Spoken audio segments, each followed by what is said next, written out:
a time when you just embrace bad energy. Like you've always been a guy. Like if you come outside, I feel like you're a guy that's you're gonna just deliver good energy. Right. Because I mean that's just who I am. You know what I'm saying?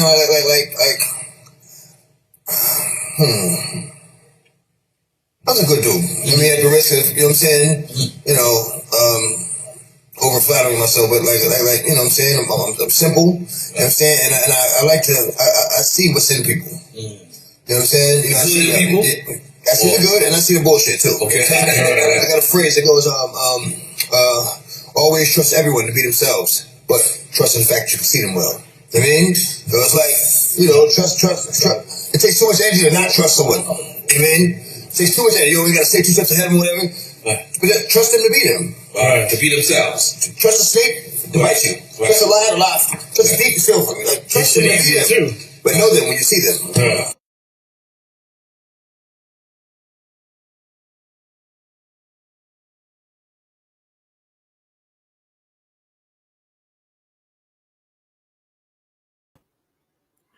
Yo, what's going on? It's your boy, Big Val Opinion. Here on this blessed Sunday morning. Hope everyone's feeling blessed as well today. As you see the title, R.Kelly, private investigator Jack Palladino. With this new, well, I ain't gonna say it's new information. It's information that we been knew of, and now it's just more so of questions about some of the information and details to the information as far as it's just the coincidence, man. It's the coincidence. So I'm gonna let people get on up in here. I'm gonna give people a minute to get in here. Make sure y'all hitting that like button. Make sure y'all sharing, and more than anything, make sure y'all subbing to the channel if you haven't already subbed to the channel. We're gonna hope to have a great live today, and we gonna make it happen. We talking about Jack Palladino. Jack Palladino, the private investigator. The private investigator who was very detrimental to this case in Chicago, with a lot of the information that he had records of from his detailed work. So we're gonna let people come on in here, and we're gonna get started here shortly. I hope everybody's having a blessed Sunday. Stephanie, what's going on? Linda, hey, how's it going? Come on in, share the live, hit that like button, smash the like, share the live. You know what I'm saying? This is some good information. And also I have information pertaining to the death of Jack Palladino.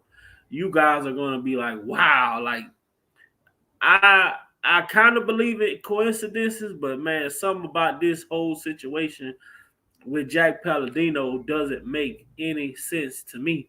And I'm quite sure it's not going to make sense to y'all. So we're going to dig into this Jack Palladino, John Palladino, a.k.a. Jack Palladino. We're going to dig into this situation and see what we can come up with.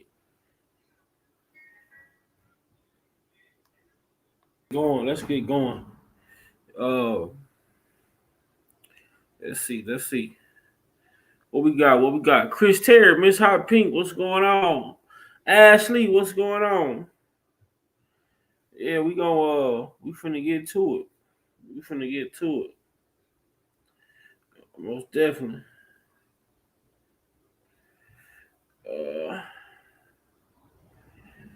We finna get to it.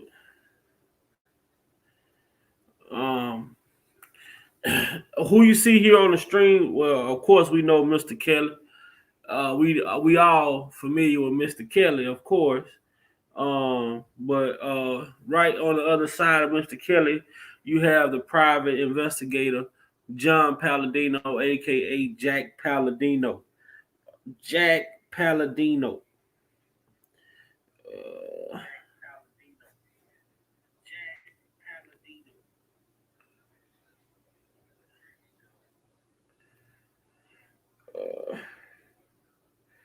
Let me share this. Make sure y'all hitting that like. Make sure y'all smashing that like button.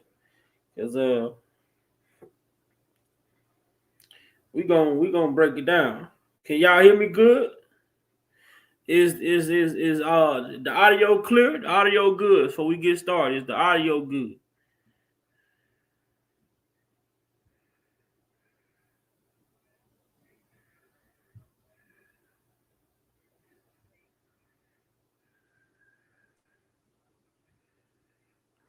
Is the audio good? Yes, Lord. Let's go. Let's get into this thing. Let's dive into this. Okay. Let's dive into this. Hope all y'all having a blessed day today. Let's dive into this thing. Okay, where we go? Well, first we're gonna start off with the secret grand jury proceedings in R.Kelly case were briefly made public. Here are 5 things revealed in the filing. So, all of this comes about after Darryl McDavid's attorney files a suit against the federal prosecutors for $850,000 in court fees. It's a recent motion by attorney for R. Kelly former business manager Darryl McDavid did more than just seek government reimbursement of Darryl McDavid legal fees. It also lifted the curtain on secretive grand jury proceedings that led to the bombshell indictment in the first place. Okay, I wanted to take this and break it down piece by piece, and I want to attack this part. This is something that I wanted to discuss first. The issue surrounding Jack Palladino. Okay. Hold on right quick. Let me get this in here. Daphne, hey, welcome. Let's do this.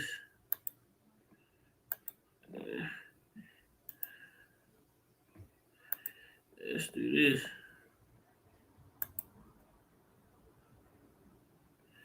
Okay. Let me go here.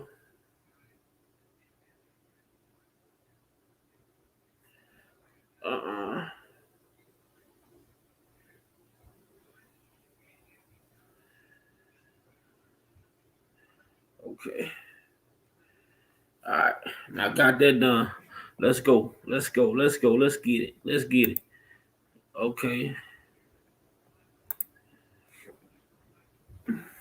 It say prosecutors were hopeful that private investigator Jack Palladino would come in to testify or give a statement to the grand jury, but he was killed during a botched robbery outside his home in San Francisco. Now, reading this alone, reading that alone is a red flag to me. I'm trying to figure out, the prosecutors were hopeful. Do you all believe with the information that we have heard from Darryl McDavid? From the information we have heard from Darryl McDavid, do y'all believe that the prosecutors were really hopeful that Jack Palladino could come in and testify?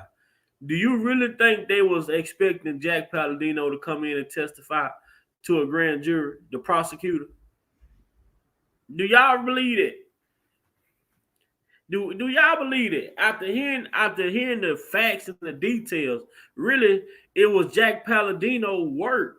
It was the work of Jack Palladino that really helped, bring things into context. V. White, hey. So, but this is the prosecutors saying that they were hopeful that the private investigator, Jack Palladino, would come in to testify or give a statement to the grand jury. Do you believe that? Man, who do they think we are? Who do they take us for? They really want us to believe that that they wanted this man to come in and give a statement testify or give a statement to the grand jury that wasn't going to help them in no way. But it goes on to say, at trial, Freeman told jurors a wildly memorable tale about how Palladino, a famous private eye based in California, was part of a scheme by McDavid and others Kelly associates to pay him up to $1 million to hunt down 4 videos, which he said had surfaced with some people in Atlanta. Now, here goes the lies, right? From the testimony of Keith, from the testimony of Lisa, in the testimony of Keith, these tapes, it was never no tapes in Atlanta. Charles Freeman never went to Atlanta, never received no tape. Even Charles Freeman sound crazy as hell, saying that when he went to a house in Atlanta, he knocked on the door, just asked the person that opened the door where the tapes at. The person pointed to the back of the house, and he just walks in and go and get these alleged tapes. But then you hear Lisa Van Allen testify saying that she sent the tapes to Kansas City. So if she sent the tapes to Kansas City, how did tapes get in? What did Charles Freeman do in Atlanta? What was the purpose of him? How did Atlanta even get involved in any of this information? But this is the lies and the propaganda that they're spreading. These are the accusations that the prosecution was making. So now we talking about the prosecution allegations versus Jack Palladino knowledge. So do you really think they wanted Jack Palladino to come in and testify or give a statement to the grand jury when all the prosecution was doing was making assumptions? They were assuming that this took place and that took place. They were taking information from criminals, extortionists like Charles Freeman. You know, we got to make this make sense. So now all of a sudden, like they not finna pull, they can't pull no curtain over our head. Let's keep on going with this information. You say amongst the evidence backing up Freeman's story, there was never any evidence backing up Freeman's story. There was never any evidence produced that Freeman ever went to Atlanta to receive a tape. It was all Freeman's word of mouth. Was Freeman credible? We see that Freeman, everything that Freeman and Lisa Van Allen said was discredited in court. So when you talk about Charles Freeman, you talk about Lisa Van Allen, every word come out of their mouth is a lie. So what evidence did they have to back this accusation that Charles Freeman made, saying that Palladino, along with R.Kelly's associates, conspired to pay him for these tapes? But it goes on to say, among the evidence backing Freeman's story was a written contract he and Palladino signed in August of 2001, promising $100,000 plus expenses for Freeman if he recovered a performance tape of Kelly. So boom. Now we got to make this make sense now. Now look at the top paragraph. They say the associates, they say McDavid and other Kelly associates to pay up to $1 million. So if you was projected to make up to $1 million, why would you sign a contract receiving $100,000? Oh yeah, and I came to work ready today. Why would you sign a contract receiving $100,000 if you was projected to make $1 million? Boom. Here's the contract. Hold on, I got it. The whole full contract is right here. That's the full contract right there. This was the alleged contract. Now, I'm gonna point some discrepancies out with this contract. That's the alleged contract. Now, I want to show y'all some of this contract, though. I want to show y'all some of this contract. Now, if you look right here, this is Jack Palladino supposed to be. This is supposed to be Jack Palladino's signature right here.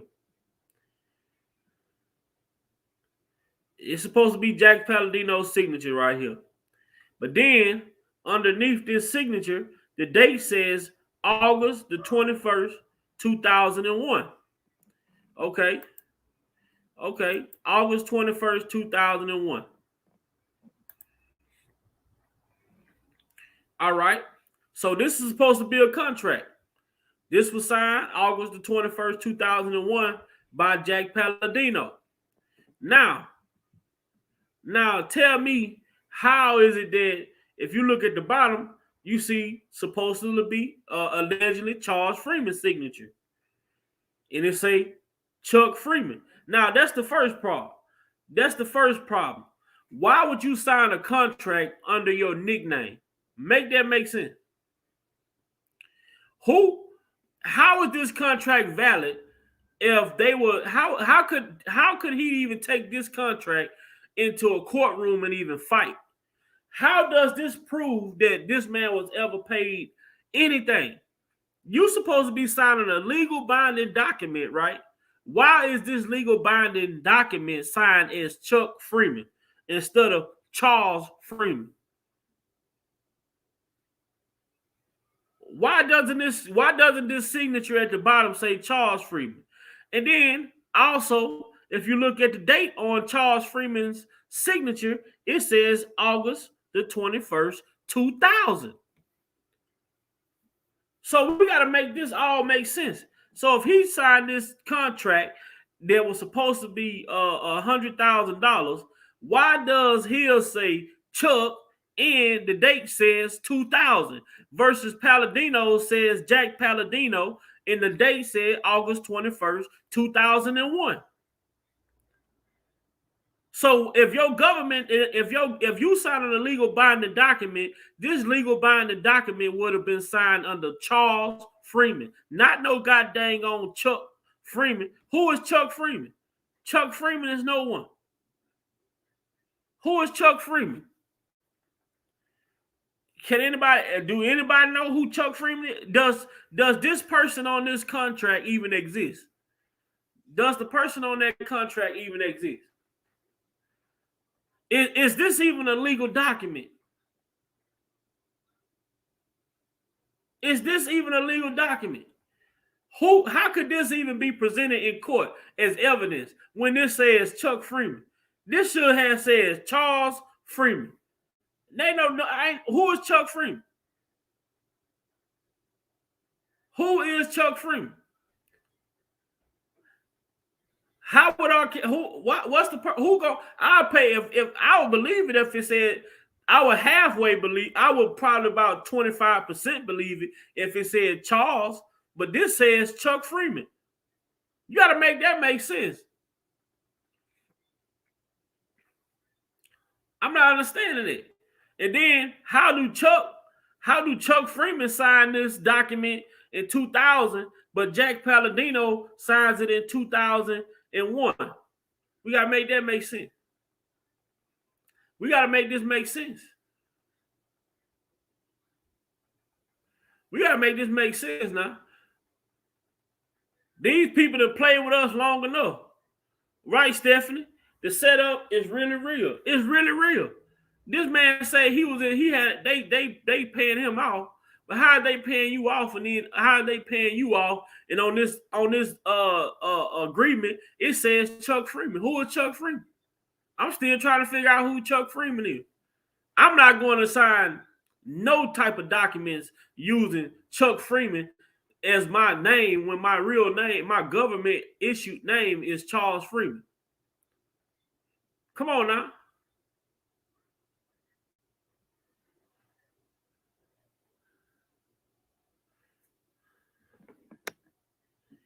We got to make this make sense.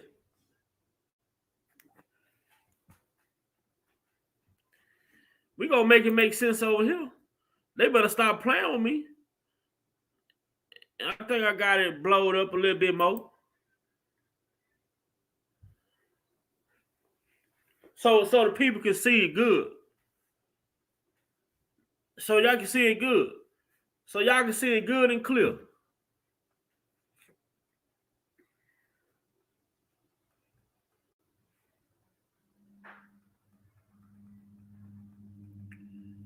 Make sure y'all getting them lights up, man. Share this live. Share this live. Like they say, share this live, man. Make sure y'all getting them lights up. Because guess what? I'm gonna break it down. I'm gonna break it all the way down over here. And shout out to everybody that's out here breaking it down and making it make sense.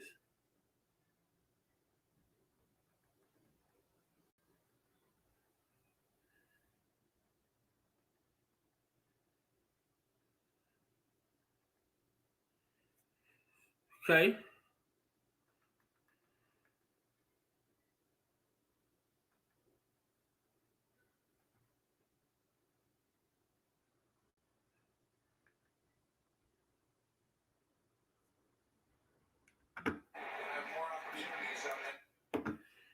Let's go. Let's see what else we got here. I ain't gonna say let's see what else we got here because we got everything right here. let's move on with this.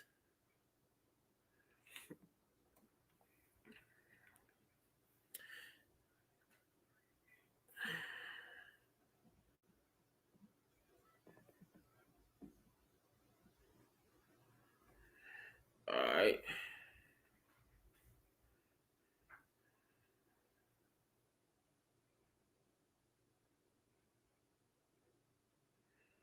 Okay. Let me find this. Okay. It says 2 men were arrested and are awaiting trial on murder charges. That's in the death. Okay. Let's go. We gotta go. We gotta go. Right here. Okay. That's where we at.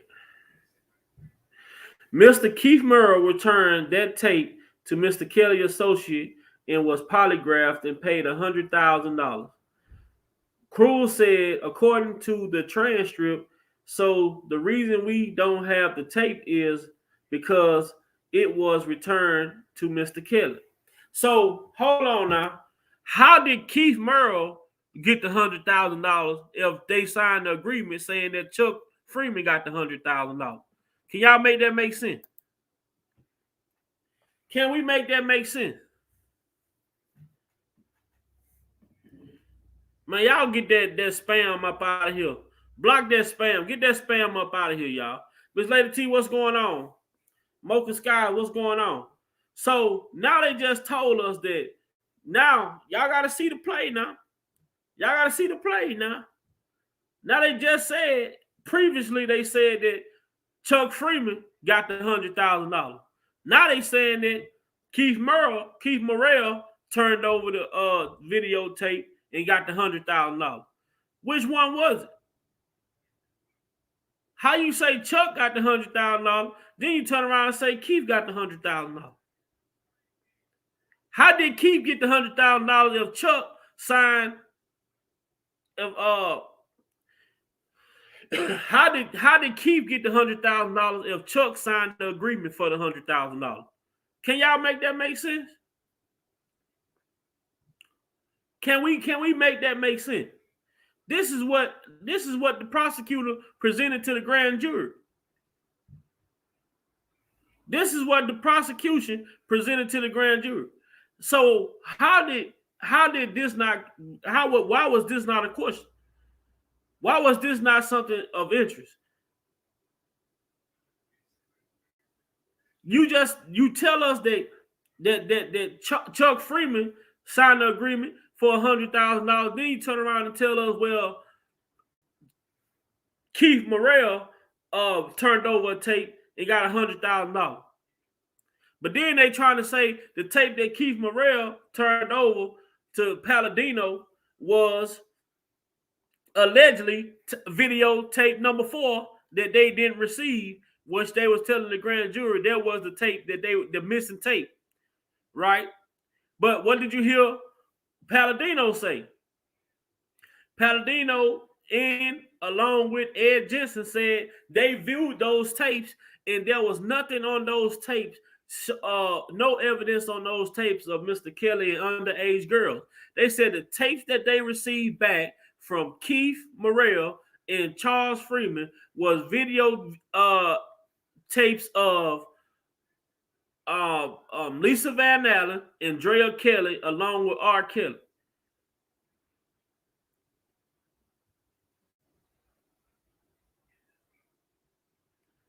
So it said the tape absence loomed large at trial, where defense attorney questioned whether it existed at all. The characterized Van Allen, Morrell, and Freeman as liars and extortionists. The trial jury ultimately acquitted all three men of the conspiracy and obstruction counts. So they just told you. And Keith is so messed up that Keith actually told the truth. I feel as though Keith Morrell was telling the truth. I feel like Keith Morrell was telling the truth. But as far as Chuck and Lisa Van Allen, oh, they lied through. I mean, they were lying so much it didn't make sense. Everything came out their mouth was a lie. Everything came out their mouth was a lie. So let's go. Let's see what we got here.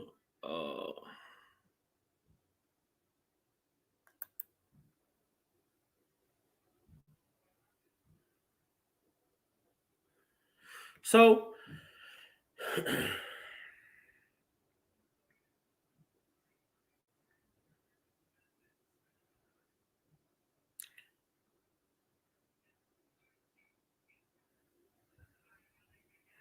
it says two men were arrested and awaiting trial on the murder charges. In the end, Palladino records may have actually turned out to be more of a help for the defense than a smoking gun for prosecutors. Now, do y'all hear that? Now, what I just said, what I just told y'all, what I just said, do y'all really believe that the prosecution wanted Palladino to give a statement to the grand jury, testify to the grand jury, or give a statement? Do y'all believe that? Listen to what they just said.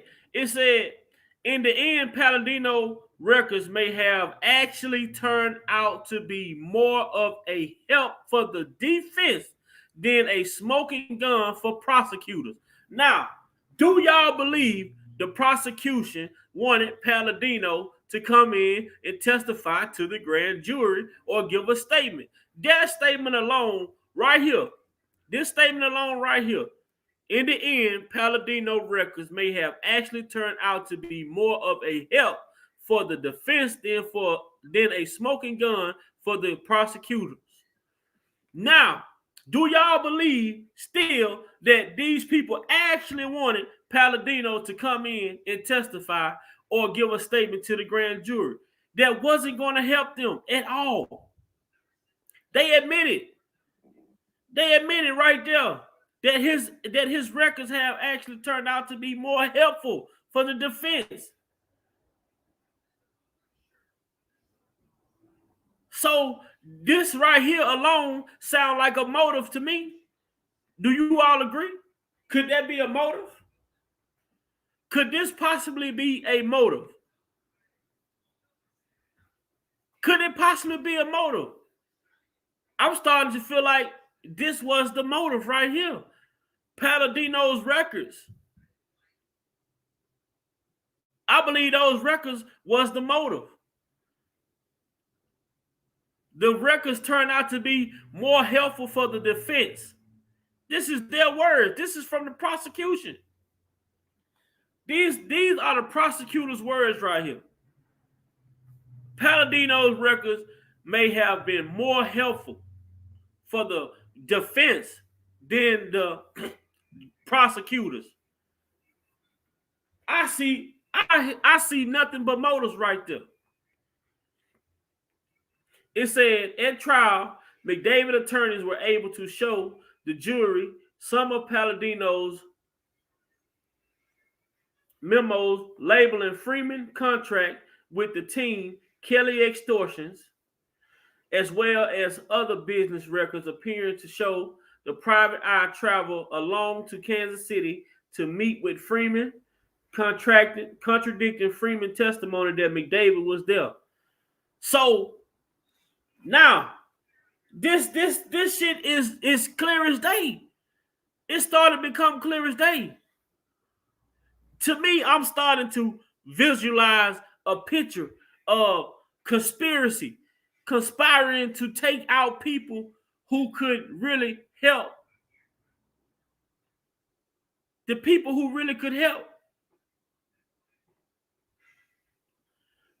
This shit is starting to sound like, man, look, I'm just going to say allegedly. I'm just going to say allegedly. Allegedly, this sounds like a hit to me. It sounds like a hit to me.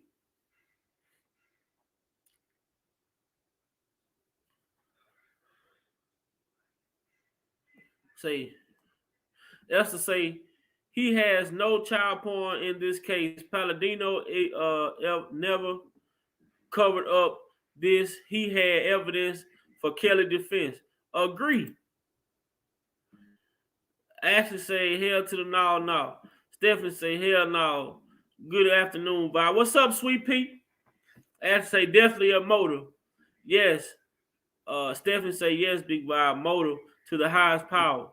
Ashley say, I think because that girl said it was her, Palladino evidence did not mean anything to the jury. Agree. Because Palladino evidence proved and said that the people on that tape was Lisa Van Allen, R.Kelly, and R.Kelly himself. Steven say free Kels. Got what up, what's good with it? So come on, let's go. So they say the two men that were arrested. And this right here is going to trip y'all out. This right here is going to trip y'all out the most. This is going to trip y'all out the most.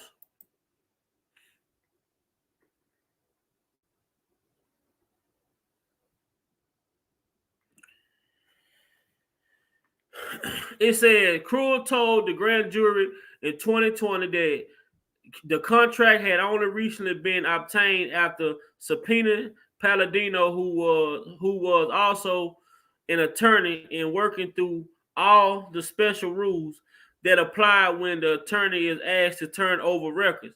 Cruz said they were still following up on leads from the documents and conducting interviews, and that the grand jury might hear more testimony about them in the future, including from Palladino himself. Let me get this comment off of here. Let's see. She went on to say, we are going through his records and determining whether they put the same word back to back or not, he will come in and sit for an interview.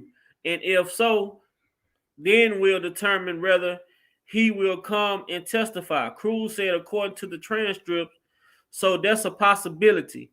But that apparently never happened. On January 26, 2021, Palladino 76 fell and hit his head on the sidewalk while tussling with would-be robbers outside his home in San Francisco.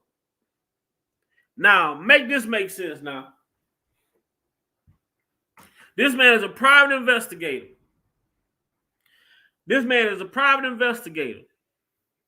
So you mean to tell me where this man was living at? You mean to tell me where this man was living at? You mean to tell me where this guy was living at in San Francisco? That when he walked out his home, that his home was, from the sounds of this, it seemed like this man lived on had to be living on a main street, or in like, you mean to tell me that this man is a private investigator and he's not living somewhere in a gated community, or in a nice area where he has to come out, he can't come outside and walk with a camera around his neck? We got to make this shit make sense, man. Because all of a sudden, all the hype around this man testifying and giving statements to the grand jury, it doesn't add up. While the prosecutors, they acting like they wanted to, the prosecution is acting like they wanted this man to come in and testify and give information to the grand jury. But this the same man that helped R.Kelly in 2008. This is the same man. He didn't help y'all in 2008. How the hell y'all think he's gonna help y'all in 2020 in 2022?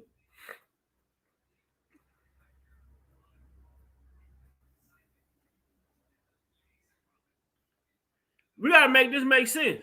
If he didn't help y'all in 2008, how do they think he's gonna help them in 2022?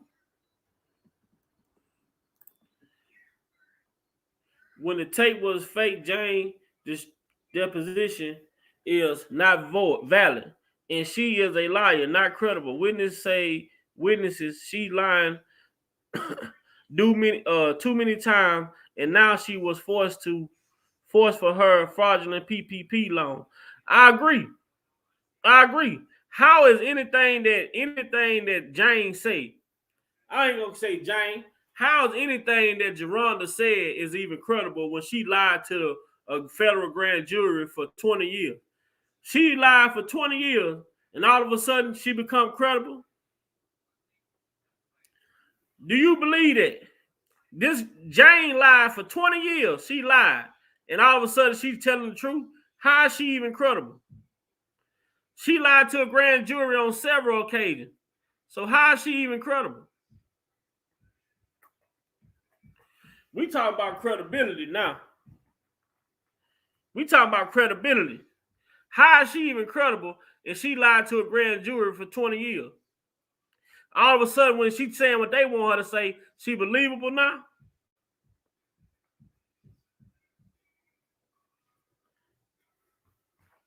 You gotta make this make sense. This man walk out of his house. He walk out of his house and just two guys. Oh, I got the whole details on what allegedly happened with Jack Palladino.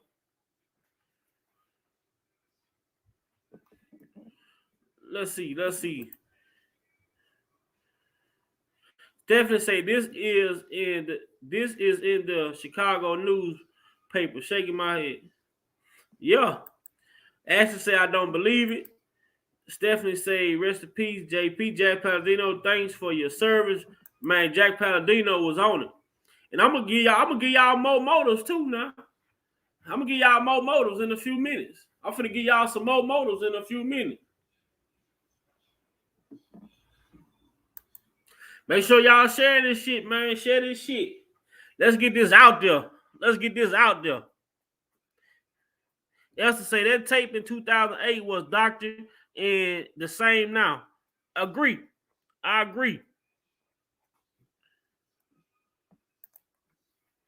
The set up to keep him quiet. Agree, Right on,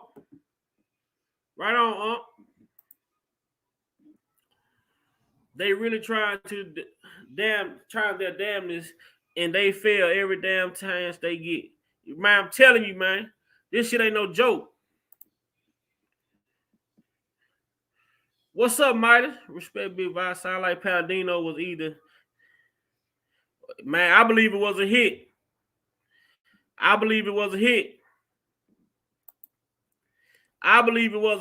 Me personally. It's Jahonda, but Rashana. It's not Jahonda. But Rashana. Yeah.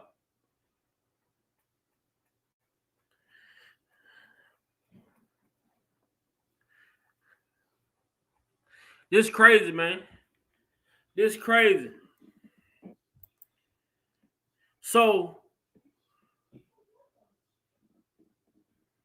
okay, let's go. Let's go. Let's go.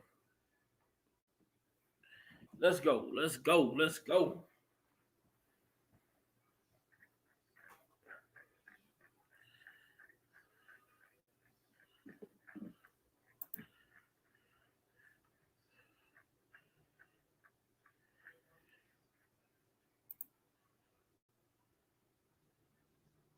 Now,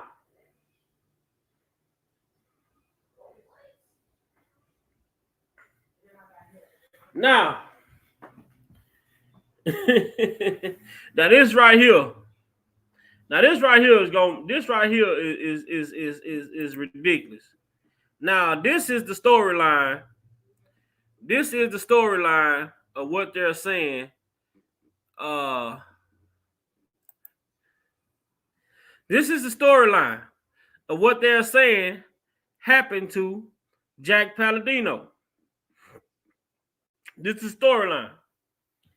This is the storyline of what they're saying happened to Jack Palladino. But I'm going to tell y'all this.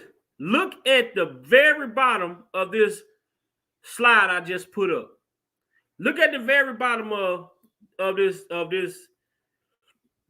screenshot I just put up. Look at the very bottom of it and look at the names. Look at the names who Palladino has worked for.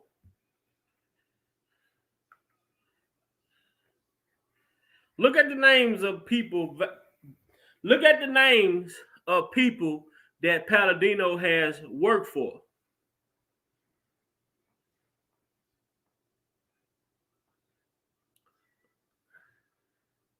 Now, does this raise any more suspicion? Does this make it even more suspicious to you all?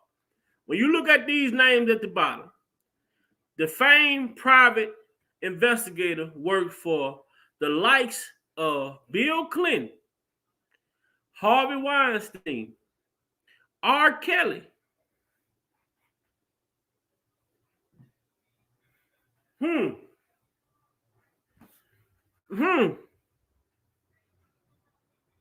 Now, is this starting to make sense or is it not starting to make sense? Am I on to some or am I on to some?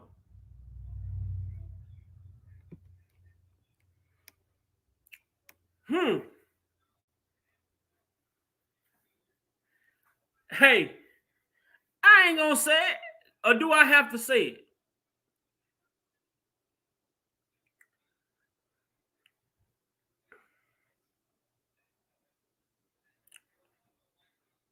Now, they said that these two guys, Ty John and Lawrence, Ty John being 23, Lawrence being 24, have been arrested for the Thursday attack on private detective Jack Palladino, 76.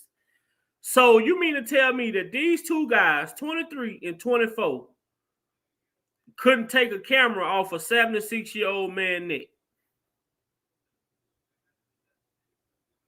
He worked for Weinstein, Esther. Palladino has worked. He has worked for Harvey Weinstein. He has worked for Bill Clinton. He has worked for a lot of people. He did a lot of work for to silence a lot of accusers in the Harvey Weinstein case.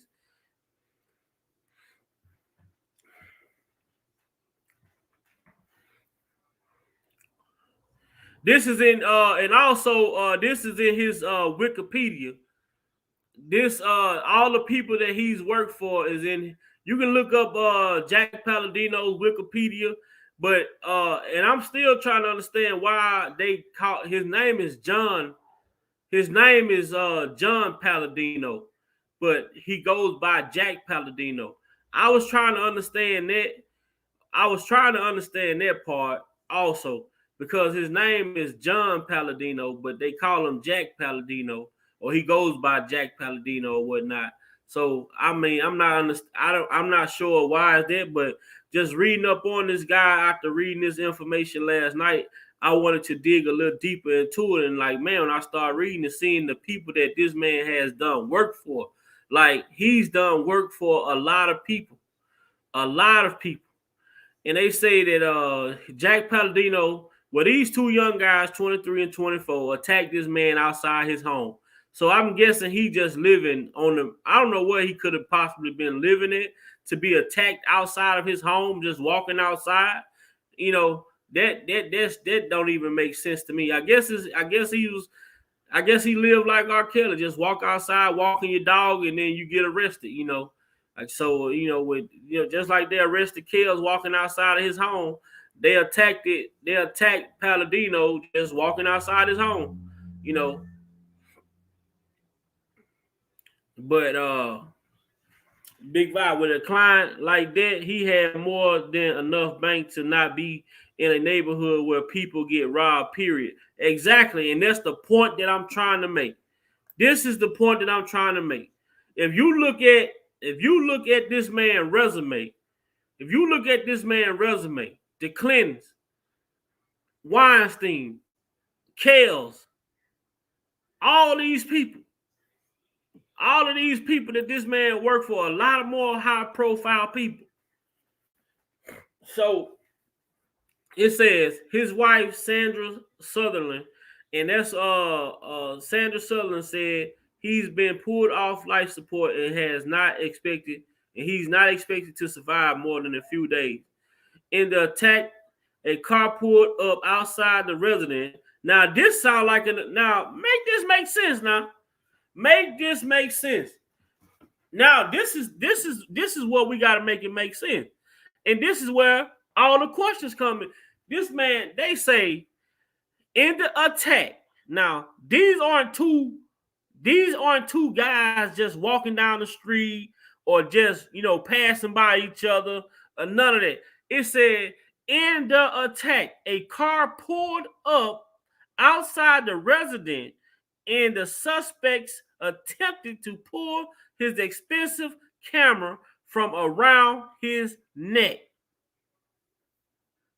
Wow.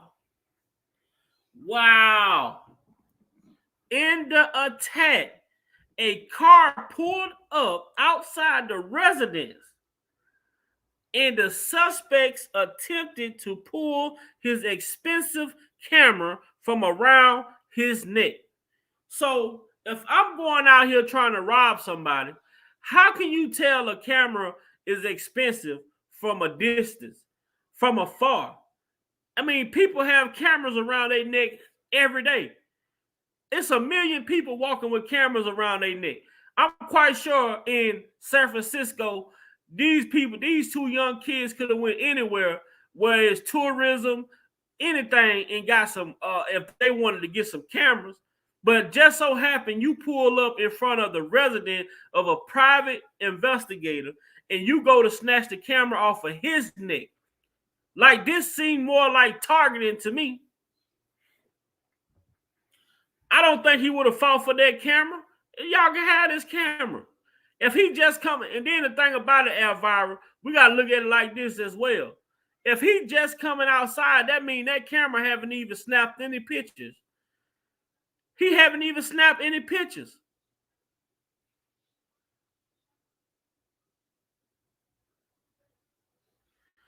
He hadn't even snapped. So that means if he just coming outside, he got a fresh film in that camera.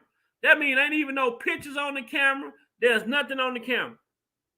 But it get even more interesting though. This story get even more juicy with Palladino. It get even more juicier as we continue. It get even more juicier as we continue.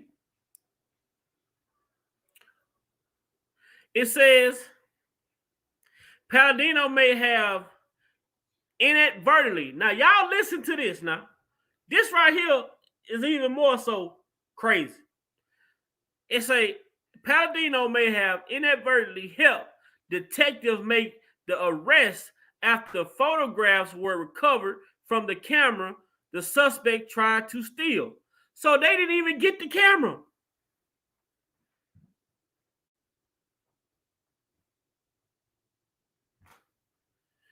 They did not get the camera, you guys. They did not get the camera, you guys. Now they saying that Palladino was able to snap pictures of the two suspects as well.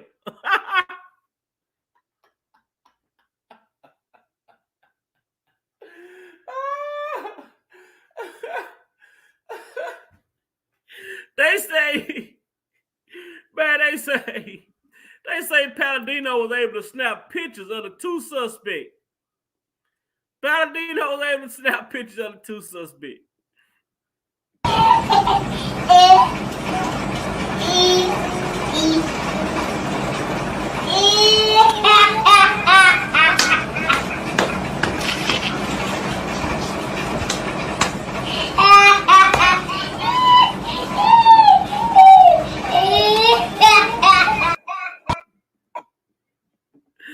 So you mean to tell me now these two people pulled up, hopped out the car, tried to snatch the camera, fought the man for the camera.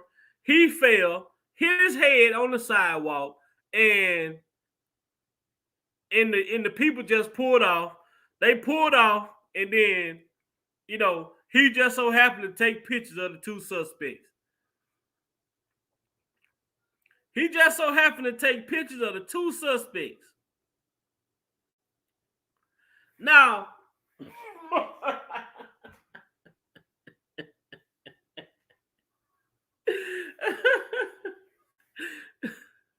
now this is crazy. This is crazy to me. It doesn't make any sense. If you get that camera up, you can have this camera.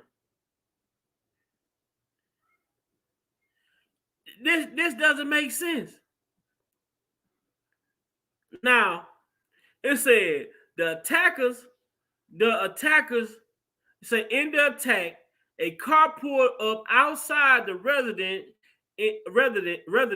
and the suspects attempted to pull his camera from around his neck. So did they hire somebody to? Seemed like somebody was hired to stake out Palladino. It seemed like somebody was giving Palladino's address, because these guys pulled up in a car to the outside of the residence of Palladino. So this man wasn't somewhere where he's not supposed to be. And of course, he had to be comfortable walking outside of his home anyway. So he was somewhere, Palladino had to be somewhere where he was comfortable walking outside of his home, not thinking that anything like this would even occur. So right, they want us to think the young man was just cruising the neighborhood waiting to get a camera. Exactly, Sweet Pea. Exactly. Now they say in the attack, Palladino inadvertently helped detectives make the arrest after photographs were recovered from the camera and suspects tried to steal. Now, Palladino just helping everybody. He helping everybody. He helping Kelly. He helping Weinstein. He helping Cosby. He helped himself in his death. He just helping everybody. Palladino just helping everybody. He just helping. Everything he do, he just helping. So he was able to take pictures of people just ambushing him. He was being ambushed and was able to take pictures. He was being ambushed, y'all, and was able to take clear photo evidence of the two people that was trying to attack him.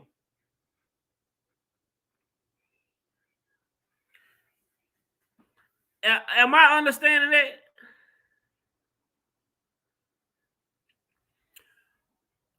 He just died in 2021. He was killed in 2021. Well, we got more. We got more. Come on, let's go. We still got more. We got more to go through. We got more to go through when it comes to Palladino.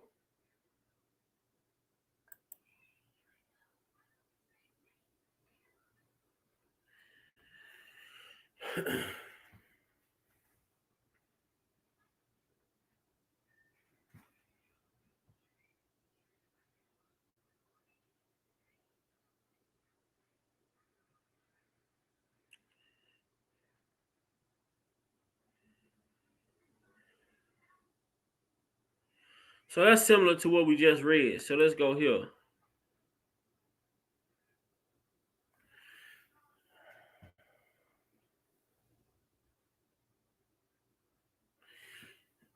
This is more of his family talking about Palladino fell in a struggle and suffered a traumatic head injury after his head hit the pavement. His stepson, Nick Chapman, said he's not expected to survive after ongoing surgery to stop the bleeding.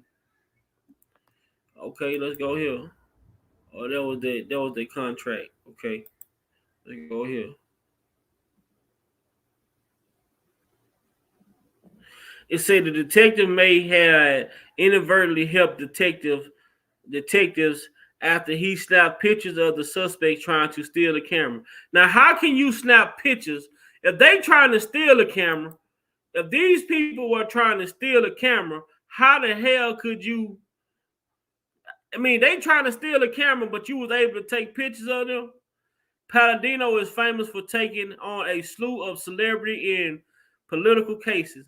He was hired by Bill Clinton in 1992 to quell rumors of his extramarital affairs and by Harvey Weinstein in 2017 to stop his victims from speaking out. So these are some of the high profile people that Jack Palladino worked for, along with R.Kelly.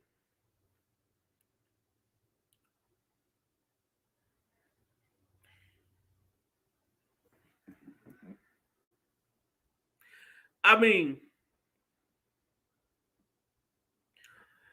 boy, look here. These people want us to believe anything.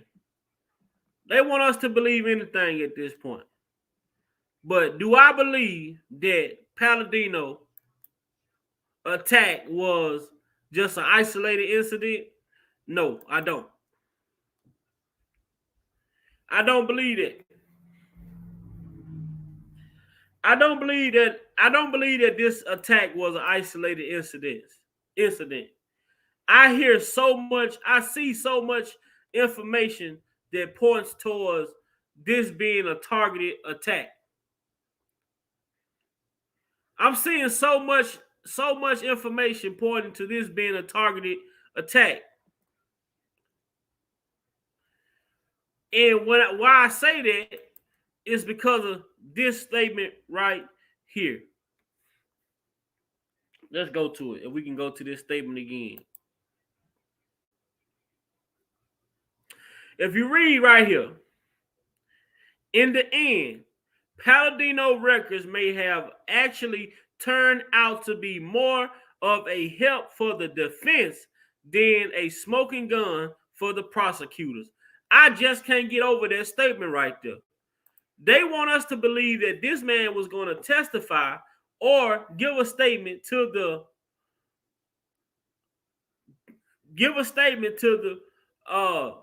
grand juries. Now you really have to look at this, right? You really have to look at this now. Why wasn't Palladino attacked when he worked for Bill Clinton? Why wasn't Palladino attacked when he was working for Harvey Weinstein? Why was it that Palladino was only attacked when they were the Chicago federal prosecutors wanted Palladino to come in and testify to a grand jury or give a statement to a grand jury? But you got to understand now, they had subpoenaed Palladino for all of his records involving R.Kelly. So they had the records already. They had all of the records already that he had. They had all of this information that he had involving R.Kelly already. So to me, it seems as though once they got that information from Palladino, that they subpoenaed that information and they got that information in. And once they reviewed that information, I feel as though they realized that the information that he had was not in their favor. And I'm just going to go on a limb and say this is allegedly. But I feel as though once they subpoenaed Palladino and got all of his records involving anything, any work that he done for Robert Kelly, they realized that the work that he has done did not help their case at all. But now they had already subpoenaed this man. They had tried to subpoena him to come testify to the grand jury or give a statement to a grand jury. But once they realized that his records and his information and his work that he put in did not fit their narrative, now you see all of a sudden this man is attacked. Now, we're not just talking about Palladino being attacked outside of his residence. We got to also keep in mind Linda Minch, who also worked for R.Kelly, who was killed in 2021 as well. This shit is not no coincidence. But I'm going to say allegedly to protect Big Vi, the brand, Big Vi Opinion. I'm going to say allegedly. But how do you, two of the most prominent people that could have helped R. Kelly in his case, period, they both be killed? Palladino, Linda Minch,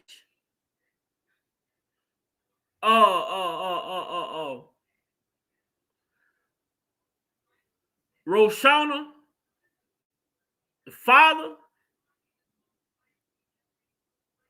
Y'all keep on, I mean, are we going to keep on not calling it what it is? What they say, you call a spade a spade?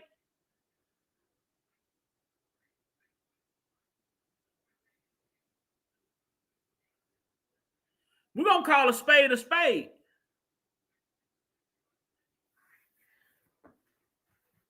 This shit is not no coincidence, man. I believe in shit happening. I agree. In life, shit happen. I understand it. But shit like this just don't make sense.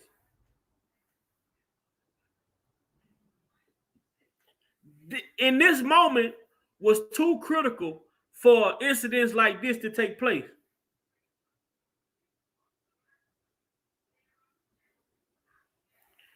In this moment, these type of incidents was too critical to take place. Oh, and that's just pretty much wrap up the Palladino. That really much wraps up the Palladino part of this live. Now, along with reading this, right, and Mr. Landfell, right, Greg Landfell, these are three things that we should be questioning. We should be questioning Greg Landfell. We should be questioning Linda Minch. And we should be questioning Jack Palladino. Those are three things we should be questioning.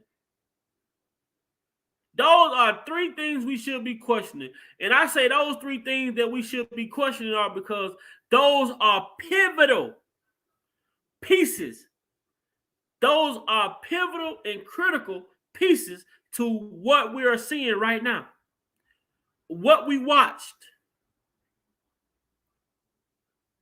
If those three key pieces are still here, if those three key pieces are still in place, do we even see this case go this far?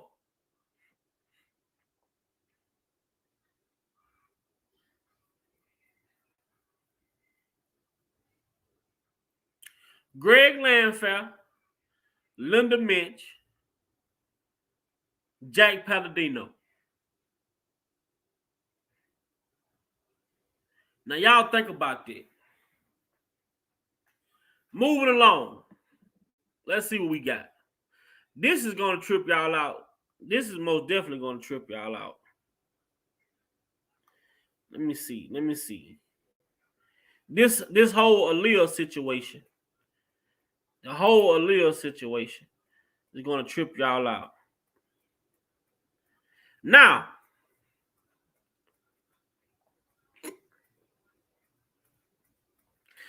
They playing with the right one. They playing with the right one. They playing with the right one, but I'm on their ass like a pair of drawers today.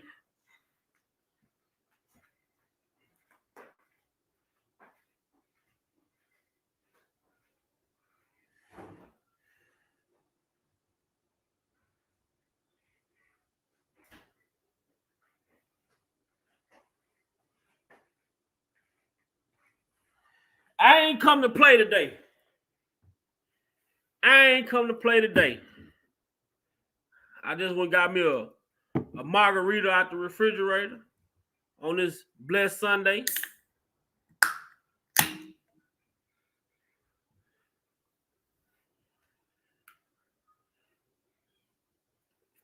J-Rock, the link pinned to the top of the chat.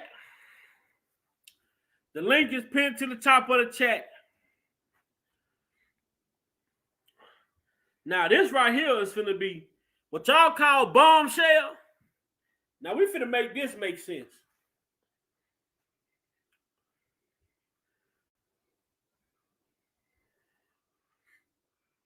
Now, we finna make this make sense now.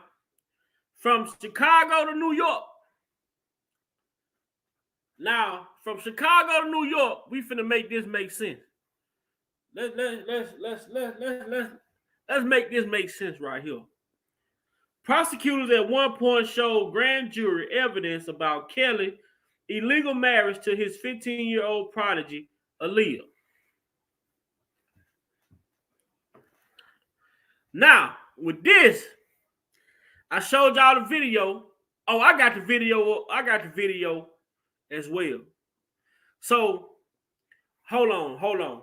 Before I even play this, I'm gonna play the video I played the other night. Let me take this one down.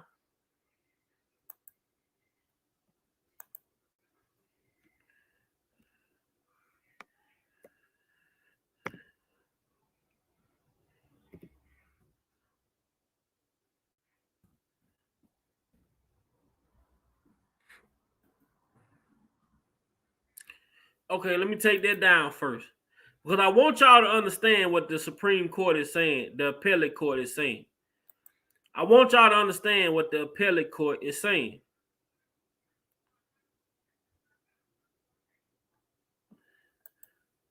I want y'all to hear what the appellate court is saying when it comes to this type of stuff. Among our major arguments have been the fact that there were multiple prosecution witnesses who gave inconsistent statements that kept changing, and that some of these clearly had no case against the R&B king, but were nevertheless brought to trial. Their purpose was to further depict R.Kelly as the predator that was alleged to be. Another major concern was that R.Kelly's trial was completely prejudicial, and the judgment was made along assumptions that R.Kelly was a bad person, with no substantial evidence to prove a case against him. In this particular case, the Supreme Court jurors are completely unhappy to note that a judgment was made along similar prejudicial lines, making us confident that the Supreme Court will find it easy to rule out the current judgment. Once this has been overturned, R.Kelly will surely be a free man again. Take a look. The rationale for introducing the testimony of the three uncharged victims. The testimony of Young, Dunning, and Wolf, as Justice Burke found, was directly probative of defendant's state of mind. Why wasn't that accomplished with the three women who were complainants? I mean, that for me is the problem. You already have three women who give you three different types of stories of the horrors they experienced with him. I think you've covered that. So to pile on with three uncharged complainants, three uncharged victims, is leaning really close to that propensity line. It was relevant to defendant's intent. As Your Honor pointed out, intent was hotly contested below. I don't understand how that wasn't established through Mann. Because he had a 5-year relationship with him after the assault. Because Mann's allegations were not so unambiguous that there would have been no doubt in a juror's mind that defendant intended the forcible element of the first-degree rape. Again, when Justice Burke... You're saying that you wanted to prove what he did with Mann by introducing the testimony of those other three women. No, certainly not. Mann's allegations would have established, if believed, would have established the elements of the offense. Where the women were of the uncharged crimes were not the victims for which were being prosecuted, though. Where was the balancing that's supposed to go on in Molyneux? This was incredibly prejudicial testimony, no? Well, no, respectfully, Your Honor, it wasn't prejudicial for two reasons. One, the court gave extensive limiting instructions. 3 times the court explained to the jury. The fact that there's instructions doesn't mean it's not prejudicial. But here we know it wasn't. I'm charged with 3 rapes. And here come 3 other women who claim I did the same thing to them, but I'm not being charged with that. That's prejudicial. Well, it's not prejudicial. So the question is, does that prejudice, is that outweighed by some probative value that supersedes that? Respectfully, Your Honor, it wasn't prejudicial here, and we know that. Opposing counsel referred to the Molyneux rulings in this case as unprecedented. What cases do you rely on under New York law that actually constitute precedent for the court's rulings in this case on the Molyneux issues? Well, parsing the Molyneux evidence, no one would quibble with the admissibility of the uncharged offenses as to Mann. Ample case law, which we... I'm talking about the other 3 women. Right. As to Young, Dunning, and Wolf, again, I think Vargas is a perfect illustration of precisely why we were permitted to put forth the evidence here. It's well understood that Molyneux evidence can shed light on a defendant's state of mind and intent. So you're really arguing that this was not overkill? I mean, there were certain items in the Sandoval that I thought, okay, that's fair game. If you, after being fired, ask an employee at the company to take computers and delete stuff, that's fair game. But some of this other stuff, let's inflame the jury's heart by telling them that he beat up his brother during a meeting. I don't see how there is a balance there on that. Well, threatening behavior, again, goes directly to demonstrating his ability to put his own self-interest at the expense of others, and that goes to the heart of honesty and integrity. The fact that there were many of these acts only indicated how defendant chose to live his life. Yes, and counsel, you know what? There are trials every day where we have defendants who have a rap sheet a mile long. A mile long. They'll have 20 felony convictions on their rap sheet. And I see no judge say, go ahead, go to town on all of them, because they don't let you go into the facts. They usually just let 1 or 2 in. I mean, there is a balance. But looking at what was let in relation to its impact on whether the jury could otherwise decide the case, not based on the fact that this is just a horrible person. That's really the balance, not what was let out. That's correct, and perhaps if this involved a case that had 100 or 150 allegations, it would present a different scenario. 38 non-convicted, and they're not convictions, not one of them, acts. That's balance? Well, as you point out, the fact that they're not convictions, that they're just bad acts, if anything, makes them less prejudicial. But the fact that there were so many is only indicative of how defendants... When I woke up in the 30. That judge said 30 non-convicted acts. 30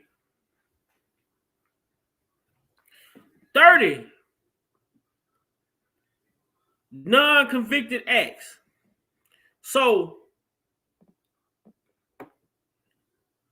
now we're gonna go here. Man, Big Vi on it today, man. Make sure y'all getting them lights up, man. Make sure y'all getting them lights up, man. Big Vi was up to 6 in the morning. I was up to 6 this a.m. working, trying to get this information together to present to you all. I say, man, I gotta share this with my people, man.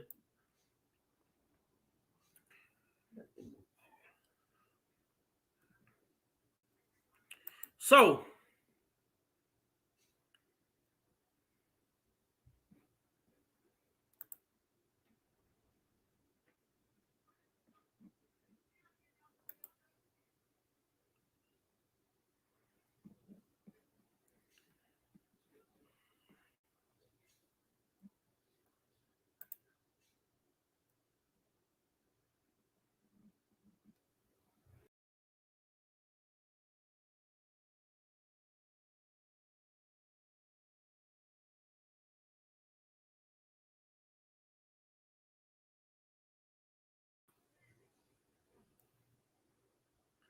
I could have said Robert Kelly did something to me, and the court would have believed it. Any one of us could have agreed.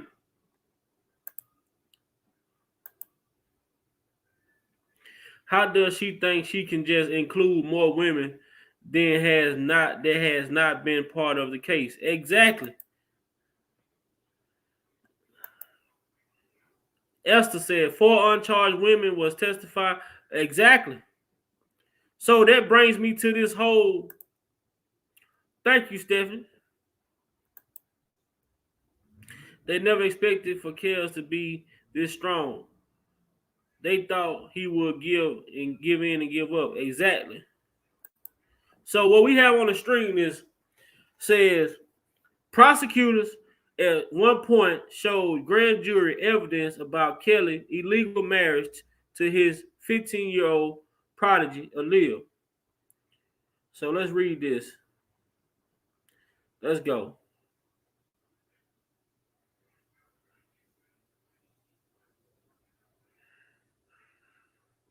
It say, as Cruel presented the case to grand jury, one of them asked why they weren't charging.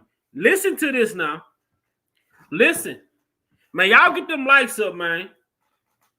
Y'all get them likes up. Get the likes up. Let's get them likes up. Let's make sure the likes up. Share the live. Share the live. Boo-boo. They say, man, if y'all want to donate to the channel, you can. If y'all got any information that y'all want to share, email it to me, bigvileopinion88@gmail.com. But make sure y'all like, make sure y'all share, make sure y'all sub to the channel. But it said, as Cruel presented the evidence to grand jurors, one of them asked why they weren't charging Kelly with abusing Aaliyah. Why they wasn't charging Kelly. Why they wasn't. Now, this is Chicago. Why they wasn't. The grand jury asked them, why aren't y'all charging R.Kelly with abusing Aaliyah? This is what the grand jury is asking in Chicago. I don't mean this in a disrespectful way or anything, the juror said. According to the transcripts, when you first brought us evidence, you showed us the marriage license with him and Aaliyah. So I was wondering why she would not be part of it if he married her when she was a minor and abused her. This is what the grand jury is asking the prosecutors. Now, this is the jurors challenging the prosecution on the evidence that they are presenting to the grand jury. It says, Kelly married Aaliyah in 1994. Cruel explained, but now listen to this now.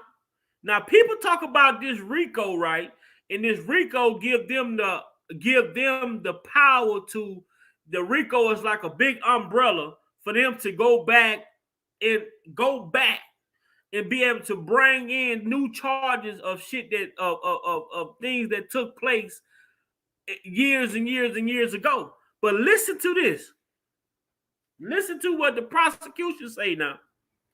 It said Cruel.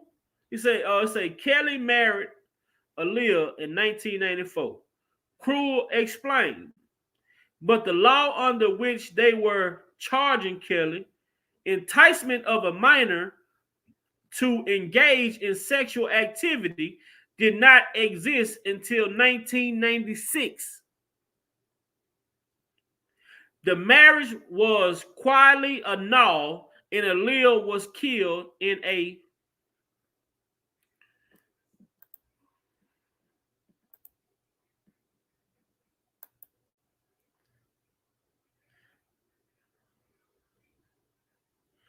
plane crash in 2001.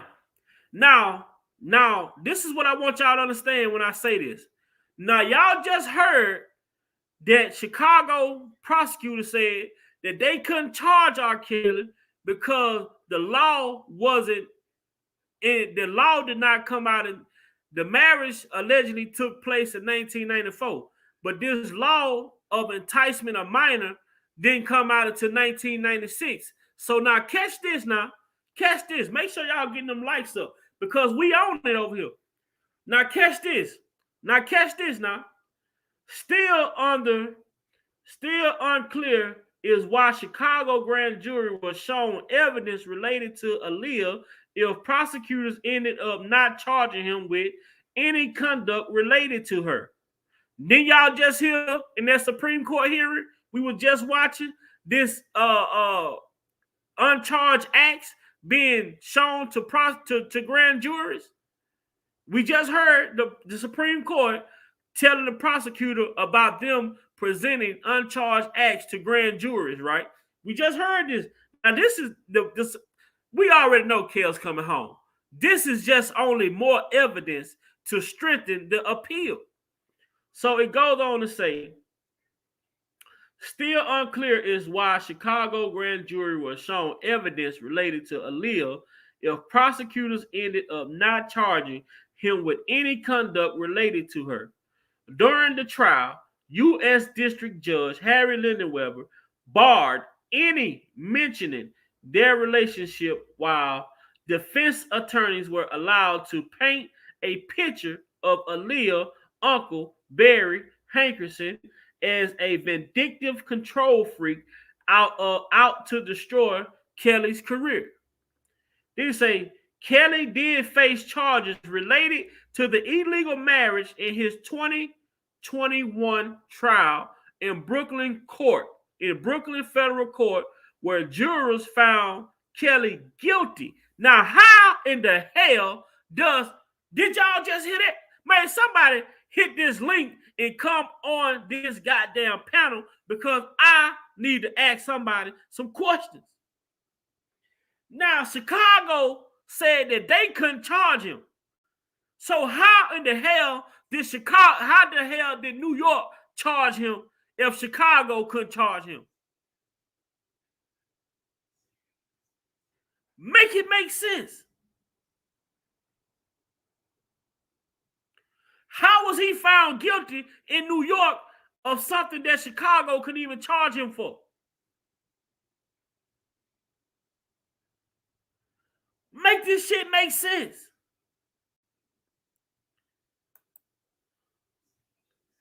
These ain't my words. These are Chicago federal prosecutors' words. J-Rock, did you just hear that? What up, Big Vi? Did you just hear what I read? Repeat that for me one more time. We gotta go. We're gonna go back now. Let's go back. Let's go back and put it all together. Let's go back and put it all together. It says, as Crew presented the case to grand jurors, one of them asked why they weren't charging Kelly with abusing Aaliyah. The juror said, I don't mean this in a disrespectful way or anything. The juror said, according to the transcript, when you first brought us evidence, you showed us the marriage license with him and Aaliyah. So I was wondering why she would not be a part of it if he married her when she was a minor and abused her. It goes on to say Kelly married Aaliyah in 1994. This is Cruel explaining to the jury why Aaliyah was a part of the case.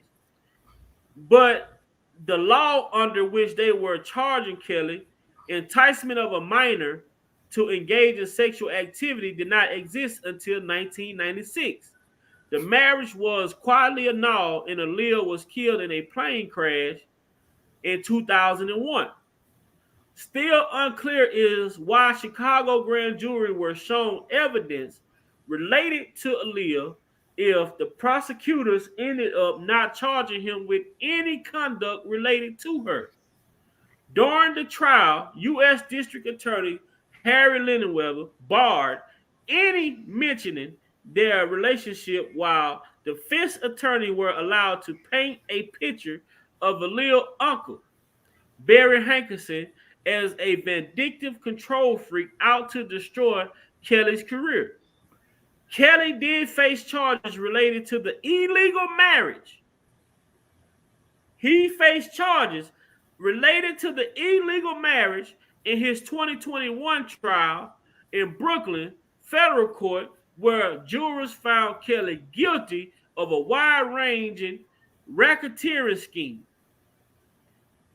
Now, how in the hell was Chicago not able to charge him, but he was able to be charged in New York? Can you make this make sense? Well, you ask somebody to come on in the platform and ask some questions, and like Doc Holliday said in Tombstone, I'll be your huckleberry. Now, here's the funny part about what you just said. You went back and when you mentioned the fact about the law, when you said why R. Kelly wasn't charged with abusing, if he married Aaliyah and abused Aaliyah, and it said the enticement of a minor law wasn't put in until 1996. Yeah. See, me and Sky Zone was on Sky Zone did live a while back, and people go back and start changing stories on stuff and articles, and I pulled up something myself, and listen to this. This was dated August 13th, 1997. Esther, come back, Esther. And this article said R. Kelly reaches settlement in lawsuit. Now, this goes back on August 13th. It says here that R. Kelly reached a settlement with 4 Louisiana men who filed a federal civil lawsuit against R&B singer after a July 1996 brawl at a health club in Lafayette, Louisiana. Christopher Mahoney, one of the men who claimed R. Kelly in his entourage attacked him after a basketball game, violated their rights, received 110 stitches to his face. Lafayette District Attorney Mike Harson reduced the charges in a state criminal court case against the Chicago-based singer after research and the civil trial revealed that another member of R. Kelly's 5-man entourage was responsible for Mahoney's facial injuries and not R. Kelly. Harson reduced the felony count of a second-degree battery to simple battery. After pleading no contest to the charge, Kelly was sentenced to 1 year unsupervised probation. Harson is still reviewing whether to charge William Robert Hinton, one of R. Kelly's bodyguards, with second-degree battery for punching Mahoney in the mouth. If charged and convicted, the maximum penalty for that felony is $2,000 and up to 5 years in jail. Now, the reason why I bring that up was because what you just said in that article when you said that the law for enticement of a minor did not exist till 1996. They said R. Kelly was in a brawl in Lafayette in 1996. That brawl did not happen in 1996. That happened in 1994. This was an MTV article. MTV jumped up in here and started changing dates. Wow. Because I told people a long time ago. You've been saying it. R. Kelly and Aaliyah was allegedly married, according to, shout out to our boy Senator the Same. He said that the marriage took place August 31st, 1994. R. Kelly was on tour in Lafayette about that weekend of 94. And trust me, if I would have known R. Kelly got in a brawl in July of 1996, I would have known about that. Because that means if that would have happened in July of 1996, you would have been there. I probably would have already been there. Not only that, that would have paused the whole doggone tour anyway.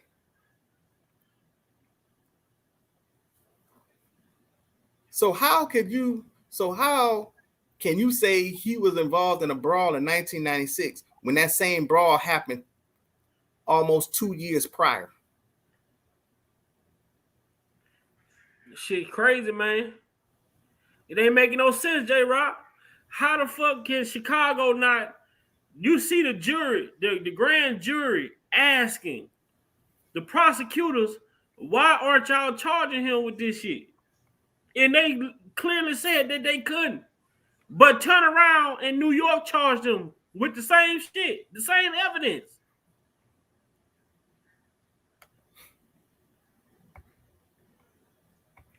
It's crazy.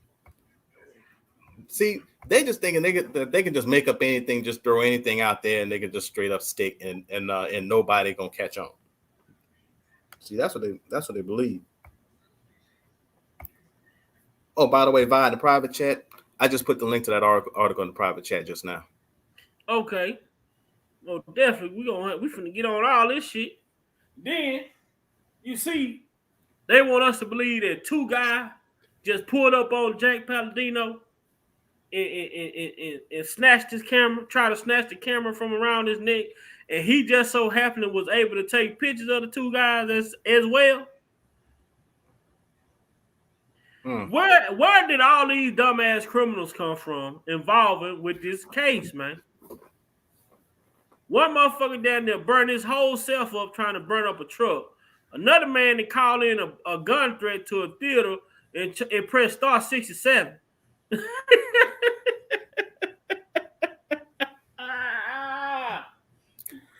We about to go international, y'all. We got Esther in here.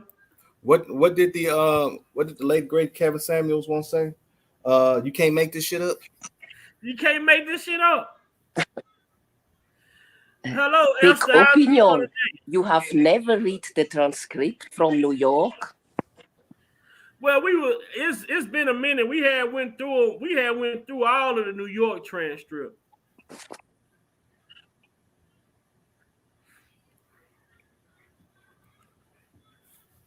Yes, but you know the answer. R.Kelly was charged with bribery, not with Aaliyah. He was for bribery. It's not the same. Right, but the bribery, but all of that would have had to be. This is what I'm saying now. We know there's bribery in New York, but if they would have brought this case up, in order for to bring up the marriage in Chicago, you're gonna have to bring up the bribery and the officials to even get the marriage. Agree? So if they would have introduced that marriage certificate and try to charge him for Aaliyah in Chicago, they would have had to bring in the bribery charge. Because how did she get the ID? But still, even with the bribery charges in New York, it goes back to Demetrius Smith telling everyone that R.Kelly had nothing to do with Aaliyah getting a fake ID. But you also have jurors who are being instructed to do certain things in New York. Because Demetrius Smith said while he was on the stand that R.Kelly had nothing to do with him getting that fake ID for Aaliyah. Yep. So how did that go over the juror's head? Yeah, and I got another point of my own to make. Now, the article that I just read to you, which was actually which was a short read, and it said that the guy had 110 stitches on his face, and said it was a felony assault charge, but then they reduced the felony account to simple battery. Now, if R.Kelly was on tour and he had an entourage, and his entourage was part of a fight against certain individuals, which means they would have been working for R.Kelly, which would have designated a possible crew under Kelly, which could have been construed as a RICO. Now, here's the question. Demetrius Smith sat on the stand in New York. Demetrius Smith was tour manager at the time this happened. Yeah. So could anybody answer me the question, why would Demetrius Smith not mention that on the stand if it could be an exact connection to a RICO? You never mentioned that on the stand at all. especially when you had a felony assault charge on a case. None of them people. But he never mentioned that once. None of them people was mentioned. There was none of them people from that assault was even mentioned throughout this whole case. Now, if they really wanted to build up a RICO enterprise, right, it would have made more sense. But in New York, you had one man facing trial, but you call it a RICO. Yep. And then guess what? You got Demetrius Smith on a bribery and you could say that part of the entourage with a so-called assault, simple battery charge. So now all that could be constituted as a RICO. So then, but that was the same date that he said that Aaliyah, he called R.Kelly because Aaliyah was in trouble, and that's why he stopped his tour. And see, that's another thing. That's another thing about that article that I just read was another lie. Because if it was a brawl in 1996, that was his top secret tour. The top secret tour would have stopped. That tour never stopped for anything that year. There was no reason. R. Kelly had never stopped. That tour was never postponed for any reason. Every date was consistent. The media is always lying about R. Kelly. They make the same with Michael Jackson. Forfeit the narrative they want. Why? When you look at this, when you go look on the old newspapers in the 90s, yes, people, they have these newspapers. When you look at these newspapers, the date from the marriage with Aaliyah, R.Kelly, when he came the scandal, he was not the date they say now the media. And this is all strange, you understand? All this story is really, really, really strange. It's the same with Michael Jackson. They have story with him, with this allegation. He was with Chandler in the house and in the past, in the 90s, no? The journalist I know very well, he told me an old story about Aaliyah and R.Kelly. This marriage was in the start, this was all an idea from Barry Hankerson himself. This was a publicity stunt for his for Aaliyah for sell her music. But the problem was you cannot tell this why this wasn't scheme in the same time. You understand? And for this, Kelly never will say the truth about Aaliyah. Why this was all in the same time. He was not only an publicity stunt, but he was a scheme against her. Kelly. Barry Hankerson have an idea with Aaliyah. The problem what Hankerson have, Aaliyah was not with him in this trap. Why Barry in the time he was stealing the money from R.Kelly, and not only this. What this journalist tell me at the time, this was all an auto time in the 90s, no? He tell me always the first manager from R.Kelly was not Barry. He was a name with Dave. This Perry, he think always he was Barry. He set him up with the federal government. He is very strange.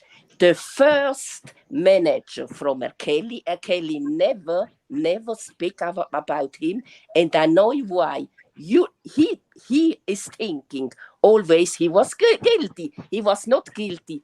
The FBI came and say he sell drugs in the country, but he was not him. He was an other person, and this person was involved with Barry Henderson. And I think always the first manager, after he was not there, he was in jail. He came Barry in the life from R.Kelly. And why R.Kelly never talk about his first manager? This is very strange. He was sleeping in his house. Nobody speak about that. Why nobody know this story? This is in the 90s. It was Barry Henderson came after this. And this man, he gave him how many years? I think forever. He's dead in 2000. I think he was 2090 or 20. He's dead from prostate cancer. And his son, he was very, very angry with R.Kelly. I know this. He was very hungry. Why he never helped this man, and his son was hungry. Why he the family the family from this Dave, from this manager, have nothing now. They have all. It's the same now with R.Kelly. He is in jail. Why? Why this man is in jail? What is the real reason? Why now? Why in 2090 and not in 2040 or 12? Why they arrested him in 2090? Why? When you know the answer, you know where and who is really in this. Behind all this, you understand? But right. Many things, many people not talk.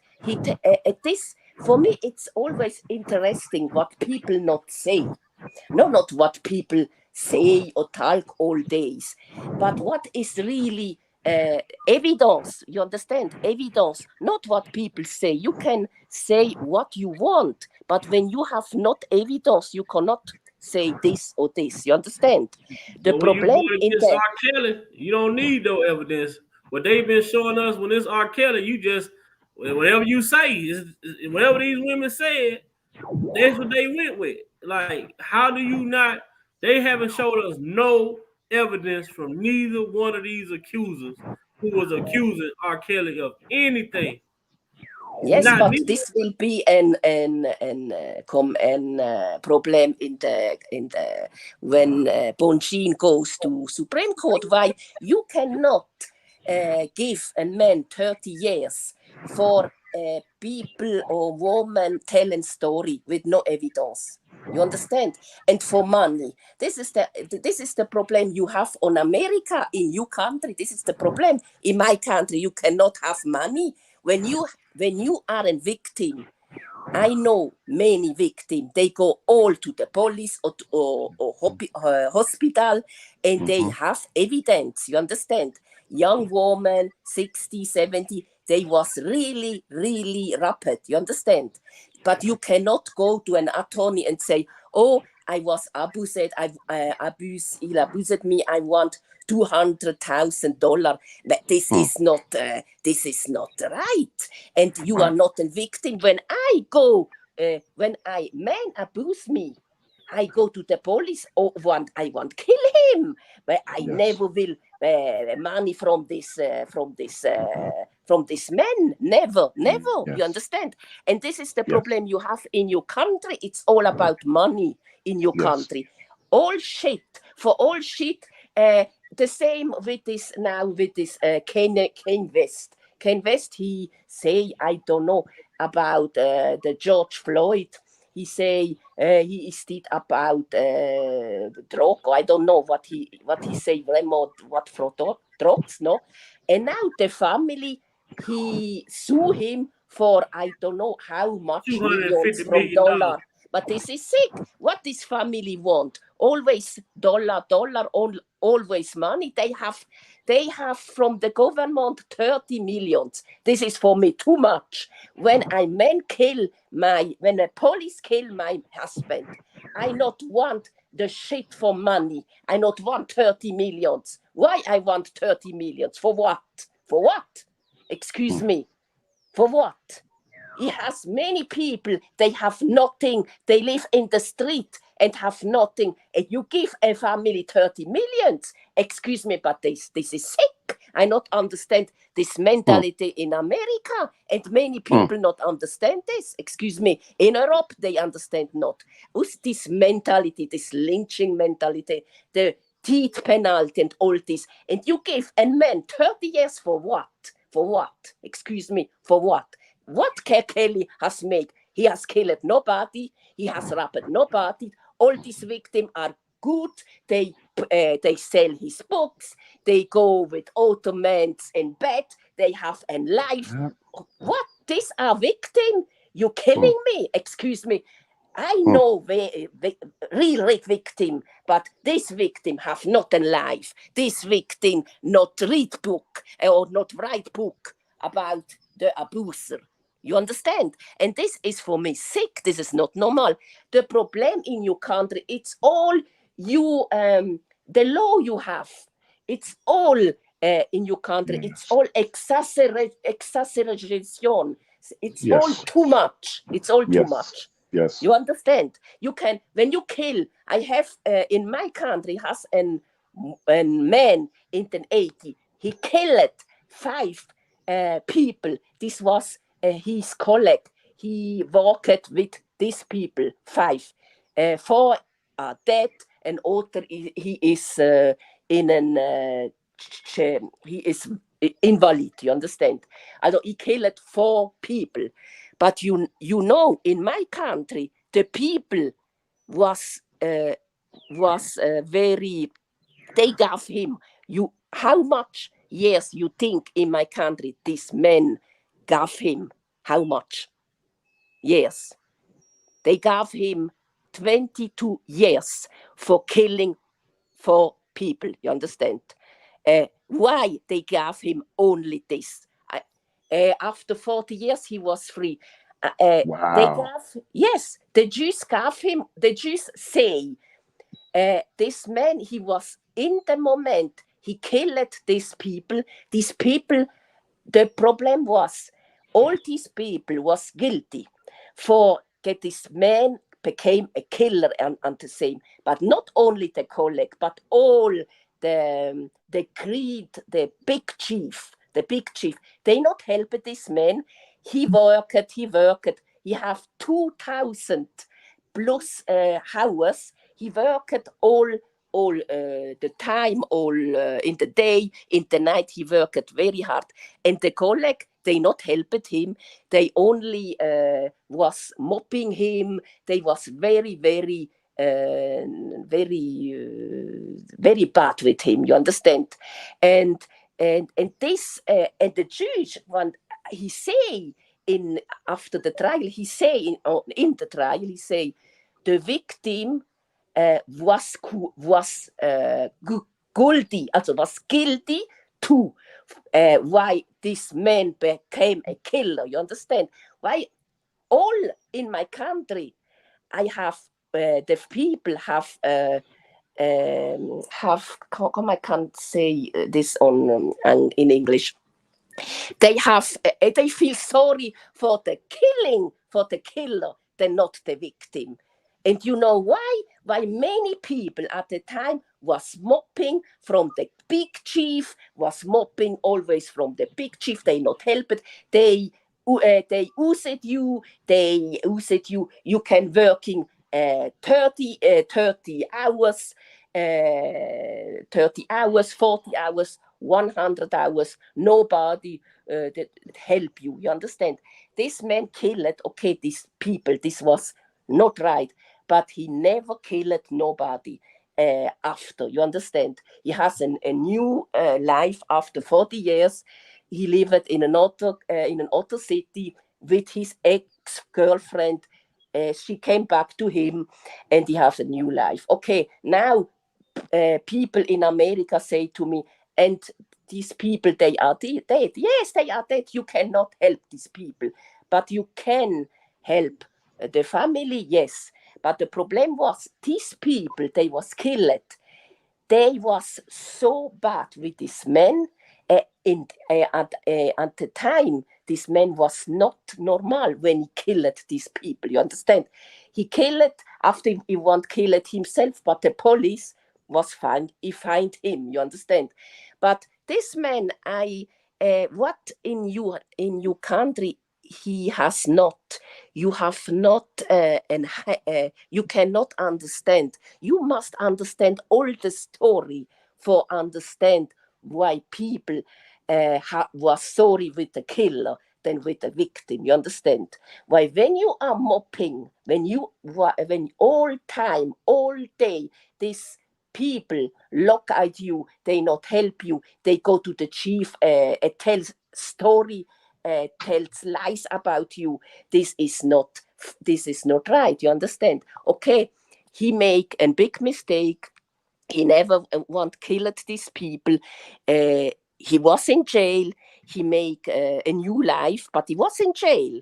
But he never killed nobody. After now he's dead too. You understand? But what I want to say, when you are a Jewish, you must always hearing two sides. You understand? He has always two sides from a story. You understand? It's the same, the story with R.Kelly. You have only one side, but I never heard the side from R.Kelly. And this I want heard the side from him, from R.Kelly. I want tell me your story, please. I want understand what is the truth. You understand? This I want, nothing else. The truth, and the truth can make you free. When I have killed people, okay, I'm guilty. He was in jail. The author, he was in jail. But why you give a man when he kill an person 30 years or the death penalty? Why? This is revenge. This is not right. You understand? Yes, ma'am. Okay.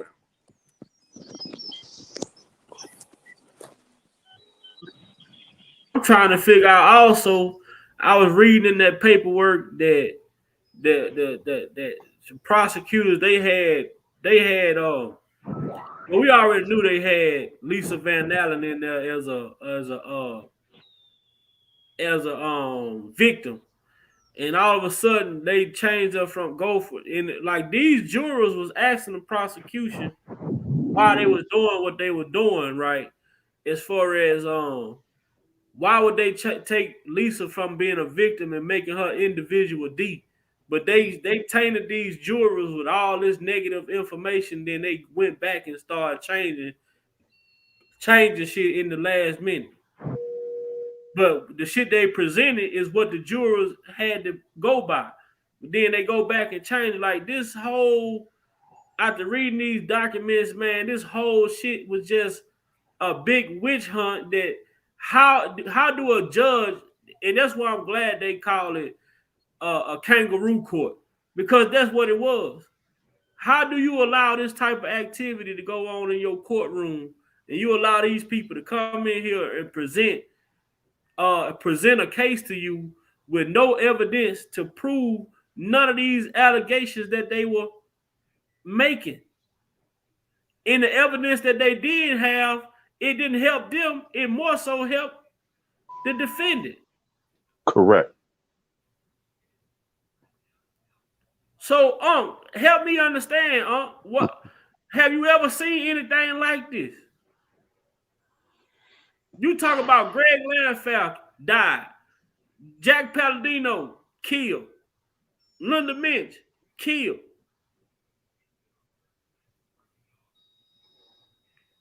At some point, these questions have to be brought up on a broader scale than this just YouTube, man. Right. Shit like this just don't happen.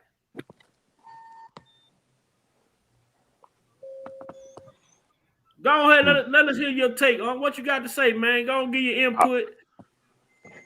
I want to fall back and hear J Rock's comment first. I highly respect his opinion and his thought process.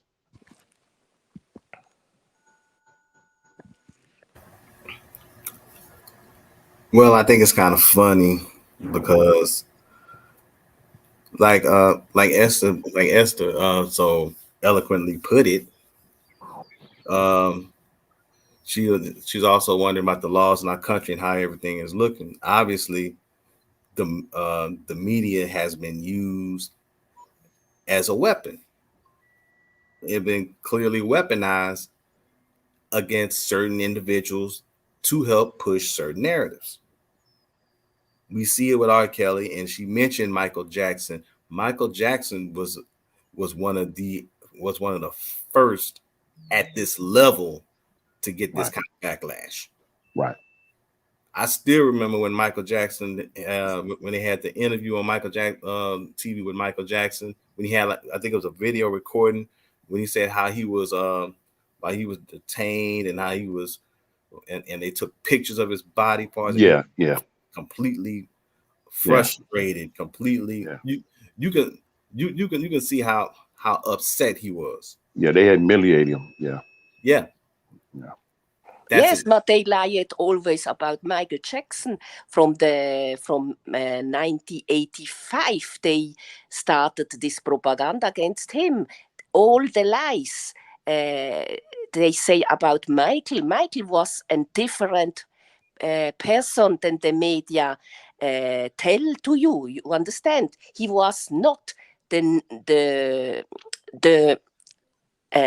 man who portrayed the media. The media is really a big liar. This propaganda against Michael was really big, but this was not only in America. The same they make in England, when he was in England. You understand? They make the same. They was all against him. I think they hated him about this Beatles catalog, no? But I think Paul McCartney, he was his fault why he talked shit about Michael. He buy his catalog, but in the truth, what he not want buy his catalog. Why? For him, it was too much. 32 million for buy his catalog.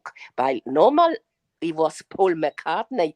He was the first for buy his catalog back. You understand? The ATV catalog involved not only Beatles, involved author, singer, all singer.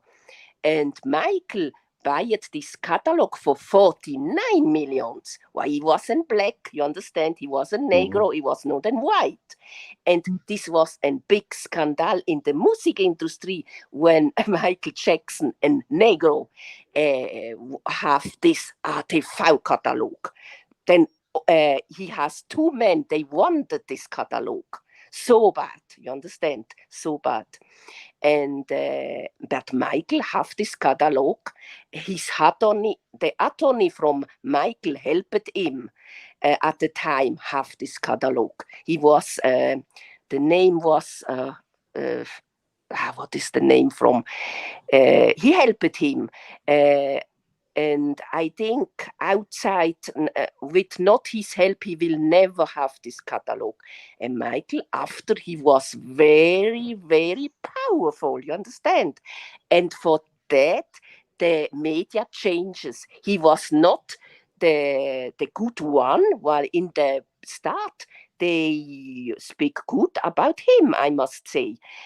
But after they started this propaganda against him, that he was crazy, he was Jacko the crazy. In England, he started with many harassed him with lies. The English press was horrible, was disgusting about him. He was very, very disgusting about him, and America too. And Michael has the most big character assassination in America history. And now the author is R.Kelly. He is I think he is more than Michael Jackson now. He has the most character assassination in America history. Then all the lies, I not think R.Kelly is the man the media tell to the public, to the folks he is. You understand? He's not a monster. He is not an abuser. He make mistake. He was a player and playboy. He loved many women. The woman loved him in the 90s and the two. He was another time, and in the time the people was normal. Now in America the people are crazy. All are abuser. When a man have many girlfriends, they have a cult, but this is sick. Excuse me. I think many not know what is really a cult, or when you speak about pedophilia, they not know nothing about pedophilia. Pedophilia. This is these people are sick. This is a disease. They have not only 10 victims. They have 40, 50, 100 from victim. You understand? But this is a disease. These people cannot stop abusing children. These people are sick. They need help. I know what these people make. It's really disgusting. But these people are sick. It's so. You understand? But I never see R.Kelly as an pedophile. Well, pedophile, he has not the he has not a profile from a pedophile. You understand?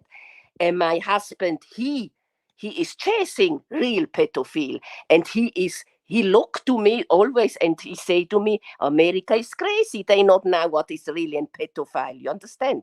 He say to me, Michael Jackson was not a pedophile. R.Kelly is not a pedophile. These people not know what is a pedophile. You understand? And you know Jane Rachon d'Alandfair, she was in Europe in 1999, and she has a boyfriend. Why she not say she has a boyfriend? And this was not R.Kelly. You understand? And America, they not know nothing. What she make in Europe, you think really she is the age she say she is?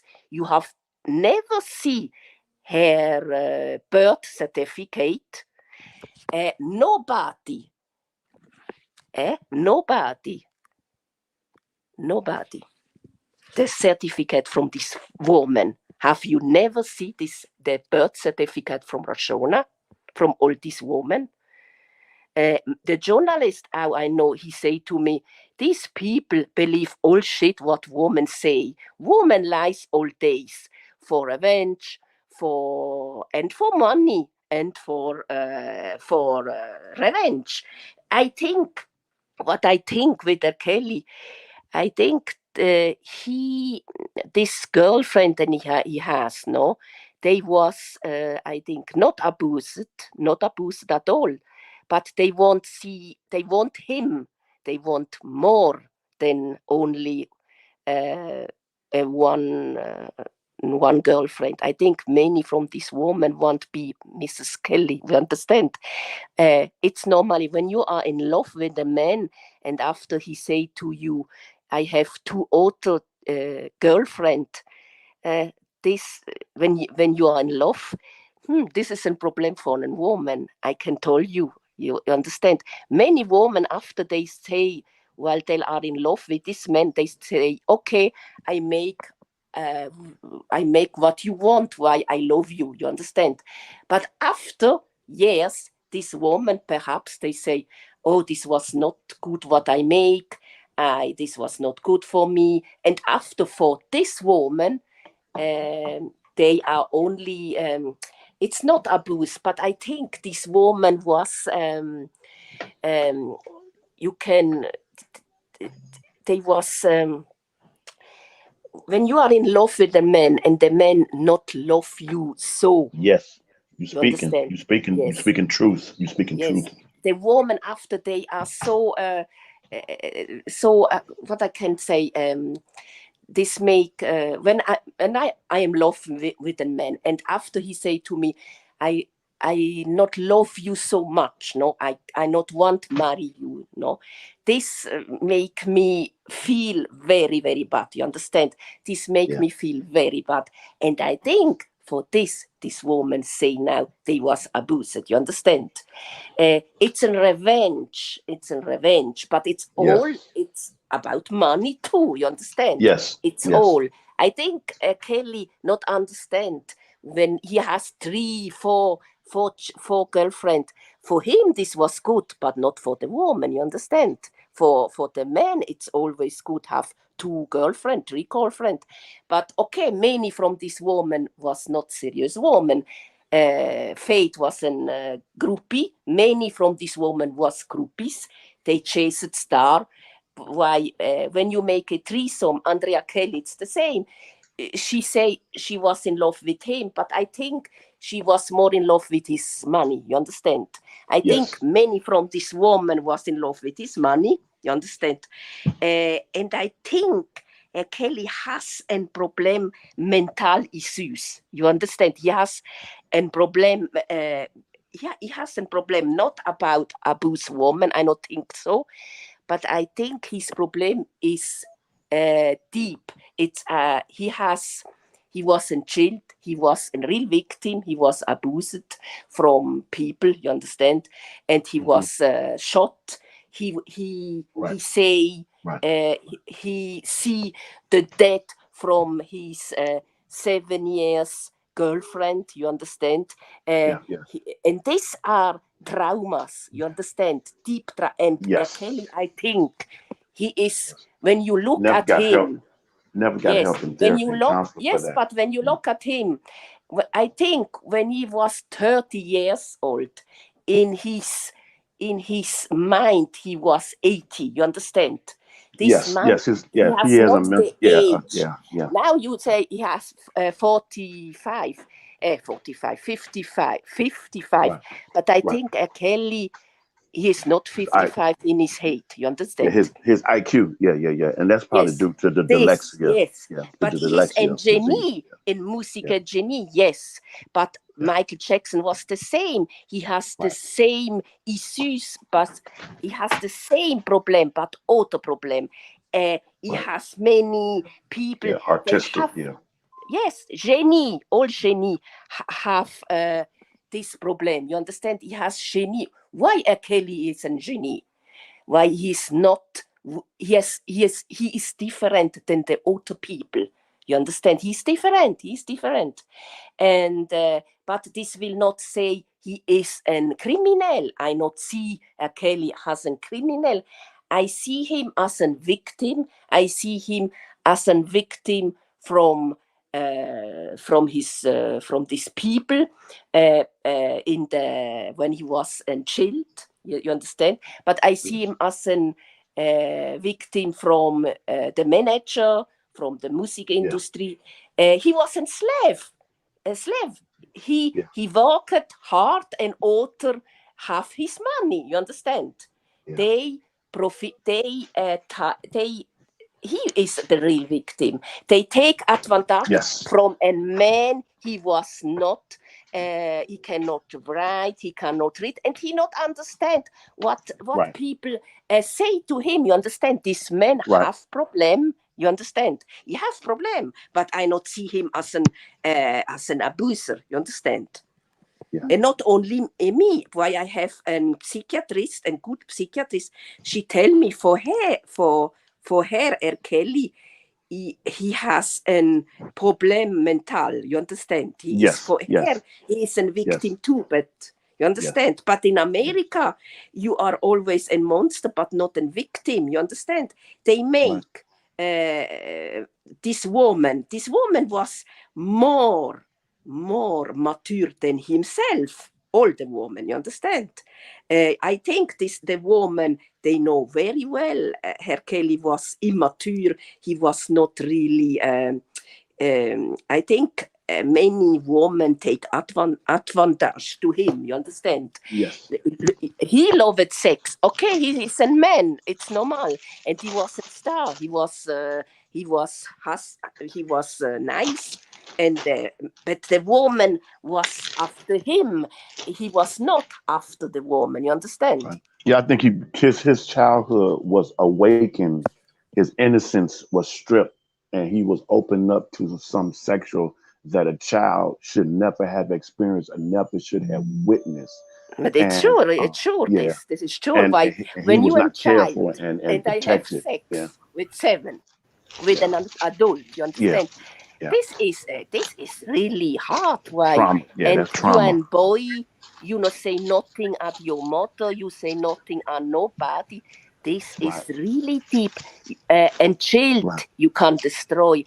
For right, me, R.Kelly was destroyed when he wasn't chilled. You understand? right. His soul was destroyed. His Yes, child soul. You understand?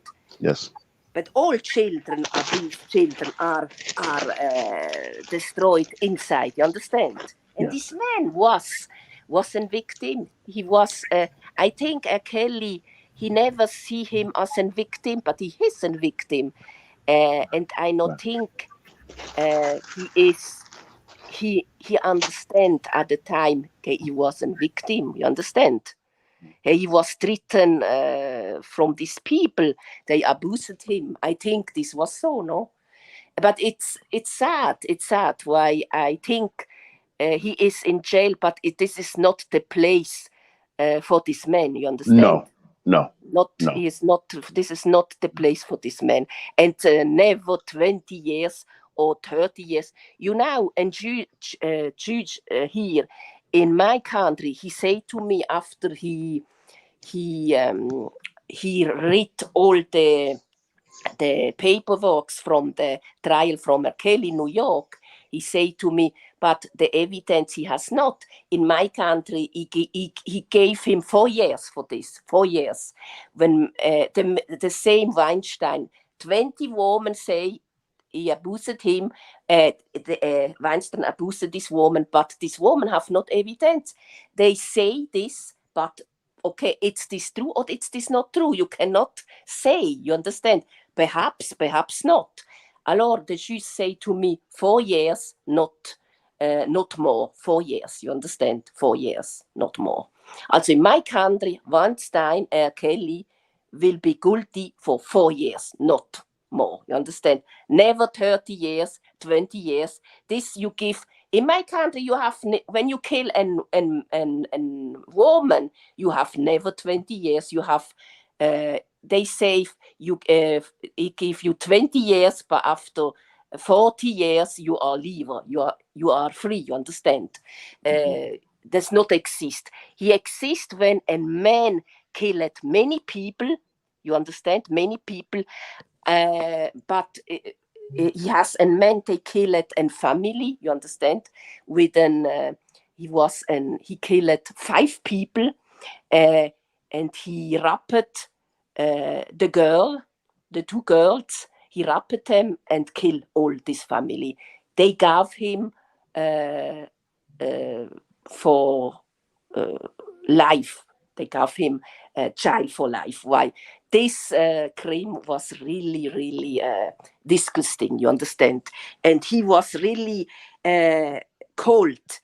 This was a murder, cold, very cold. This was not in a moment from fire, from you understand? He was really cold, this man, you understand? But R.Kelly in jail for 20 years, this is for me sick. This is for me ridiculous. He has not, all these women are good.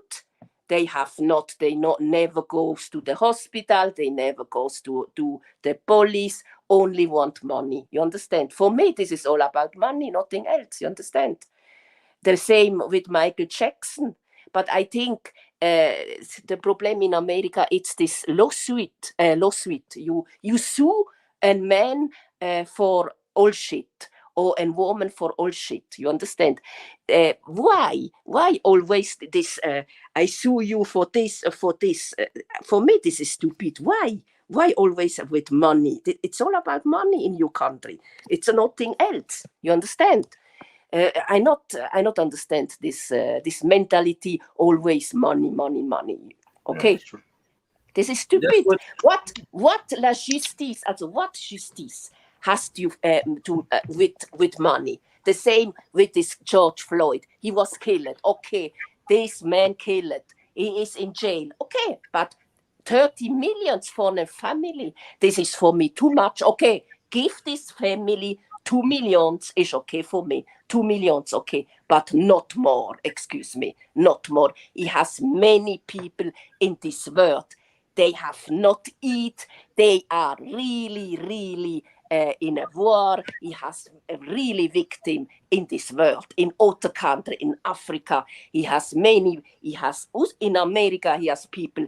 They living in the street. Nobody help these people. May give these people 1 million, no, in the street, or give these people 10 millions. What do you give? And family 30 millions. This is for me sick. But they give them that money because they don't have it, don't come out of their pocket. So of course they'll give a family 30 million, whatever, all these millions of dollars and wrong for death. But it's too much. Excuse me, but it's too much. I not want 30 millions. Never in my life. When and police kill my husband, okay, I give 2 millions. It's okay for me, but I not want more. And when they give me more, I give this to people. They are poor. They are really sick. Do you understand? But why? Okay, my husband was killed. Okay, he was killed. Okay, but I not want money. I want this man in jail, and he's in jail. Okay, hello, I'm doing now what? Okay, give me 2 millions. I'm okay with 2 millions, but 30 millions? Never. I'm not so hungry. Money, it's not all in the life. People think money's all in the life. No. How they built this. That's what this. I don't say that's how they did it, but our people have been. It's a real. It's all over the world, but they look at us as if, they can just give us some money and we should just be quiet. Or they say, well, they do certain things to us. I mean, it goes back to like me and Unc talk about, me and J Rock talk about the things that Tupac was saying, as far as like, even when he say, should nobody be winning the lottery for $100 million when you got people that's sleeping on the streets in this country. You got people living in encampments, and you got children going around here, don't know where their next meal coming from. But at the same time, it's the way when you start talking about the money, and when you look at even like a person like R.Kelly, a person like Michael, or any of our celebrities, when they talk about money, you see people addressing, like, they talk about these lawsuits, they talk about these settlements, but how many of these people are talking about the good deeds and all the donations, all of the donations that R. Kelly have gave to Africa and all these different places, all of the funerals and different things that he paid for in Chicago, all of the Boys and Girls Club that he donated money to, all the charity and charitable things that this man has done in the United States. They don't even acknowledge those things when it comes to him spending money for a good purpose, but they talk about the money that was paid out throughout these settlements, constantly talking about, oh, he's broke because he paid this money in settlements. He's broke because he paid this money in settlements. But how about all of the good things that this man has done to help all of these families, even the people that was around him, sucking the money out of them, sucking them dry for money. He was helping those people as well. Like, he never cherished the money and the lifestyle that he was privy to. He tried to share it with everybody. And that's the biggest thing. You can't share your blessing with everybody, because my blessing ain't for everybody to have. But at the same time, if I choose to be generous, then I can choose to be generous. But at the same time, you have to watch who you being generous to, because you'll give somebody some money in their right hand and they'll put it behind their back and hold out their left hand. They still want more money. So you can't satisfy them. But this country has been built and shaped up as if money's supposed to fix the pain that families go through not just I don't even want to get on the George Floyd topic, but not just victims of police brutality or wrongful death, but like with these women who are coming out with the allegations that they're coming out. How does money fix what you went through? You know, and they could do a study on half of these people who get these large settlements from these cases like this and see what do they do with what do the money go? Where does the money go? What do they do with the money? We never would know. That's just like Jennifer made clear during the trial. Jennifer made clear during the trial that you know, all these charities things that R.Kelly has done, you know, now these women coming here. She asked her, "Are you looking to get restitution?" Then these I'm excuse my friend, these hoes sit there and say, "Oh well, they don't know, they thinking about it." You know what you here for? These people done already told you what you here for. They already done told you what you entitled to. So don't sit here on this stand and act like you ain't trying to get restitution when you know that's your whole purpose for showing up. Yes. Only in this country, this is where you can get people to come into a courtroom, a kangaroo court, and lie on a man, and this man get found guilty, and these women can seek restitution when they had no proof to prove any of their accusation against this man that they are saying did these things to them. And then, like I said earlier, how can you go 20 years lying to grand jury after grand jury after grand jury after grand jury to all of a sudden you telling the truth now because it fits the narrative? No, I not believe what Jane or the Rashonda say. I not believe her. You know, R.Kelly, you know, you don't have to, like you just heard on the Supreme Court video, you don't have to agree with how a person live their life. But does that make it wrong or right? What laws are, if you choose to have multiple girlfriends, guess what? In this country now, polygamy is one of the biggest things now. Everybody's out here having multiple girlfriends and they living their life. So that's yes, not a crime. Many people have, many men have many women. This is not a crime. he has woman. He has woman too. They have two boyfriend. Yeah, you understand? I mean, so we are people. Now. We are human. We are not God. We are not only people. People make mistake. You understand? But I think this is all for me. This is all about money. You understand? The R.Kelly case. I think when you give this man a RICO charge, and now why only you give this and not white people to RICO charge? You understand? RICO charge. You understand? Why you give only rappers now? Rappers, no? And the Kelly RICO charge. Why? What? RICO, it's for mafia, normally. It's the mafia family, they got RICO charge. You understand? But these are criminal, real criminal. They have more millions from money, 200 or 400 millions or more. You understand? They have really an enterprise but not only in a city, but in all the country.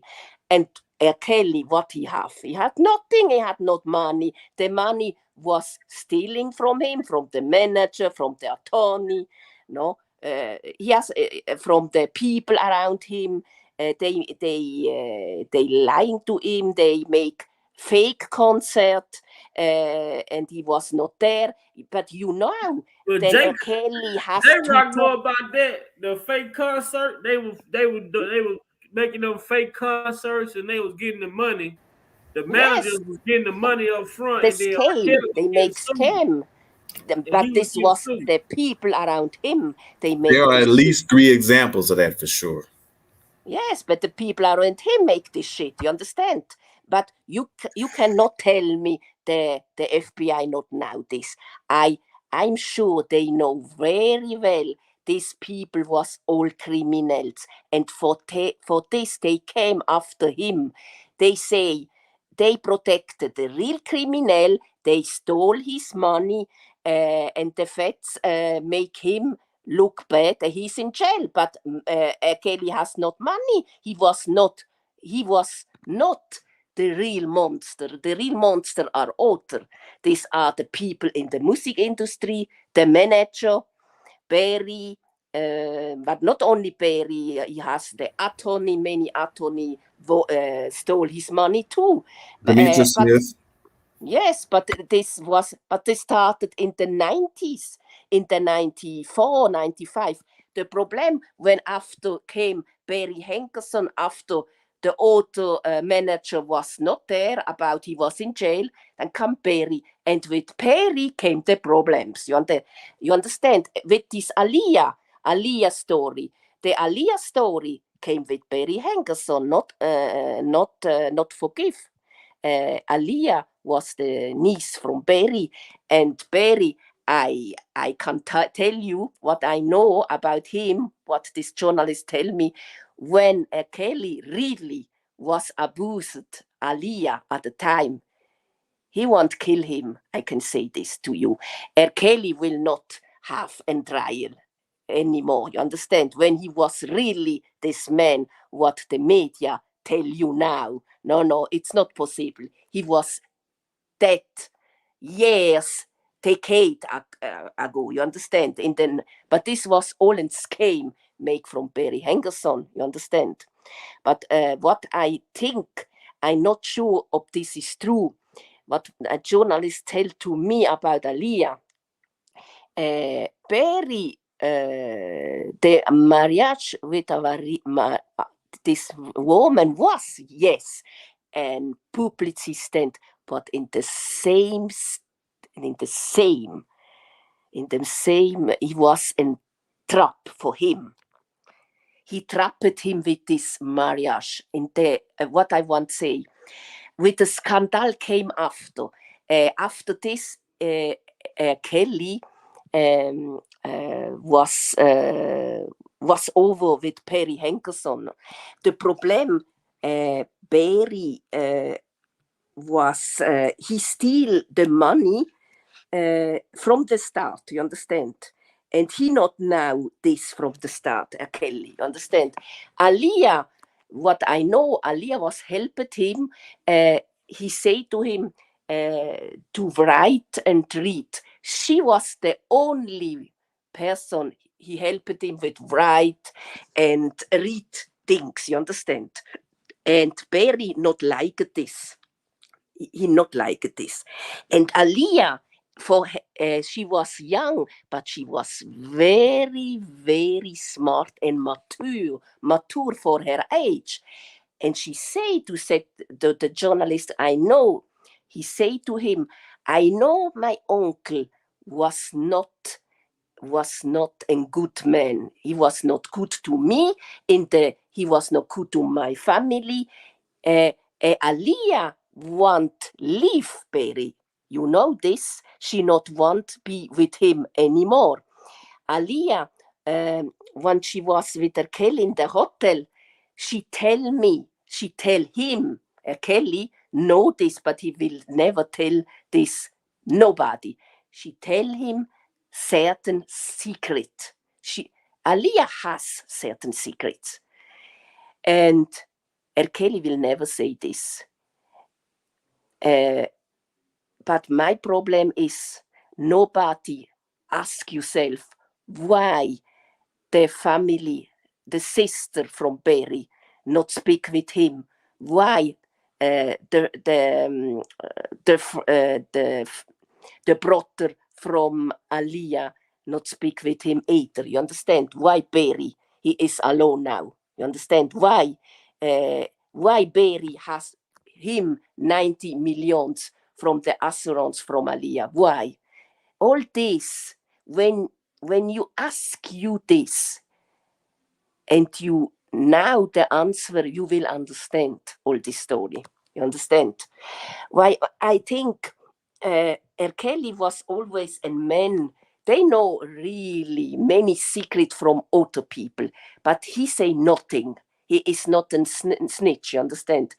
He know many things, but I think he make a promise. He promised her never tell the truth about certain things, you understand? But he never abused this woman. Aaliyah was a happy woman, but what is true, she loved R.Kelly. She was in love with him. She loved him. She loved him when he was married. The journalist tell her, he is married now. It's this for you. It's this for you and problem. She say to him, this was always a dream for me, but I was too young, and the problem was my uncle.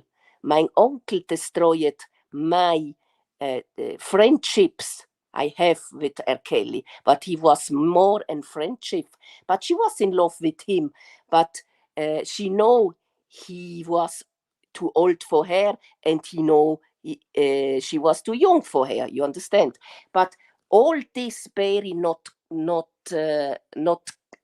in the when he make this trap with Aaliyah, he tell Aaliyah a story, and Aaliyah say no to him, to Barry, you understand? And after this marriage was annulled, she was never with R.Kelly intimate. She was not. She was really not. But what I can say you, she loved him really.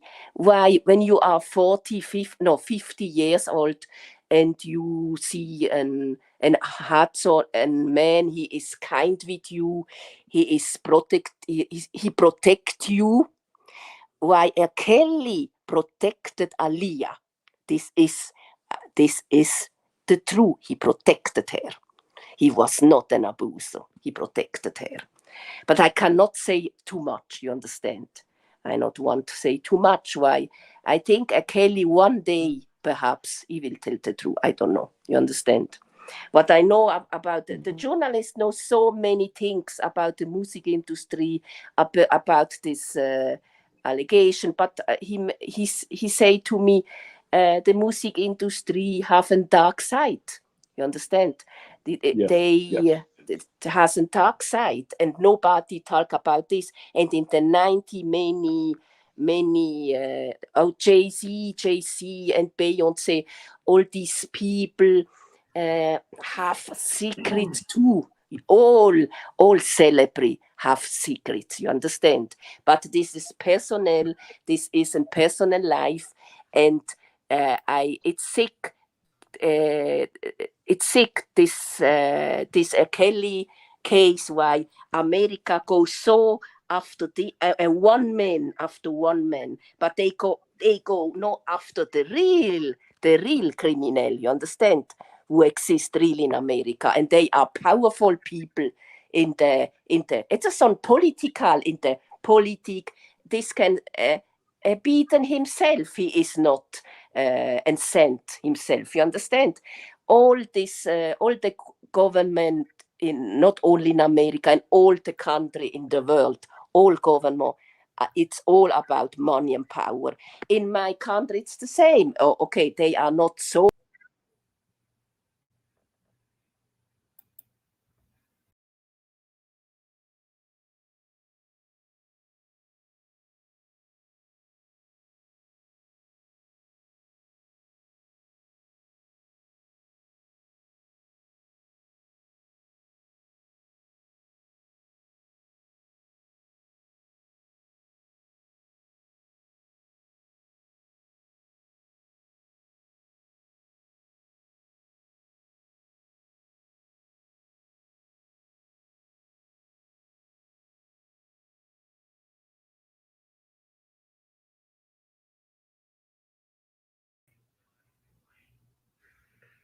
Shit, damn.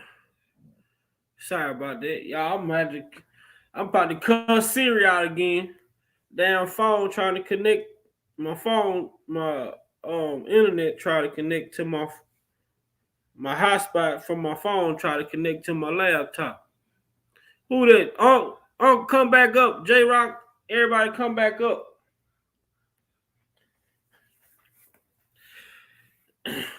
We ain't got too much long on here.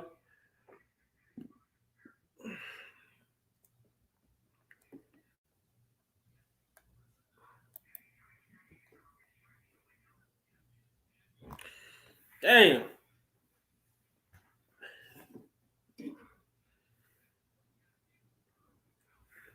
This has been a good Sunday live. And I hope everybody enjoyed. Hope everybody enjoyed the live. It's been a good one, man. You know, it's been a good live today, man. From everything we talked about, from everything we talked about, from Jack Palladino to Aaliyah to prosecutors. But this just something with this prosecution though. This with the prosecutors not charging R.Kelly in Chicago, but then they allowed New York bringing the same evidence from Chicago to New York, but they changed the charge from enticement to bribery. But don't that mean the same thing? J-Rock? I would believe so. Don't enticement and bribery relate to the same thing? I would believe so. I mean, the fact of the matter is enticement, bribery, coercion, all that to me. All that falls into the same category, right? To me, it does. I don't know about anybody else. So if Chicago was willing to bring forth charges with this Aaliyah situation because they said the laws didn't come into play until 1996, why would New York pick up the same? Now, New York got the same evidence now. You got to understand. And why would New York pick up an incident of the bribery took place in Chicago? The enticement took place in Chicago. Why in the hell did New York pick it up? How did New York pick up? That's jurisdiction is challenged, right? Should have been challenged, right? New York has no jurisdiction over that crime that they allege took place in Chicago, which is not even a federal crime.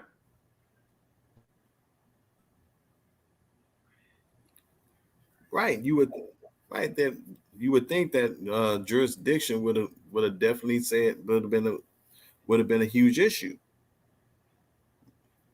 But as we all know, when you are out to try and push a narrative and actually try to get out there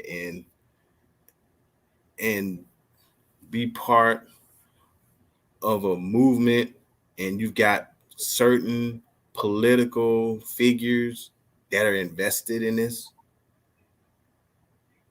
there's really nothing fair about what they're doing.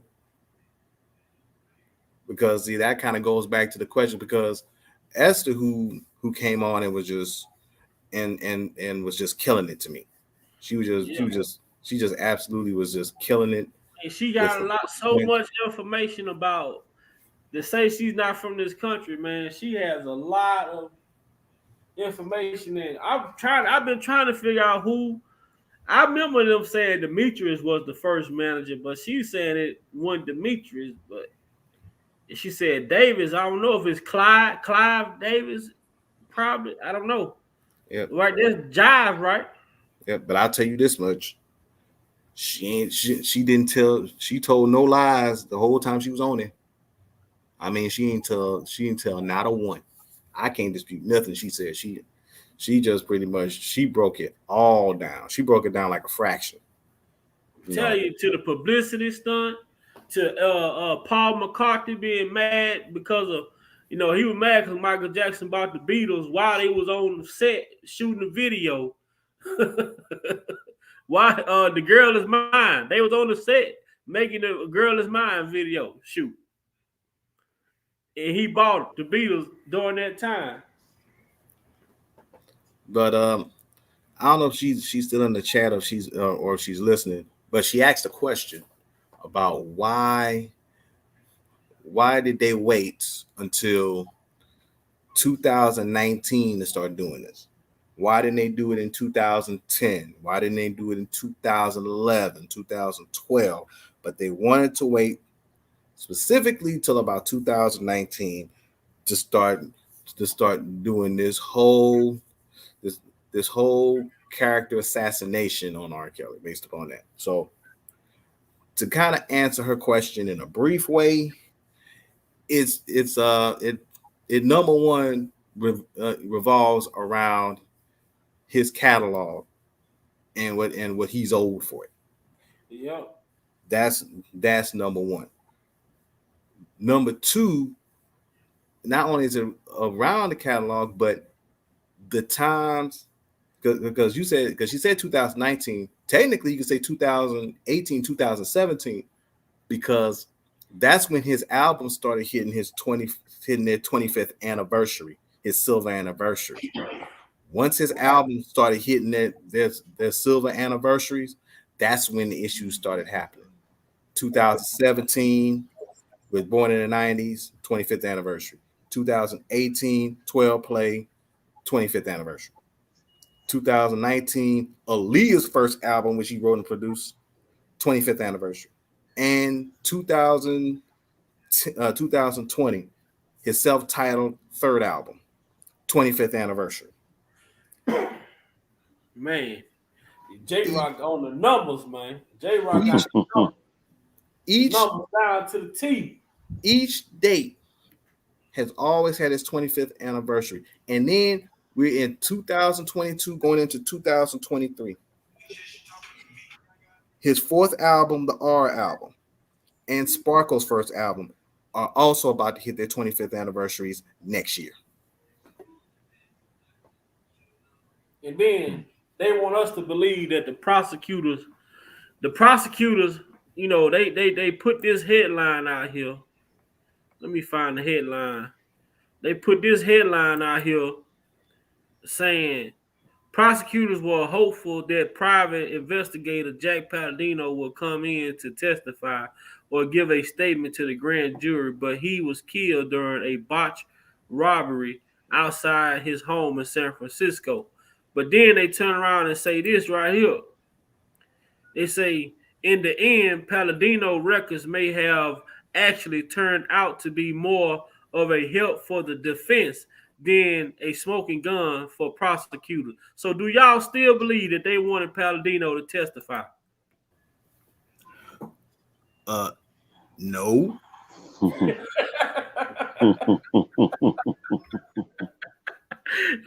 that's obvious. Yeah, that's obvious. They full of shit, man, because they had already subpoenaed the records, so they knew the information. The shit that McDavid and Brentley brung out, the prosecutors already knew that. They had already subpoenaed all of the records from Palladino.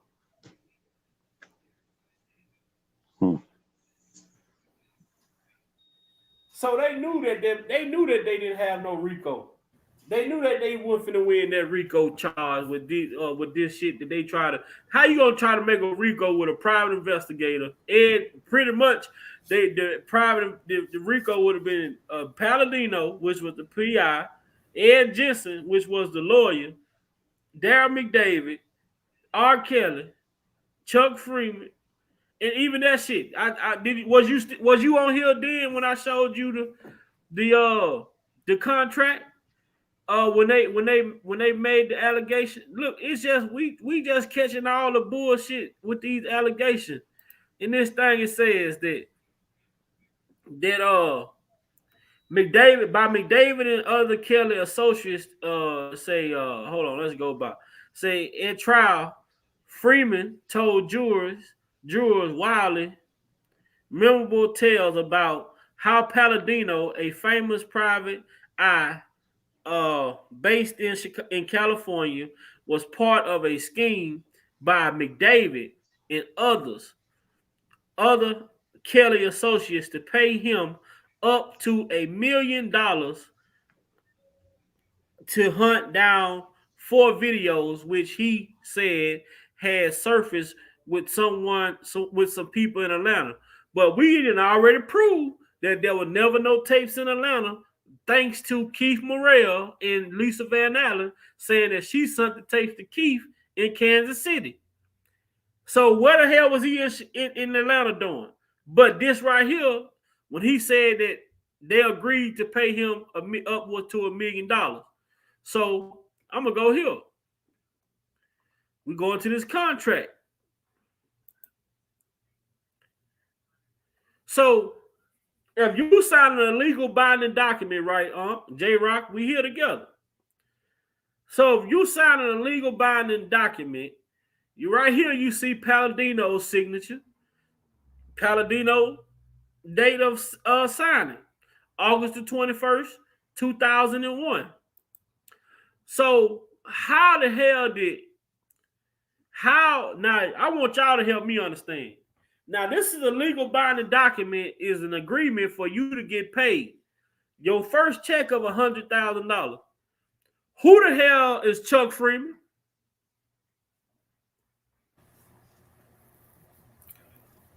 Let me ask you a question here.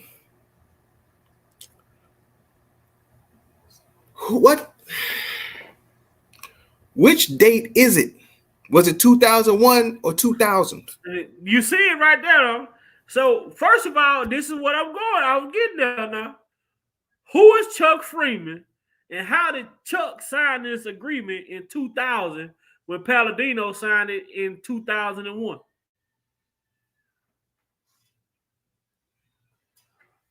Why would I pay Chuck if my agreement is with Charles Freeman? If I'm Charles Freeman and I want my money, why am I getting? You think Palladino or you think Ed Jensen or McDavid would? He can't even go cash the check. Chuck is not his government name. If it's a legal binding contract, you're gonna need the legal name. My point exactly. So if I write you a check in Chuck can't even go cash that check. Who the hell is Chuck?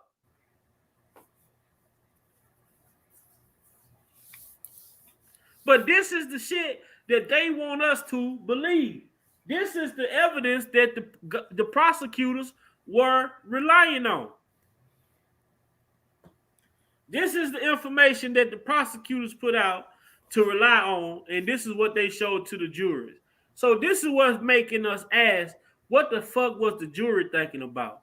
And second of all, why haven't we heard from no jurors in New York still? You know what gets me? It's these 2 dates. Now, Chuck jumps up and said Chuck Freeman 2000, right? Now, Palladino said August 21st, 2001.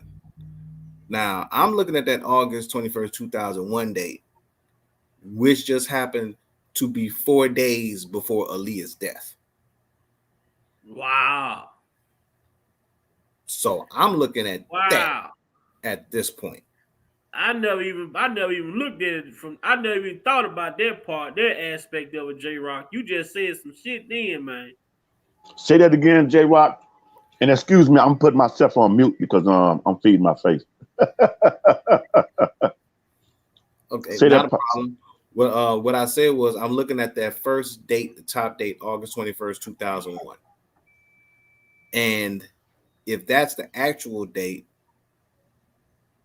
that date was 4 days before Aaliyah's death. Mm-hmm.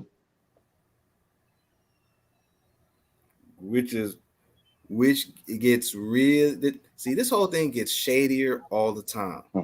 Because what was the thing that was widely being reported? You could say allegedly, thanks to that interview that Ayatollah, I forgot his last name, what he had said. Ayatollah. Yeah, and what he had said. that Barry got a $90 million payoff because of Aaliyah's death. Now the thing is that they kept saying was, well, it happened because this was as far as based on future incomes what she could have had, but you would think that would have been after her death, not 5 days before. Yeah, it's all poppycock. So my theory and what I believe is simply that Barry or whoever is involved around this whole thing actually tried to approach Aaliyah with the narrative that they tried to push on R. Kelly. Aaliyah refused to be part of whatever agenda they had against her. I can see that. And because of that, excuse me. And because of that, that might have prompted him to put that plan in motion. Yeah. Not saying that that's what actually happened, but we're saying allegedly. Right. But that might have he might have had that allegedly in his back pocket. Like, if she's down with it, I won't need to do it. Especially the way he was moving and stuff. But every dog has their day, man. Everybody comes from there. Chuck date shows. I'm answering the question. Chuck date shows 2000. Chuck signed on 8/21/2000, and and Jack signed on August the 21st, 2001. But who is Chuck? How can Chuck sign a legal binding document to say he's supposed to get money? And who is Chuck? Would that be short for Chuck E. Cheese? Because that's all it is. That's all it is. That's all it is. Man, this shit is so much fraudery, so much foolery, man. Buffoonery, as my girl Skylight say. Like, even this shit, like, come on, man.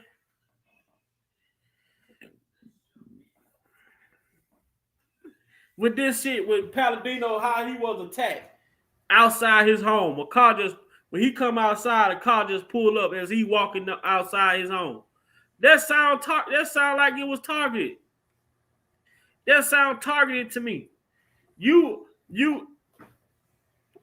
walk outside your home, and the attackers, in the attack, a car pulled up outside the residence, and the suspect attempted to pull his expensive camera from around his neck. How the fuck did they know it was an expensive camera? How they know what kind of camera was around his neck to even know that it was expensive? It say Palladino may have inadvertently helped detectives make the arrest after photographs were recovered from the camera the suspect tried to steal. So what you mean to tell me? What, did he take a picture of these suspects and they say, oh, hell no, don't take no picture of us, and they wouldn't try to take the camera? That would it sound like, don't J-Rock?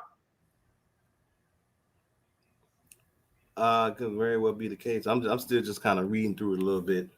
Palladino may have inadvertently helped detectives make the arrest after photographs were recovered from the camera the suspects tried to steal. The famed private investigator worked for So so y'all concerned about the doggone photograph. Wait a minute. The first thing is the attack on the civilian. Right. Come on now. Come on. Ain't nobody slow, man. But y'all make sure y'all put that in there about photographs about the robbery. This was all about a robbery. Stop it, man. I'm from Chi-Town. Well, I walk through barrels, man, J-Rock, where there's signs that you can't see, but you still can see them that say, do not enter. You can't hoodwink me, man. You can't hoodwink me, man. Right. That was a plot and a setup, man. That's all it was. Keep that man quiet. That's all it was. Yeah, that's it. I keep on telling y'all, they keep playing the same old play, man. They keep running the same play, J-Rock. J-Rock been saying it from the gate, man. Jake Rock and Prima Donna and you know everyone else, but the way y'all man work, you and Prima Donna, J Rock, man, y'all been saying it, bro. Y'all been saying it, bro. We've been saying for a minute, but absolutely. And Prima Donna, oh my God. I love her, man. I'm in love with her, man. I love that woman's spirit. I love her mind, her thinking. I love her heart, her integrity, man, her thoroughness, man. That's just, and she a Virgo like me, so that's what's up. I have said time and time again that I believe that Prima Donna is probably the best investigative reporter on YouTube. Man, yes, sir. Wow. Yes, sir. I will stand on it. I know she don't normally do it, and I understand why, because I understand her thinking. But man, nephew, if you can one day get a surprise guest with her on that, man, and you know, pre-planning, email, whatever, you know, and ask the question only that she would be willing to, you know what I mean? That'd be phenomenal, man. You know, hope one day it can happen. If not, you know, it's all good. We just stand back and support her, you know, and you know, it's all Gucci because we understand how these jokers be. Right. Yeah, but man, this man that made some bread. Man, look at working Bill Clinton. You can imagine how much bread he made. Yeah. Harvey Weinstein. Boom, Cal.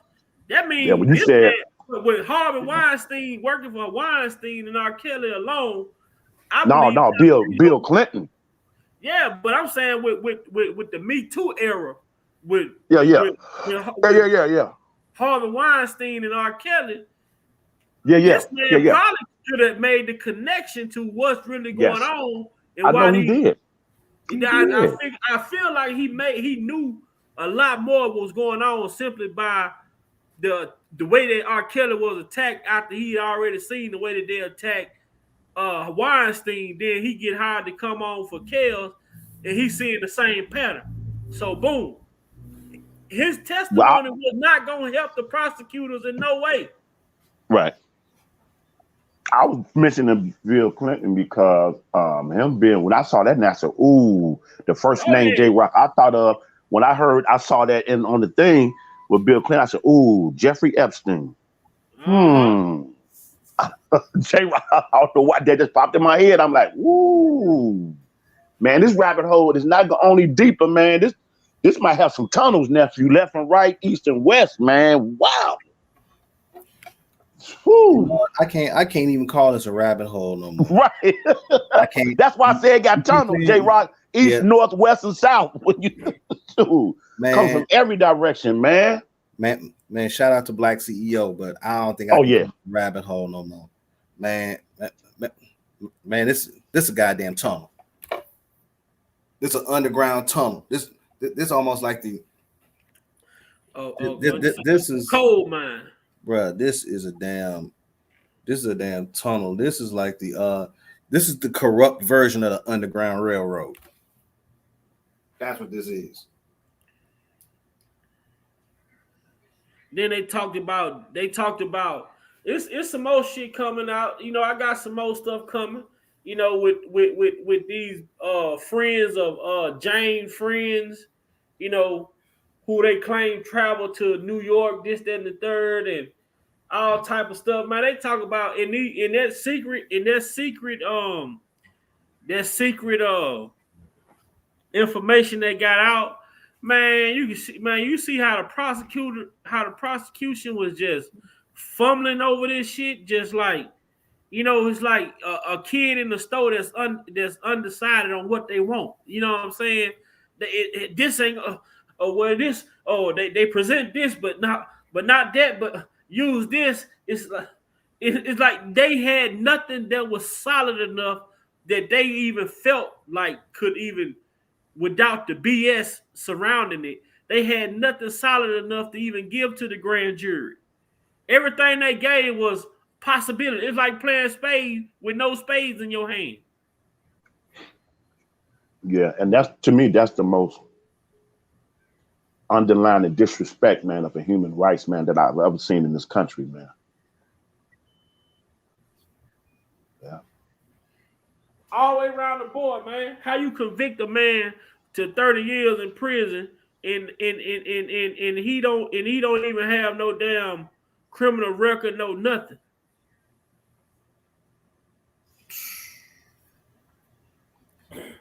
How you convict a man not of even 30 years traffic of ticket. prison with no evidence? Dude, the man didn't even have a traffic ticket at all.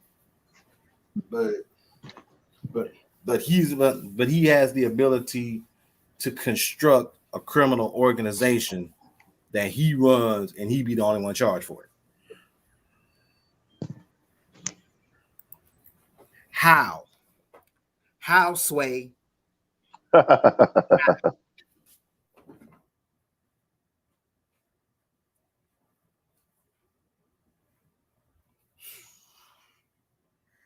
See, the problem is these people out here thinking that they could just throw out any stuff, anything they want to, and then proceed to insult our intelligence and think we just gonna be cool.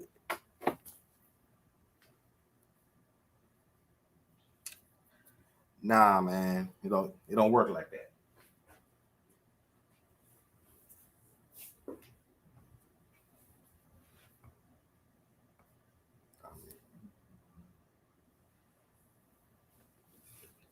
I mean, try again, give me something else at this point.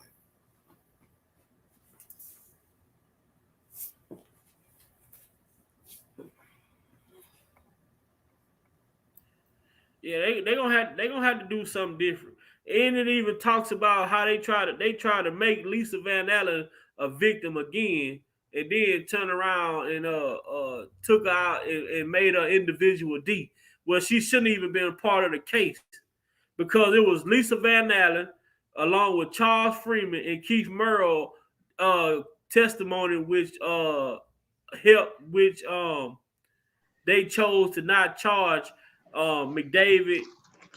And what's the other guy name was? June Brown and R.Kelly with obstruction. And the only reason why they brought the obstruction charges was because of Lisa Van Allen lied to them people like she knew that she had proof that they obstructed justice. She lied. But my whole thing is this on that. Why the fuck would y'all even trust this motherfucker if she got kicked off of the goddamn stand for perjury during the first trial? It goes back to the whole Roshona thing. She lied to the grand jury for over 20 years. All of a sudden, she credible. Come on now, make it make sense.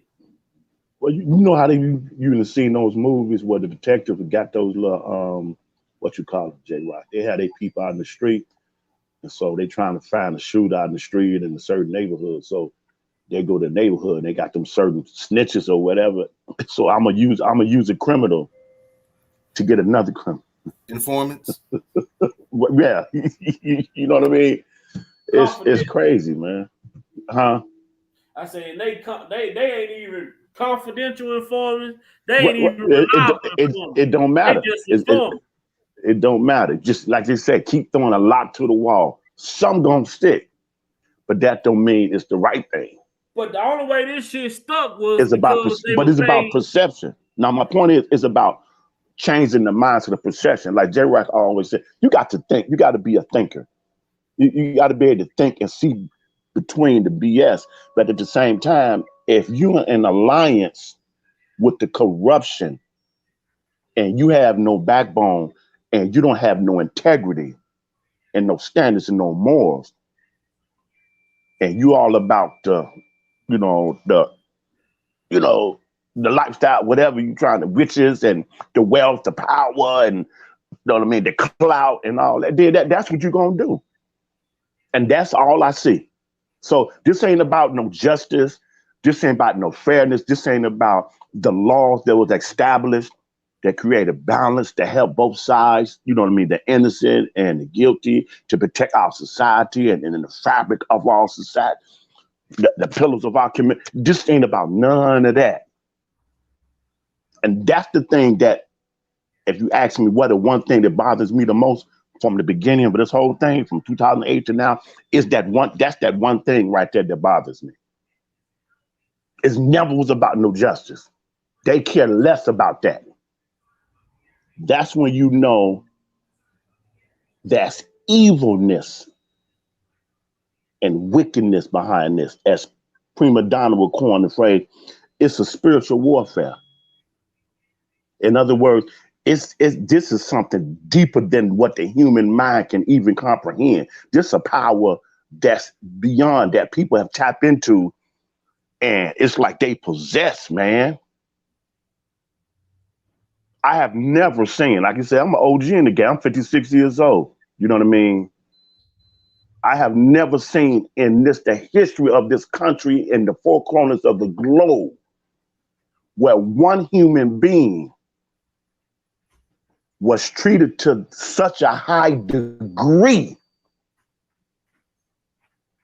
And that's the thing that gets me about all humanity who's viewing this across the four corners of the globe. You can't even see the humanity part of it. I don't care if you dislike a person or you got an issue with a person's what's that, flamboyant playboy lifestyle as a rock star. It all comes with that.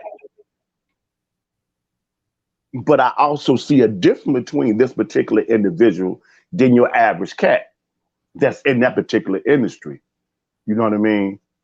And it's unfortunate. Sometimes you enter things with triple darkness. J. Rock, he's like our elders say, you didn't know that you didn't know that you didn't know. And then when you wake up and say, whoa, man, I ain't got one on that. But hey, let me let you come look at this contract. Remember this? You see this clause right here? Oh man, I'm not each. What you gonna do? And you know we got some stuff on you, right? So you gonna play ball? You know, either you all in, or we can assassinate your character. That's what they start doing. We're gonna make you look like you crazy. Cause why?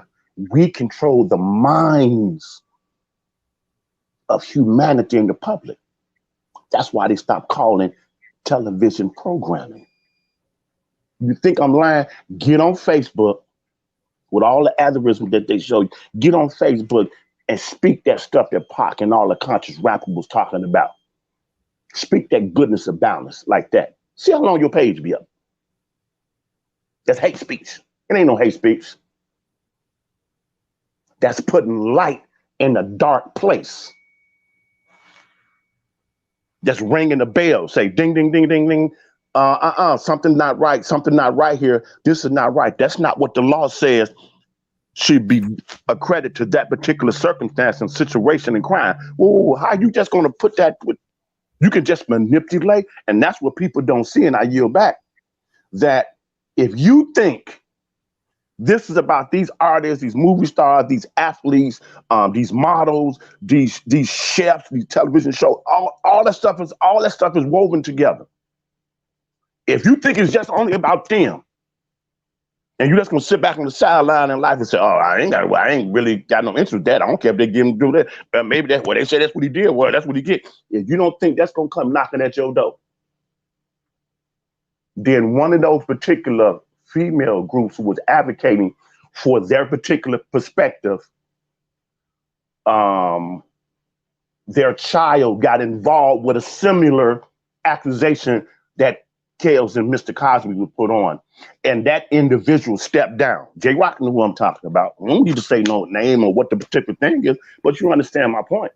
That would be the head of the Time's Up movement. Yes, sir. If I'm not mistaken. Yes, sir. So my point is, like Pac said, and I yield back, everybody can be touched and hit. The difference is when you decide that you're not going to walk through this life with morals and standards and integrity and fairness. When you decide you're not going to do that, then your day is coming. But it seems on the surface that it's a longer process. That, oh man, ain't nothing gonna happen. Oh, they ain't got away with no. They ain't get away. Why does it seem like the good die young, like Pac said? Why we get hit? It's a standard. See, that's what it costs to walk in righteousness and goodness and fairness and have decency. But you win in the end. You always come out. You're able to weather the storm through it. And I believe if it had not been for his pedigree from his parent, his mother, and whoever else the individual that came together was to influence him when he used to go with mom to church and choir and everything. If it wasn't for that belief and that faith, and I know it to be so because you can hear the spirit of goodness in his music when he talks about those inspirational songs and those conscious songs when he sings about Africa and all of that, those uplifting songs. I can tell that man has a connection with the Most High God. And all of us make decisions that we think are the best for the moment, but don't be the best for that season in our life of where we're supposed to be going for our purpose and destiny. And we get off track. And then the company that we keep, that we have in our inner circle, we really never vet these people and understand the motives, why they in your inner circle. It's deeper, it's as deep, just like family members. It's certain family members that you love them, you care for them, you don't wish nothing on them, you wish all the happiness and prosperity. But you know, certain family members, you just gotta love them from a distance because their spirit is not right. Their heart is not in the right place. And while they walking in that mindset and that negative poison energy, if they come into your inner circle and what you're trying to build and establish to impact the world for goodness, it's going to pollute and taint that and taint it. And at the end of the day, who going to get the blame? The one that's trying to come up and blow up and walk in their gift and their purpose. It comes with it.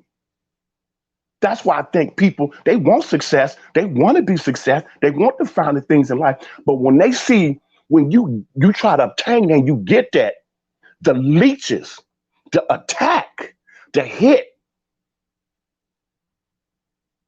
you got to get people that you can some kind of way to protect the money from the people who trying to take your money. Some people trying to destroy your brand.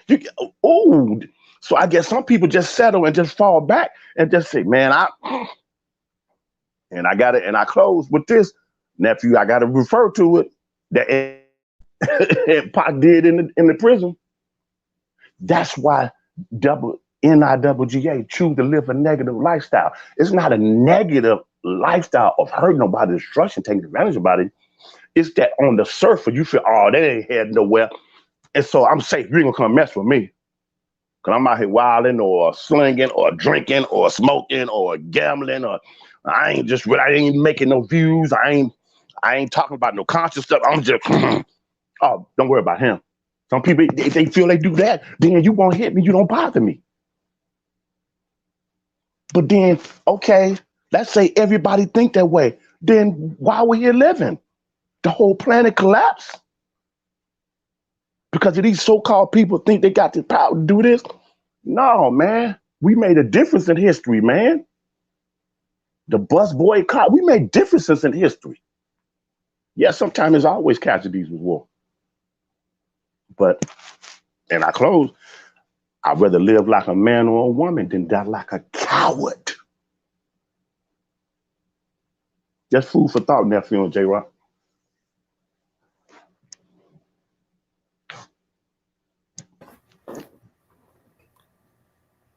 Yep, that's definitely that. I'm back. Y'all been holding it down. I was getting my son together. I'm back. Yes, sir. Yes, sir. Yeah, Dave. I wonder how long Dave's been waiting on him.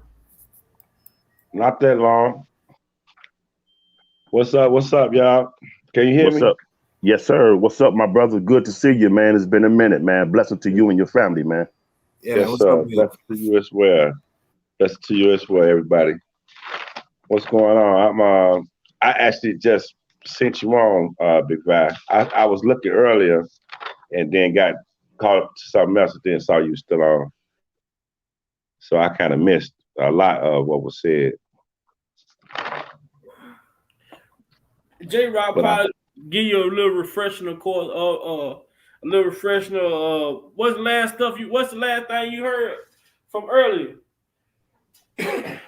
The last thing I seen was you was showing like, look, you was talking about the guy what's The investigator? Oh, yeah, hell yeah. no, man. Y'all done goddamn me. Hold on, man. We got a special guest for real on here, man. Another special guest. The fellas is falling in here today.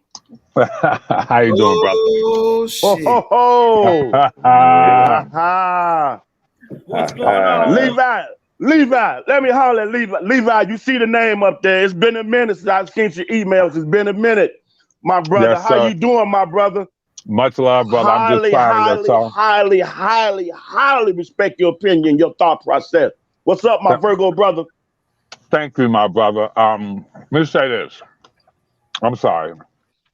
I was eating some ice cream. I said I got to get in before I close it out. Listen. Right. First of all, let me say much love, honor, respect to every brother that is on this panel. J-Rock. Oh, thank you, man. It's all love, brother. Yeah.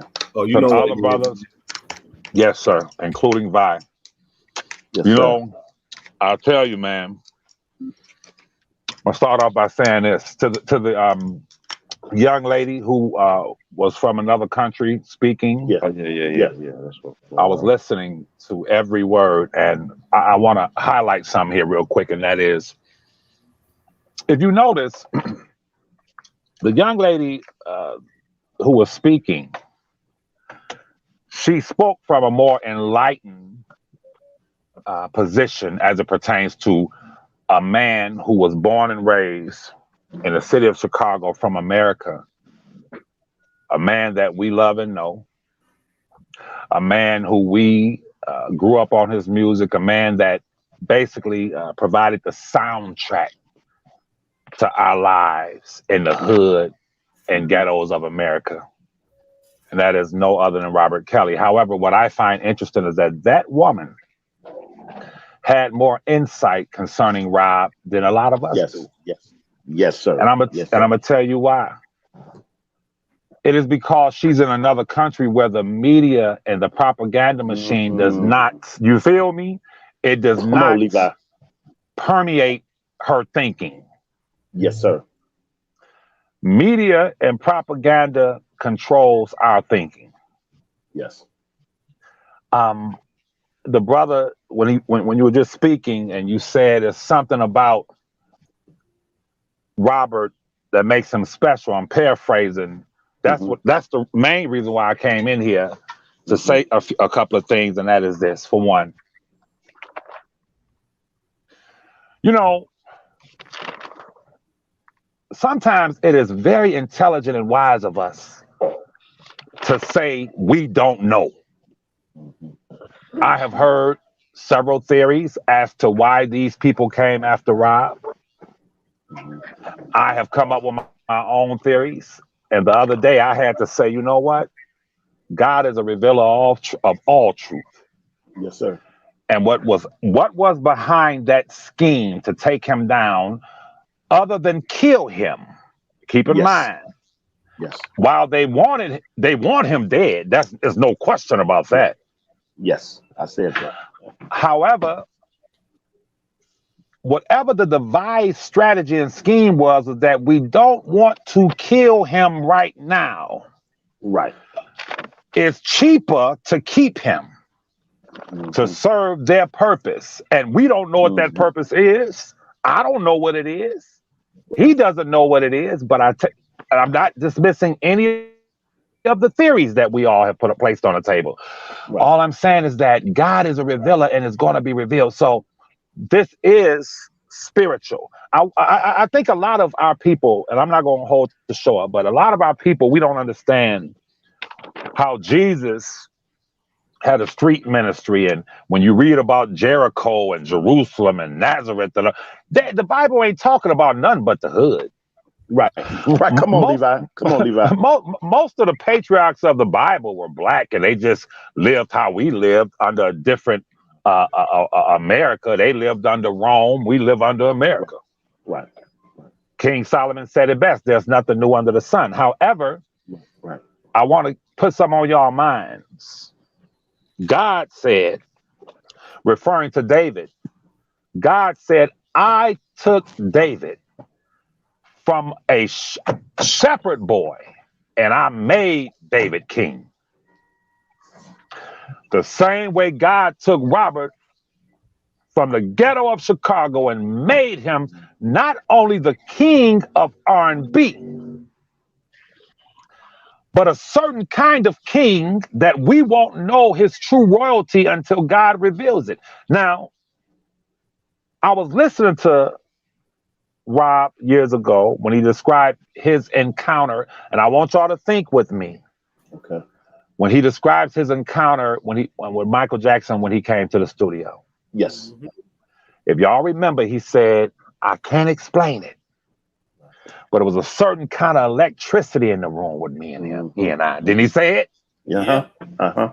Yeah, Didn't he? He said it was. He said I can't even explain it, but it's hard to explain. But it was a certain kind of strange electricity in the room. And he said, Michael said to him, "You want to sing with me? Come on in here and sing it with me."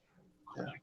Well, I'm gonna tell y'all something. You know, a lot of people have, you all know that, have lied on me and condemned me and attacked me and slandered me as it pertains to my relationship with my cousin. And I get it. Right. A lot of the people, Brother J-Rock, a lot of people who are around Rob like that, they just don't understand, not you, but a lot of people just didn't understand that my relationship with Robert was more intimate, in a sense. Intimate. It wasn't, you know, I'm from Detroit. We don't get down like that. We're not messy.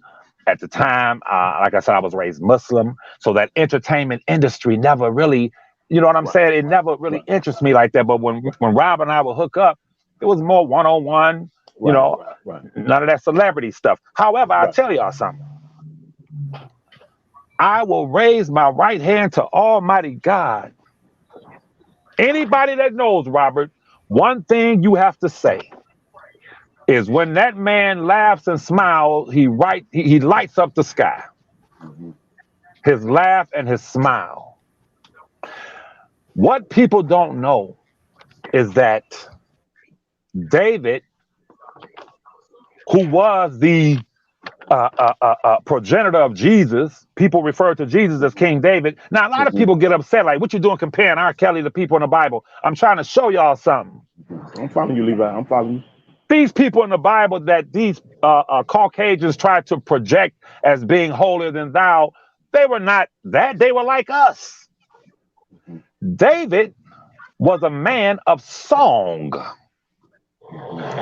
The Psalms in the Bible are nothing but songs. Yeah. Right? Okay.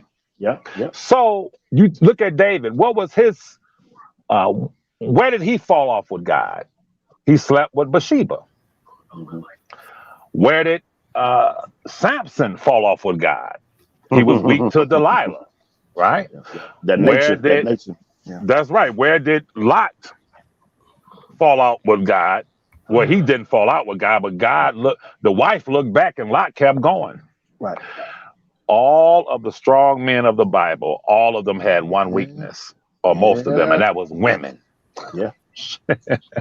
If you're a strong man, you're going to love you some women. Yeah. If you got God in you, you're going to love you some women, right? So you take Robert, I don't know, brothers and sisters that's listening, I don't know what I cannot tell you that special thing about Robert. I don't know, but I can tell you what I experienced. I'm not a liar. I'm not someone who makes up tales.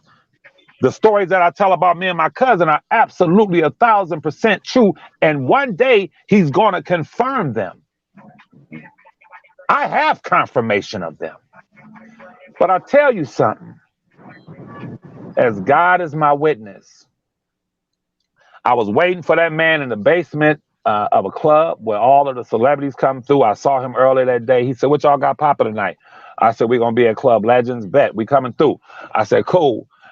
And I'm waiting for him looking at the door where all of the celebrities come in. I'm downstairs, that part. And I didn't know that they had a special door for the superstars. I didn't even know it. But I'm looking at the door that everyone comes in, and I'm standing there, and I'm like, this nigga ain't coming or whatever. And he taps me on my shoulder. Now, I'm going to say something. A lot of people will say I'm crazy. A lot of people, they can say whatever they want. If you've seen a UFO before, you don't need nobody to tell you that was a UFO or you lying. You the one saw it. Shit. I witnessed it. They didn't. Right. That man tapped me on the shoulder. Now, this may sound crazy, y'all, and that's fine. I'm not trying to say my cousin's Jesus. I'm not trying to say Robert is Jesus. I'm not talking crazy talk. I'm only telling you what I experienced. The music was playing upstairs, and he tapped me on the shoulder, and I almost fell to the damn ground. I'm telling you what happened. It was more than a shock. Electricity went through my damn body. And he said, come on, come on. And he started running up the steps. I said, man, I thought you was coming. He said, I thought you were coming through that. I'm thinking, come on, come on. So we going up the steps. And as we going up the steps, the music is getting louder and louder and louder. And I'm saying to him, you shocked me. And he's like, yeah, come on. I said, no, you shocked me. We get to the second floor. The music is louder. And I had to grab his arm. And I got in his ear. I said, man, you shocked me. He thought that I was saying he shocked me by coming through that other door. Right. And he said, I know. They let me through this door y'all don't know, that nobody know about. They let me through that door. The music was so loud, the people screaming, so I didn't go any further with it. I never mentioned it to him again. But that man shocked the hell out of me. All I'm saying to y'all is that R.Kelly, Robert Kelly is a special man. And if you don't believe me when I say he's a special man, you ain't got to believe me. Those who hate me, those who like me, don't take my word for it. I have one question, brothers, and I'm going to get off of here. If you don't believe he's special, show me one human being on the planet that this white man has allocated so many resources, so many media propaganda tools, lied on, crafted a whole two, not one. Listen, y'all, this man is so special. They said we can't just put one federal indictment on him because God is with him, and one federal indictment might not do the trick. So we're gonna put two on him. God damn it! I hear you, Levi. Are you hearing me? I hear you, my brother. I'm trying to show y'all to come out of the carnal and go into the spiritual. What did they say when they put Jesus in the tomb?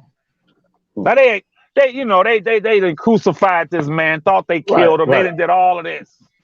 What did the wicked say? They said, no. But he did say he was going to rise again. Yes, now you talking. You got it. They said, hold on. Just in case we need some armed men just to surround that joker. They said we gonna put one of the biggest. They believed it better than the believers. They believed the Levi better than the Christian and the believers. Now you talking my talk. I got you, now Levi. You talking my talk. We Virgos. I got you, bro. Talking my talk now. So they said we're gonna put a big boulder over the tomb, and we're gonna have have it surrounded because this is what they told the people. Well, we don't want no one to steal his body, and they say he rose. Yes, sir. Yes. Come on. Oh, that sounds like they just do it in this indictment, and the prosecution been coming with that mess. You take the bull. Come on, Levi. I'm following you, bro. I got your back, Levi. I got your back. You see how they do? I got your back, Levi. You see how they do? Yes, sir. But they're not going to come and say, this man has so much God in him, we have to hit him with 2 goddamn federal indictments to make sure we covered up the tomb. Yeah. You follow me. Show me one. Show me one. We got you say two indictments, and then it had 3 docuseries now. That's right. Yeah. Listen.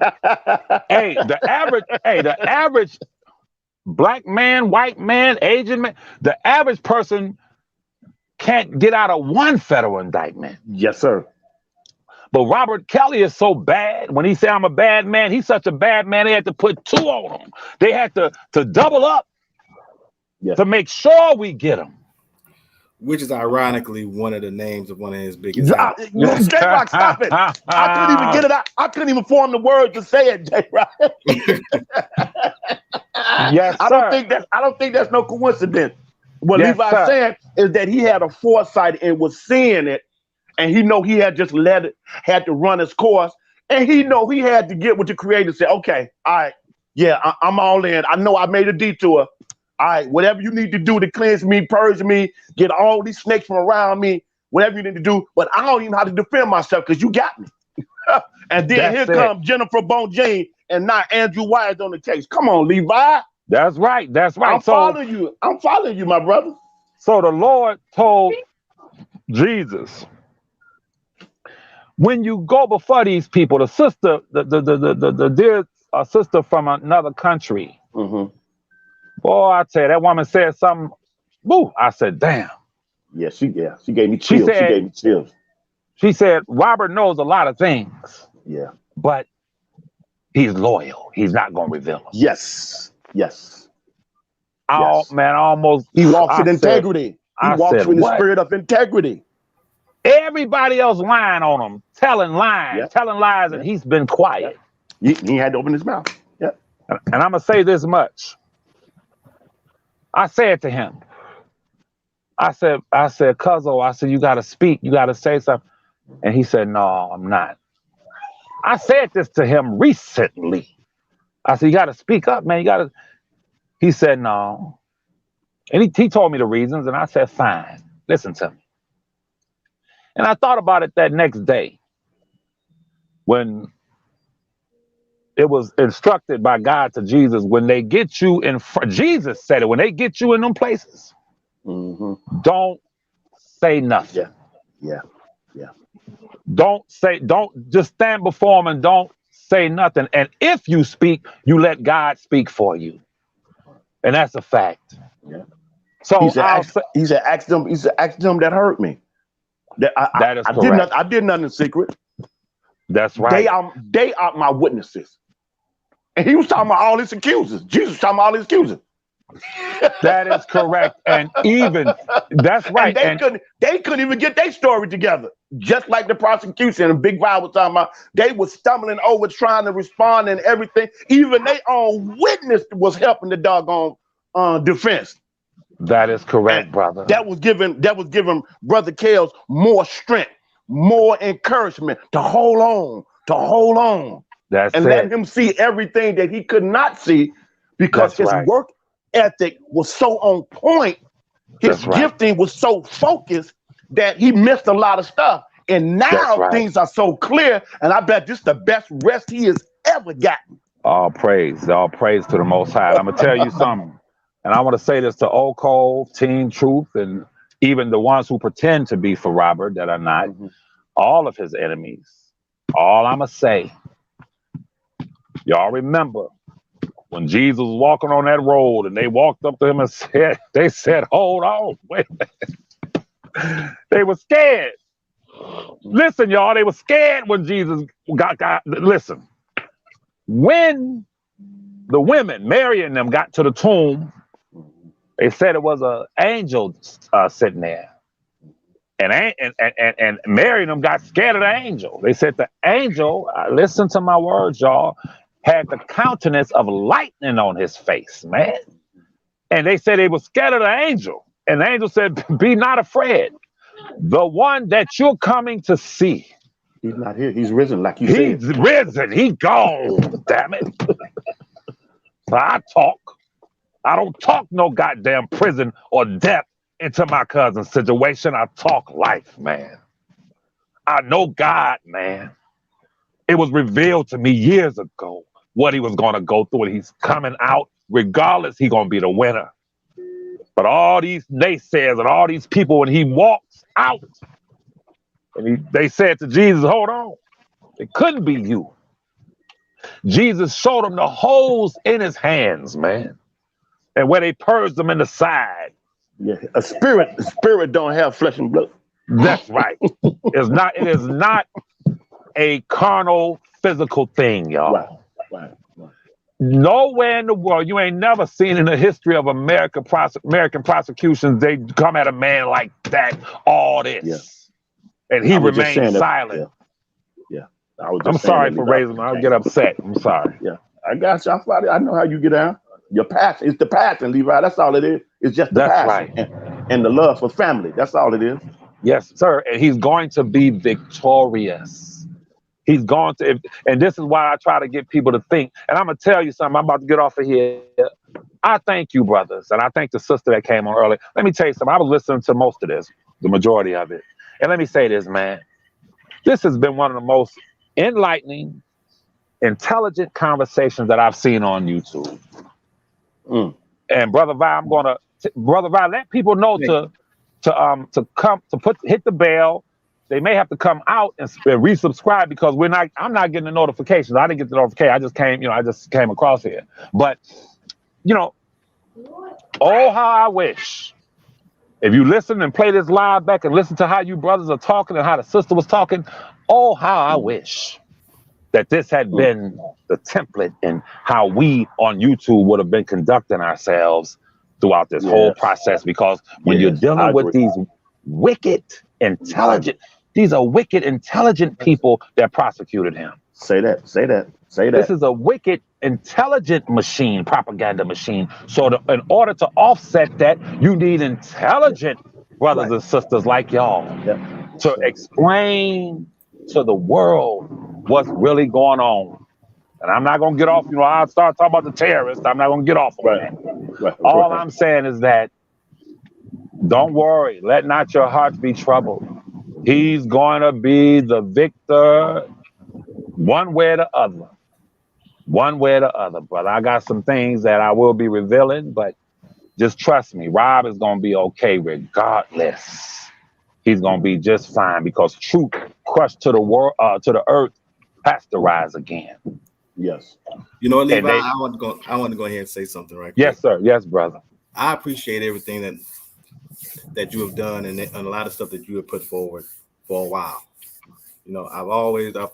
I've referred back to a lot of your videos numerous times and some of your lives. And what gets me in regards to this whole case is the fact that in this whole situation is that these people think that they can actually insult my intelligence and think they can get away with it. Yes, sir. And like I said, I dropped a bombshell on a couple of people on a couple other platforms, and it really messed them up.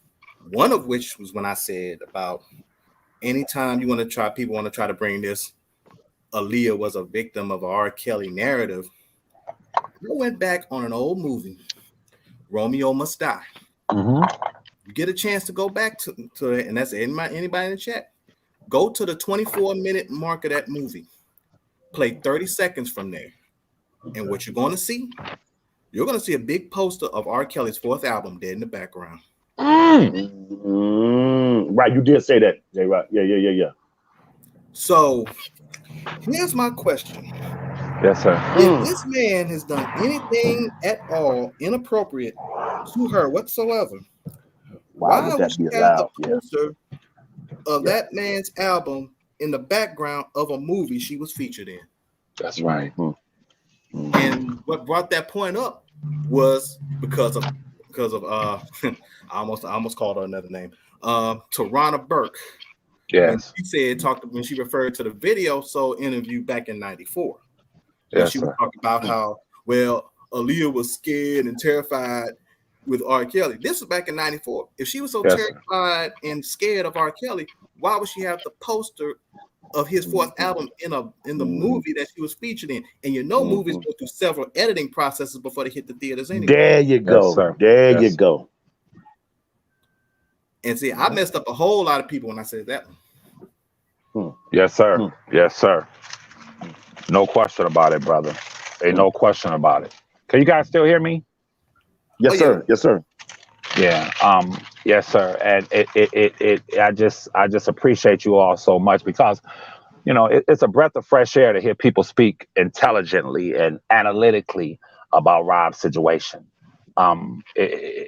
it's sad it had to take a turn where it was all ignorance and fighting and this, that, and the third. But it is what it is. It all comes with it. It all comes with it. Like you It always all say, comes right? with it. Yeah. Yes, sir. Yes, sir. And it is. I am eternally optimistic, y'all. I am eternally.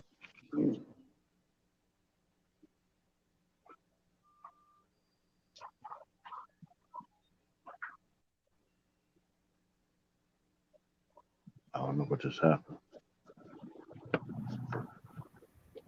Still on? Oh, he just dropped out. Okay, I don't know.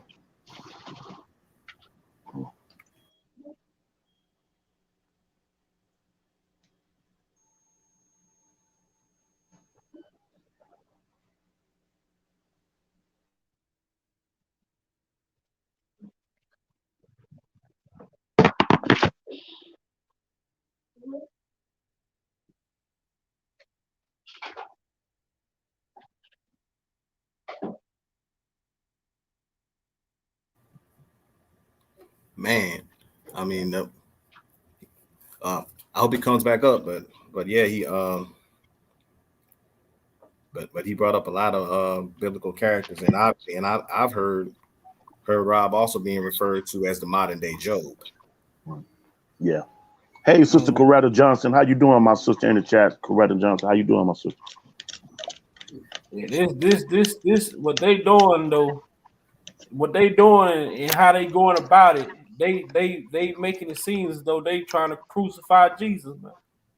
Mm-hmm. You know, you ain't no one man, and the biggest thing that we all can agree on is that we've been waiting on the evidence, and we've been studying saying that if he did something, it shouldn't be this hard to prove what he did. It shouldn't take all this. This is overkill. Yep. There you go. And nephew, stay right there in that vein and help him out, J. Rock. Stay right there in that vein. That's what I think is starting to wake people up. Like the Boosies and everyone else and saying, you know what I mean? Yeah. Yeah. It's overkill, man. Yeah. Yeah. Because it don't take all that. You look, the law is clear. Everything that they saying, you know, they want this person to testify. They want this person to testify. Well, Chicago saying, well, we not gonna charge them for this, but then but y'all, it's like New York. Oh, wait, this is y'all ain't gonna charge them for it. Give it to us. We'll use it, and we gonna charge them. You know what I'm saying? It's like, how was it not? How was Chicago not able to, but New York was able to, just because they changed one word from enticement to bribery, but both of the words mean the same thing. Just almost the same thing. And Chicago being one of the most corrupt cities and state in the nation, they said a little while back about Chicago's reputation. Even Martin Luther King talked about that. So yeah, that blows my mind, nephew. Right. And you know what else? Shout out to Lex in the chat when he just said Aaliyah would have killed those narratives if she was still here. Absolutely. That's the whole thing. I 100% agree with him. Everybody that could kill these narratives has allegedly been taken out or deceased. Yeah. Everybody. Right. Or stop, or blackball and silent. That's actually what I had left off of earlier. The two people had died, right, Vi? Yeah, two people that was close to the case, right? Yeah, Linda Mitch was ran over and killed, and they say she was ran over, and the car turned around, ran over again, and she hopped back in the car and pulled off and left for them. And then this man, Jack Palladino, these people just pull up on him in front of his residence and attack him, and then they pull up on him at his residence, attack him, and then he fall and hit his head. But in the midst of that, he was able to take pictures. So if they stopped to get the camera, he fell, hit his head. Why did they not take the camera? So it's like the record company doing all this. Hey, but you know what I said though? I say now, since he's a private investigator, now what if he had pictures of those private meetings, off the record meeting that Angel Cruz were having with Jane and Derek Goddard and Larry McGee. Who to say what information he had in pictures that he had?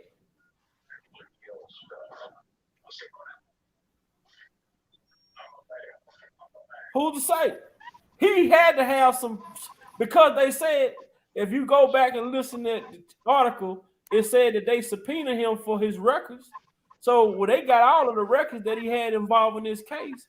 So it was something that he must have had that they felt he had, or something that they did not want to get turned over to his attorneys, or something, man. That this man was ambushed and attacked like that. And then if y'all say it was about the camera, it's like, if I'm gonna go in the bank and rob this motherfucker, why am I not? If I'm gonna shoot somebody, I might well take the money. I'm finna go to jail either way. I'm gonna rob you for a camera, but you fall and hit your head and knock yourself out, but I don't take the camera. Mm-hmm. What did Greg Lansford die from? Never heard. Was Greg Lansford on the prosecution side or the defense side? He went on neither side. He was on the side of saying, look, none of that never happened. So, defense was. So he died too. So he would have helped R.Kelly get out too, then, right? Yeah, because I know that for sure. You don't even got a testimony from the mama Susan or Jane. I think Greg Lansford died of a heart attack, if I'm not mistaken. But I said this also, and this is just my personal take. I believe the media killed Greg Lansford. Yeah, that's stress and that pressure, man. Yup, exactly. Yep. Stress will kill you, man. Well, the lady was here, but I seen her thing on here, but I was trying to click her on, but I don't know. Yeah, man. But this whole idea with all this, but all of this information now that we're seeing is information that's coming out now that Darryl McDavid, attorney, he went to sue the federal prosecutor, and in the midst of suing them, these documents came unsealed. And when they realized that the documents were unsealed, they hurry up and went back and sealed the documents back. What's up, brother T. Glenn? How you doing, my brother? Blessings to you, T. Glenn. This man, this shit right here, man, is like, I even all of it from the prosecutor saying that the testimony from the private eye helped the defense more than it would have helped the prosecutor. So that tell me right there that y'all wasn't finna bring him to testify for y'all. Then y'all tell us that he paid R.Kelly, McDavid, or R.Kelly and Associates paid Chuck Freeman $100,000, was to pay Chuck Freeman $1 million, but he signed a contract for $100,000. You make that make sense. If I'm asking for $1 million, why am I finna sign an agreement for $100,000? You got to make that make sense. Then the agreement got two different dates on it. One agreement got one date is 2001, the other date is 2000. But then this man signed a contractual agreement using a nickname Chuck Freeman. Who the hell is Chuck Freeman? That ain't valid. You can't go cash a check with Chuck Freeman on it. Right. Alias. Huh. You know what I'm saying? Then you turn around and you come back with this. Oh, you got all this information of Aaliyah, but you can't use it because of this. Because of the law didn't come into effect until 1996. But that's the reason why y'all chose RICO, right? So now, if you're going to choose the RICO Act, that means the umbrella, the time goes in reverse. So how would that law not be in effect for that crime that it was committed in 94? So you going from now to back then. So you say, well, it don't work for us, but how the fuck does it work for New York? y'all, man, the Supreme Court, like I played the video, the Supreme Court is going, when they look back at all this stuff, all this was nothing but prejudice against R. Kelly. This whole case, from the time they put out the first docuseries to the time they picked this man up, to the time they had these people going on these TV shows, all this different shit they was doing, the propaganda that they was spreading around, you know, ain't no way you got the jurors there was, we still ain't heard from New York jurors at all. We heard from the Chicago, it seemed to me the jurors in Chicago is very vocal because they was questioning the shit out the prosecutors because y'all showing us all this evidence, but y'all ain't charging this man with none of this. So even that alone, he didn't stand a fair chance in trial anyway, because the shit he was on trial for, they didn't even really have evidence of that. But they had gave them so much more evidence because you see what the juror said. Why ain't we charging him for Aaliyah? So the juror had in their mind that he should have been charged for Aaliyah, for marrying Aaliyah and abusing her. That's what that juror telling me. Right. Because once you ask why we ain't charging him for this abuse, and then she tell you, well, we can't charge him for that because of the X, A, B, and C. But now that juror got that in their mind now. You know what I'm saying? He did this. The only reason why we can't charge him for it is because of the law. But he did do this. So now that was the prosecution bringing it to the grand jury, and it seemed like from what the grand jury was observing and reading, and it raised questions. Yeah. It raised questions that something wasn't quite right. Okay, well then it don't make sense. Well, if you brought that and you said this happened, well then why you didn't turn around and just so that's what I'm hearing from what the grand jury is listening to. Like, wait a minute. I thought you said, so now you come in and telling me, but it's just like that. What you played that clip, what that Supreme Court panel was talking about. You know what I mean? See, I don't care if you got all this stuff on the rap sheet. You can't just because that say, okay, this person, that don't work like that. You don't work. And you just stacking stuff just to, and man, that's exactly what's been going on with this case. They just throwing it. They being exposed, man. All the uncharged acts, right? That's what they call it. All these uncharged acts that the grand jury is being presented, but he's not being charged for. You are creating prejudice. Yeah, exactly. Yeah. You got Levi back. Yeah, I'm sorry, you guys. I'm in a bad area. Wanted to hop on here and tell you guys to have a nice evening. All right, Levi. Yeah. I just want to tell you guys have a nice evening. I really enjoyed the live conversation, and it's a beautiful thing to be amongst intelligent, enlightened individuals. You know. Oh yeah, for sure, Levi. I appreciate that and appreciate you like always. Yes, sir.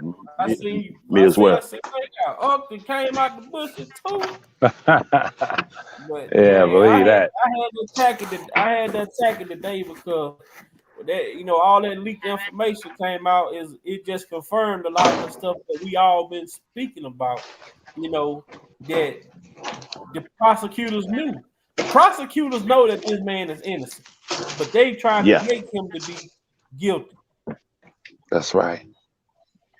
It's and then on top of that, right? It's like it seemed like that a lot of other like when it come out through the ranks, because we know with the appellate court thing, we don't know how that's gonna go, but we know that even according to the video that I showed earlier with the Supreme Court justices dealing with the one attorney.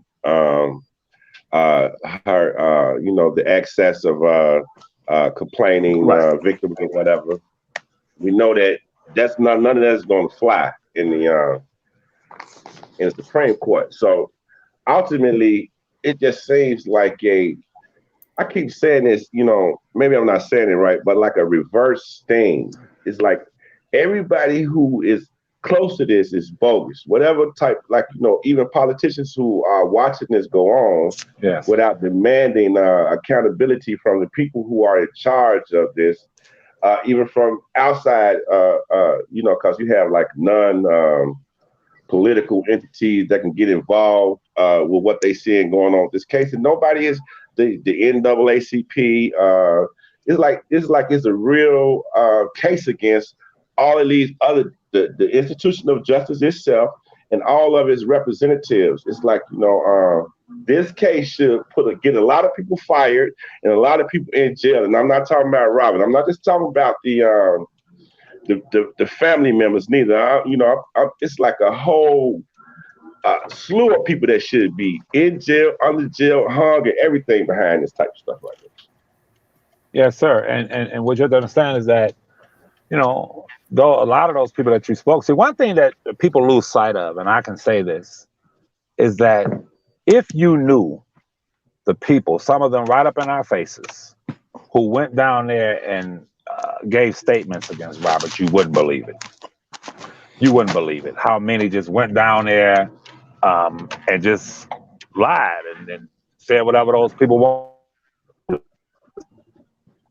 You have to understand that none of this could have ever been done if it were not for the people that Robert trusted and the ones he was loyal to and those who basically bought and paid for. It was right. So many acts of betrayal, and but I'll say this much. I believe that there's going to be a smoking gun in this. I believe there's going to be some new evidence that's going to surface, and I believe that is going to blow the cover off all of this, because it was a well-orchestrated hit. Right. Ain't no question about that. It was a well-orchestrated hit, and we will see. We will see, brothers. I'm going to let y'all go, but just know that God is in control and that God is a revealer of all truth, all truth. Levi, you got to do me a big favor. You got to say your trademark. You got to say your trademark, bro. You got to say you got to say it like only Levi can do it, man. Hey, I got so many. Which one? Welcome back to Levi for Kelly, where the game is being sold. I told you, heard me. You feel me? Yeah. Hey, bro. Yes, sir. Yes, sir. Listen, man. When I first came on, I was like, "You feel me?" Yeah, there you go. You feel me? Oh, you don't know how you just blessed me, man. Oh, bro. Yeah, man. But so many of these perpetrators started copying my style. I had to switch it up a little bit. Yeah. Feel you. It is what it is, man.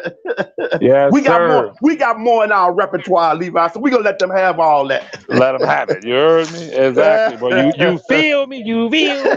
For real though. Hey, Levi. Yes, sir. Yes, sir. Just like your catchphrase, the late great Nate Dogg had a song back in the day. Said nobody does it better. That's right. Hold on. And, hey, yo, and that's so funny you said that, brother, because I was just thinking about Nate Dogg the other day, and he was the best at it. He was Nate Dogg was smoke weed every day. I was listening to that joint the other day. Right. Smoke weed every day. Yes, sir. Yeah, Nate Dogg was the best at it, bro. Nate Dogg was the man on them hooks. You know what I'm saying? And just watch this whole scene, bro. Watch, just understand something, because the brother just mentioned something, and he was saying politicians and how people are not speaking out. These people are afraid to speak out. They're afraid to go against the machine. Yeah. You feel me? They're afraid to go against the machine because most of them are bought and paid for, and I know that they've all been silent. All the celebrities, with the exception of a couple, have been silent with Rob's situation. But hey, I know how this works. And when we remain silent and allow them to do this to one of ours, then they'll be next. They'll be coming after them next. You feel me? They'll be picking them off left and right. So because they didn't say nothing. You feel me? So Man, I appreciate you, brothers, man. I'm about to get out of here, but I'm gonna continue to listen and vibe. Like I said, I'm gonna hit the thing and the thing and put the bell, and so I can start coming on your lives more, brother. Yes, sir, man. I really appreciate it, man. Like I tell people, man, like and share. You know, if they sub to the channel. But like I tell Uncle all the time, I say when you don't see the numbers, understand that's the information. You got information being given out that people don't want to hear. You know, that's people right. There you gravitate to that drama. They come over here. You don't hear talking about somebody's house. They dog got a lace front on. You got 300 people in the chat. But when you talk about something like this that need to get out, that can help people, that That's right, brother. These are the messages. These are the type of conversations. This is the type of information that people need to get for when they going in the beauty shop, the barber shop, the bar, and these type of conversations come about. They can have this information to tell people, say it to people, prove people. When you talk with conviction, is how you persuade somebody. You have to believe what you saying yourself in order for another person that's a non-believer to even want to believe. Hold on, you say what? Oh man, I didn't know that. I was on the fence. Well, let me show you this. Did you see this? Did you hear this? This ain't my word. Right. This is the prosecutor. That's right. Right. But people, people ain't gonna come to listen to this. They'd rather go back and say, "Did y'all hear how Big Val was talking about what you want?" Yeah. It's sad too. It's sad. That's sad. You know. Hey Levi, but it's gonna be just fine, brother. Hey Levi, yes, sir. Hey Levi, if you want to reminisce, let me give you a throwback. One of my best favorite albums, Goody Mob, the Soul Food album. The Soul Food album. Go check that out. Yes, sir. That's one of my best albums, Levi. That is a Southern hip hop fixture. Yes. Yeah, it is. It is more than a classic. It's more than a classic. Yes, sir. It's more than a classic. That's the one when he said, when he thought about the projects or whatever, the security. Yeah. Are they securing us from the outside? Yeah, they locking our asses in. They locking us in. Yeah. And it's and you know, on that note, that was a time, because when that Goody Mob album was out, we was trotting back and forth to Atlanta a lot. And if you look at the landscape of our people, period, bro, that era when Goody Mob and them and Outkast and them were doing their thing, the South was the South. You feel me? Georgia was Georgia, Atlanta was Atlanta. Right. But now everything has changed. You feel me? And Rob, without a doubt, is one of the, if not the last of a whole era. You understand what I'm saying? And I have to shout out. I have to shout out Teddy Riley. Teddy Riley. Again. Yes. Yeah, I gotta shout out Teddy Riley because he's, he being a maestro, a master musician himself. He's a master.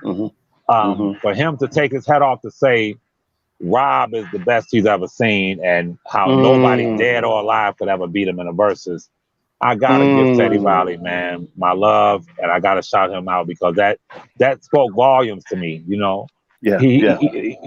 we all grew up in that time where the Aaron Hall, R.Kelly thing, and that R.Kelly still Aaron Hall style, and this, that, and the third. Right. You feel me? And Teddy Riley put all that to rest. Yeah. Teddy Riley, the man who was the architect of the New Jack Swing, because of that sound that he put together. He helped. I mean, he helped usher in a new type of R&B music at that point. Which obviously Rob admired enough to kind of use a little bit from that in his own music. So so Teddy is a master. He's a maestro. Teddy is one of the GOATs without question, in my opinion. Woo, that man, exactly, bro. And think about it, J-Rock. Think about how one thing these young kids will never live and see what we saw. And wasn't it beautiful how back then everybody had their own style, like Jagged Edge, Rob, this one, that wasn't that beautiful? Yeah. Levi, look, you preaching to the choir. I've always said the same thing. Also, for the simple fact, when when it was cool because everybody had their own style, even in hip hop. Because back in the day, you had Run DMC, and if you didn't have Run DMC, if you went down Run DMC, you had Public Enemy. You didn't have Public Enemy, you had NWA. You didn't have NWA, you had the Ghetto Boys, and then if you didn't have Ghetto Boys, you had De La Soul and the Tribe Called Quest. Tribe Called Quest, yeah. Ooh. Hey, we even had Kwame with the polka dots. Yes, sir. The polka dot king. Polka dot king. But what it was back then, if you bit someone's style, that's a problem. Like, oh, you biting. You feel me? Yeah. Right. That was the term. Yeah. Exactly. So what Rob did was when he came out with Vibe, okay, that was the wave, Vibe. But before they could even start talking about him stealing Aaron Hall style, he didn't hit him with 12 play. Right. He didn't hit him with he didn't hit him with Do You Mind? I mean, he didn't hit him with so many different styles where they couldn't even say nothing no more. Yeah. This man just took over the whole R&B landscape, bro. And Levi, and if that wasn't enough, I forgot the album, J-Rock, where Rob went back into the time machine to like the 40s or the 30s. He did it. Remember that song? He did it when them people were dressed up like Happy Days and they were dancing around. You know what I'm talking about? I think that was in Love Letter. Was that Love Letter album? Was that Love Letter album? He did some renditions of some songs that was. I said, "Woo!" He didn't cover everything. He did everything. He sure did. And now that you say that, brother, if you look at that, When a Woman Loves, when he performed that at the Soul Train Awards or BET or one of them, and like you said, he went into the Happy Days remix when he went into the on the piano. Right. Right. I want you to look at all those black celebrities standing there in awe over him. Yeah. Just in awe. Just in awe. Then turn around and do opera. A brother doing opera. That's right. A brother from the hood doing opera from nothing, from the dirt, from the mud. From the mud. That's why y'all. That's why y'all in y'all feelings and feeling some type of way. He has redefined music. And music today, R&B as we know it, I've always said, and I'm going to say it again, I'm thankful that you're on here, Levi, so you can hear me say it out of my forehead. Yes, the music industry, as far as a whole, but for far as R&B, it is crippled. That's right. It is crippled. That's right. Because just with his presence, I said this before to somebody in the park, I said, if he happened to come to the studio, he ain't even scheduled to come. And he's just sitting back chilling. I say, just him being in the room, your stuff is going platinum. From just him being in the room. In the room. Because of what illuminates from him. That's right. There's no way you can have a catalog and have Michael Jackson say, what I'm looking for and what I need, you are it. And you know what? How you did that, I'm not going to even touch it. I'm going to leave it just like that. You got me down perfect. That's it. When you have done that and resurrect, that's what hurts me so much, Levi, where he has took people's careers and have bridged the gap for them to be able to connect to the millennials. I mean, and y'all don't come together and stand up in unity to say, no, this is not right. Y'all cowards. I'm not dissing no one because Rob is like that. That's why he said no name. That's why he said no name. Yes, sir. Yes, hey, bro, I'm on the same exact page with you. It's just that, I get upset sometimes, but I'll say this much. And I'm not dissing these brothers. Right. But there's no way in the world that Brother Isley and Brother Wilson and all of them shouldn't throw a concert, put a tribute album out, do something to really, really show their respect. But you just said it. You said once again, you just said it. You just gave this man a whole new different title. You gave him something totally different, and that is this. You've never seen no artist be able to resurrect an older artist like that and bring them back to life and introduce them to a whole new audience, bro. Levi, you are absolutely right. I have said this numerous times on other platforms. I have said what he has done for older legends. I said Rob has breathed new life into more careers than EMTs giving CPR to patients. You ain't lying, bro. Yes, sir. You ain't lying, and able to do it for any artist. Right. He's able to do it for any. Look at Celine Dion. I mean, he's able to do it for any artist, man.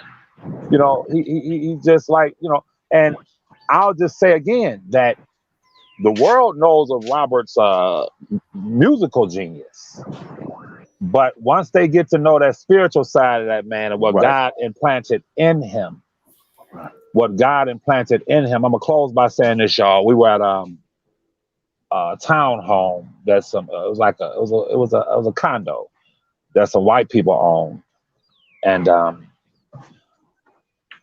we were all leaving. We were there a long time. It was late, and Rob said to everybody in the room, he said, everybody thank them for allowing us to come here, and everybody said thank you. And Rob said, yeah. He said, because a lot of times, white people don't open up their homes like that. Everybody started laughing. But I looked at him when he said that, and I'm thinking to myself, you are thanking these people, which was right to do, for opening up their home to you. But do you know who you is, nigga? I'm like, nigga, you is R.Kelly. You feel me? That's the humility part. That's the humility part. That's him. That's the spiritual. That's the spiritual part. That's it. He's never thought of himself like that. And when I think, like, he's never thought of himself like who, but all of the real true greats, the real true greats, the real ones, they don't think of themselves. When God gives you a gift, you're gonna show humility, and you're not gonna think too much of it. Right. I say that all the time, don't I? I say R.Kelly never embraced his celebrity status. Right. So did. Never. You always said that. You can tell by the women he dealt with, all that. He never. He just wanted to be normal, man. Here's the key that Brother Levi is saying. Here's the thin line of caution you got to take. It makes you open and susceptible for individuals to come in with a wrong motive, because you're so, you know what I'm saying, Levi? Because you're so transparent, you're so giving, you're so open, and you just want to bless people no matter who they is, no matter what their ethnicity is. At the same time, you got to be careful with that. We learned that from Pop. Got to be careful. That is correct. It's the same thing. We go back with Michael Jackson. He worked so much as a kid, being an artist. When he became an adult, he wanted to relive his childhood. That's why you had evidence and all that stuff. That's why he wanted to make something where the kids could be able to come to, put in a hospital, in his home, all type of stuff to help cancer patients. He just wanted to give back to children that was less fortunate. And it's just seemed like you say, you become victim of it at the same time. But just the humility that our people have, because we know the struggle where we come from. Right. We know what it looks like. We never above the struggle. We all struggle at some point in time. So I feel I have way more respect for the ones who do make it and reach back versus the ones who become bought out, paid and bought by, because those are the ones who gonna be sitting around the table like they showed the DJ Quick. They talk about that, the Bone Thug member talk about that secret meeting. Right. You know what I'm saying? You're gonna have people who, some people gonna confirm with it, but you're gonna have some people that gonna be like, I can't let y'all do my people like this. Right. Today has been a good live, man. We've been on here for 4 hours or so, man. And it was good having Unc on here. And like I say, man, it's always good to be able to bring out some good information and positive information. And I know it's a lengthy video, so I hope people, watch it and, listen to it if they have to go bits and pieces at a time. But this is the information that, we have to be bringing awareness to. Yes, And sir. we can do it on our behalf, but we know the lawyer gonna do her job, and this is information that they didn't want to get out. The prosecutor, they fit when they realized that their grand jury proceeding was leaked, they hurry up and resealed it. That's right. So what are they hiding? That's Why right. don't you want people to see the truth? That's right. Yes, sir. Yep. So, brothers, you guys have a very wonderful evening. Be safe. And you too, brother Levi. You too, my brother. It's all love, bro. It's all love. And I will be when I go back live by you all you guys are welcome to come over, and I will I'll continue to tune in to that. And y'all make sure y'all I talked to nephew Dana earlier. Dana about to have a live out of this world, y'all. Woo-wee. Okay. Okay. Oh, for sure. I can't. I know it's gonna be the bomb. Yeah, I think tomorrow Dana's on one. Okay. Dana on one. Y'all make sure y'all tune in. Okay. Levi, I got one other movie for you to check out, man. You yes, sir. Remember the movie Ricochet with Denzel Washington? Without a doubt. Ice-T in it. Like I said, go back and look. The fact that movie, I swear to you, is the mirror image of what Rob's going through minus the sentencing. Yeah. Even the small details. Because how can you tell me that a man who had an elaborate revenge scheme against him that consists of a sex tape, a damn, you had a sex tape, missing money, public scrutiny, and a reporter named Gail covering it all. Oh man! And this came out in 1991, 5 months before Rob released his first album. Oh, I'm gonna watch it tonight. So I'm gonna watch that tonight.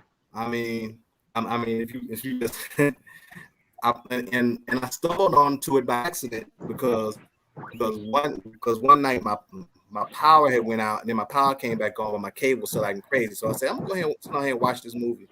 Yeah. And then I just sat up here and I just watched, and like I said, it's funny how God works sometimes, because I'm sitting up here watching this movie, and I'm like, wait a minute. I'm sitting looking, and the messed up part, the movie starts off with Denzel Washington and Ice-T on the basketball court. Wow. It starts off with them on the basketball court. After they get done playing, they walk over to this car. Ice-T had a new Corvette, and Denzel was like, "Is that a new car, Dessa?" He said, "It's new to me." He said, and Denzel looking, noticed that the car was hot. While he said, "Yeah, you having problems with the ignition?" Wow, ignition, right? It's ignition. Wow. Ignition in the first 5 minutes of the movie before you even start. Wow. I'm gonna check that out tonight, bro. Good looking out. I'm gonna definitely watch that tonight. We're gonna have to do a review on that movie, man. Yeah. There you go. Yeah. We got Levi. You're gonna have to do that after you watch it, Levi. You're gonna have to do that, bro. Yeah, exactly. If you do that, man, come on live, bro, because I got a whole lot of stuff about that. Yeah, please, bro.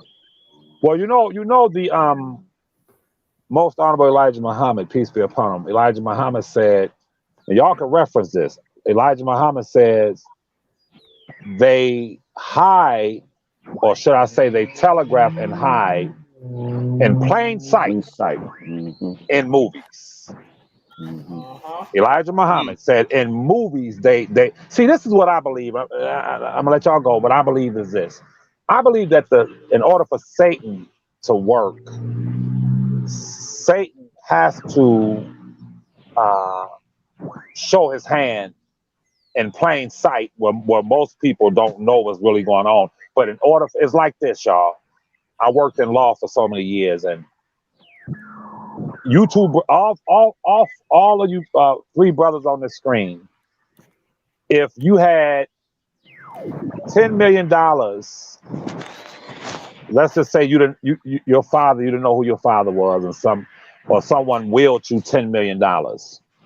So when it was time to read the will, there are three children sitting there, and they say, well, J-Rock, but that like, by the way, your dad left 10 million of this money to this guy. If they can't find you, the last resort is to put an article in the legal news saying, look, this money is yours, you need to come claim it. And then there's a certain statute of limitation. If you don't come claim it, then hey, it is what it is. But I believe that's how this satanic system works, where it's hard for me to explain, but it's a template. It's a template. The world we live in goes round and round, right? So everything is repetitive. You've heard, like I said, Solomon says, there's nothing new under the sun. Then there's another saying, as it pertains to history, has a tendency to repeat itself. It's a template. So for this brother to say in that movie Ricochet, they talk about ignition. Yeah. Then in the beginning, they talk about ignition. You understand? Then the woman's name is Gail. Yeah, the reporter in the movie's name is Gail because the guy that had a revenge scheme against Denzel was a guy that was in jail. I can't remember that actor, the Caucasian actor's John name. Lithgow. But yep, that's it. John Lithgow. Yeah, he's an excellent actor. When he broke out, he did. When he broke out, he had a revenge scheme that consists of alleged child pornography, a sex tape, a STD, missing money, a smear campaign, public scrutiny, and a reporter named Gail covering it all. You can't make this up. Can anybody make this up? Where they heard this? I've never heard. This is new to me. Yeah, I remember the movie, man. All them details I'd have forgot. It's been so long since I've seen it. And then to add insult to injury, and I researched this too. And I know some people say, "Well, that's just a coincidence." If that's such a coincidence, I was so heated after I watched that movie. I was so pissed. I almost threw my remote TV. I was that angry. And after the fact, I went on ahead and it prompted me to do some research. So I started doing some digging on my own. And what I found out, I said, obviously this movie came out in 1991, and I was trying to see if there's any kind of connection between the names of Ricochet and Survivor and R.Kelly. There were no names that was matched. But what I did find out was the director of the movie Ricochet just so happened to have done work directing movies for the Lifetime Network. Yeah, you said that. Is that right? You said that a while ago. Yeah. Is that right? Yep. The director's name is Russell Mulcahy. Wow. Look up the movie Ricochet, look up the director, Google the director, and you're going to see that between 2007 and 2013, he has done multiple movies for the Lifetime Network, which put 2-3 years before they were working on Surviving R.Kelly. Wow. Yeah, Brother Levi, we got to have you do that with my brother. You got to take your time and do that. Yeah, and I'm gonna watch it too, because this brother's revealing some that I've always known, but I've never researched and analyzed, and that is what the messenger said when he said they hide in plain sight in their movies. Right. You know what I'm saying? In their movies, they'll, it's just a generational thing, man. It's a secret society, brothers. That's all. Yes. It's a secret society. That's all it is. It's a secret society. And it's all laid out. It's a pattern that's already laid out for all of our lives. Yeah. That's it, brother. Wow. That's deep, bro. I'm going to watch that tonight, man. Thanks a lot, brother. Yeah. Blessings to you and your family, Levi. Blessings to you and your family. Thank you, too. You and yours, too, my brother. And God bless you guys. And, this is encouraging. Y'all really give me more energy to keep going, because it's very encouraging to hear intelligent people. Y'all ain't been on here threatening nobody, and after you feel you just like, this is what's needed right here. Yes, sir. And I thank you all for it so much, brother. Oh, not a problem. Also, Levi, don't forget, on Romeo Must Die, go to the 24-minute mark of the movie and go to and play 30 seconds from there. You're going to see that poster of R. Kelly's fourth album in the background when Aaliyah walks out. Wow. Oh, definitely. I'm going to definitely check that out tonight, too. My brother, Okay, man. I'll talk to you guys later. All right. Peace and love. Peace and love, brother. Peace and love. All right, bye. Peace, Take y'all. care, Peace, man. y'all. Peace. You too, brother. Be safe. Peace.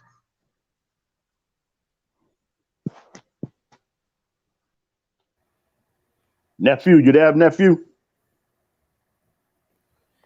Yeah, I'm here. I'm here. We getting ready to exit the show, man. Like I tell you, man, this has been. I don't know why I'll be saying that, man, but this has been one of the better lives we done had. Yes, yes. On the show, man, and I appreciate everybody, especially Esther calling from Europe.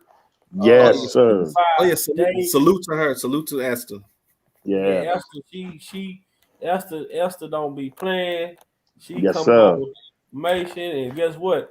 If you need somebody to give you some content, you just let Esther up, and you ain't gotta say nothing. Just Yes. go.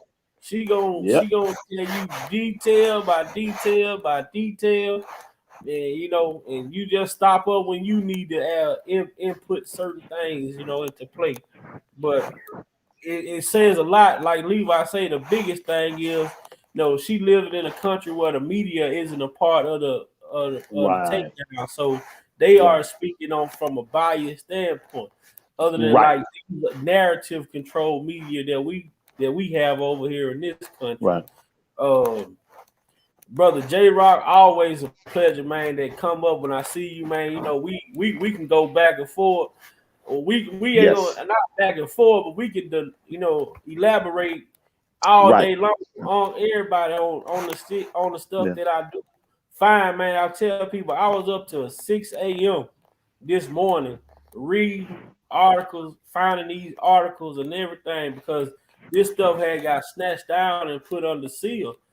And I had to go and search and find it, and I'm like, man, and just looking over stuff, I'm like, man, I couldn't wait to wake up to bring this information to y'all, and everybody see what these people was, how they were going about the things that they did, man, and what the lies that they want us to believe that they wanted Palladino to testify for them, but all of a sudden he get killed in 2021, he's killed. London Minch was killed, allegedly. Greg Landfair allegedly passed away. Aaliyah, her incident, untimely demise. Everyone who could speak positively of R. Kelly and debunk all of these allegations were they were taken away. And the other ones that could speak, they were confined, by the prosecutors to testify against R. Kelly for the promise of restitution. So now you see, nephew, I always bring up Tupac case and Kells. Now you see why I always say they synonymous. Yeah. Yeah. Very much, man. So it's crazy, man. So I'm just really I'm gonna let y'all speak, and like I tell people when I'm gonna close it out with my little saying, and that's gonna be today, man. I told Uncle I was coming with living in your purpose today, but I feel like my purpose today was to bring this information. So yeah. We can do that another day. Yeah, we can do that another day. Yeah, for sure. But I guess I'll go ahead and I'll start off first, man. You came in on the impromptu. I was flipping channels, watching these different games and whatnot. But when you started asking them questions, I was like, okay, I got to jump on in here because asking. And then when Esther came on and Muse came on, and then the minister pop in, Dave, and then when Levi when Levi came through the door and said it before, when he came in, I was like, okay, this is about to be epic. Yeah, that complete the silhouette right there. And but once again, Vi, I appreciate you like always. This one was one of the better lives. Like I agree with Levi on with that. Muse, who continues to drop the wisdom up in here. Appreciate you like always. Yes, Everybody, sir. Esther, shout out to Esther. They minister come through. Levi, you know what it is. Ain't nothing but love and Nothing but a respect. G thing, baby. Over here Yeah. on my side, if ain't no other side, these on my side. So, but I appreciate y'all. I'm about to go ahead and get me something since everybody talking about they would eat. I'm like, well, damn it, I'm gonna eat too. So I'm gonna eat too. I'm gonna eat too, man. So shoot, but everybody, y'all have a good evening. Y'all have a good work week if you got one coming up, all that good Yes, stuff. sir. You too, my brother. Everybody in the chat, once again, love y'all too, and y'all have a go. Yes, sir. Peace and love, bro. Peace and love, man. Definitely. Peace and love to y'all. Yeah, nephew. This outdid it, man. Hey, it only can go up from here, nephew. It only can keep on going up from here. That's it. The more I got so many screenshots, man. So much information. It's just, putting it all together and putting it in order. Sir. Putting it in order to present it, to the people. But we're gonna keep on bringing a lot of this sealed information that they didn't want us to see. But we keep nothing away from God. You know what I'm saying? No matter where you hide it, bury it, whatever you try to do, That's right. It's meant to be out. Yes, sir. Yes, sir. Let me see what I got here. Like I say, and one thing I want everybody to understand, man, to all the people that's following, yesterday I put a post up I put a post on my community wall. Well, it was a picture of myself, but it wasn't so much of the picture. It was the words that was phrased in the picture itself. That I need everybody to understand, say, I'm gonna need for everybody in this chat, and this is something you can tell everybody that's around you in your house, your kids, your grandkids, whoever. You know what I'm saying? Each and every day you wake up, you should learn you should look to love yourself a little bit more than you did the day before. Yeah, I liked it that. Yeah, when you put that up. Yeah. I texted you and told you that. Yep. Yeah. Each and every day you wake up, you should be you should look towards loving yourself a little more than you did yesterday. Because you made it to see another day. You have a new opportunity at living in your purpose. 5 rules to live a happy life, a happier life. Y'all put y'all 1 in the chat. Love yourself. Put y'all 2 in the chat. Do good. Not just by you, but by others as well. Right. 3, harm no one. If you ain't got nothing good to say, just don't say nothing at all. If you ain't helping the cause, don't affect the cause. Right. 4, be positive. Let's keep uplifting each other. Telling our sisters you beautiful. Telling our brothers you the man. You're a good man. You look handsome today. Let's uplift our people. We didn't tow each other down long enough. And number 5, always forgive. Don't carry these burdens on you that you don't even need to be, that you don't have to carry. When they say let go and let God, it means just that. Let go and let God. I tell people all the time, when you give your problems to God, there's no need for you to work on them. God don't need a mechanic. That's right. He is the mechanic. He is the healer. He is a way maker. He is light. He is darkness. He's everything that you are and more.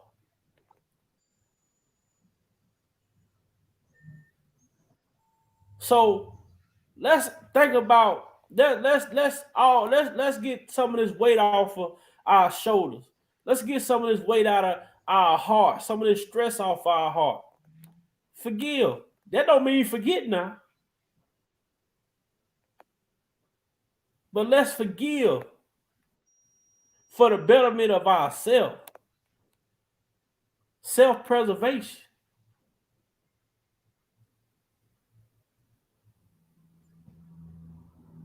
Yes, sir. Yes, sir. I look forward to seeing y'all each and every day.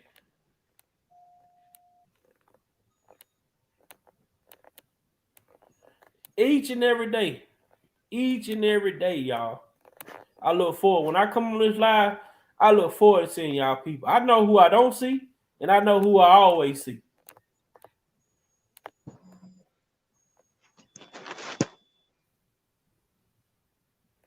You know, like I say, that's all the words I got to say. If y'all like to donate, Big Vibe Opinion, cash out, email me any information that y'all have or would like to talk about. Big Vibe Opinion 88 at gmail.com. Like, share, sub to the channel. And other than that, that's all I got left to say. I'm gonna let close his, say his closing, and then until next time. Yes, sir. Yes, sir. Bless you, my sister, Coretta Johnson, for that kind word. Thank you so much. Continue to keep me in prayer that I will continue to stay disciplined and not get distracted or be weary in well doing, because there's a greater purpose beyond me. Thank you for that encouraging word. I needed that. I needed that. So to wrap up everything the nephew has said, everyone has said on the panel, and what my nephew Big Bi whole concept and heart is, here's the thing.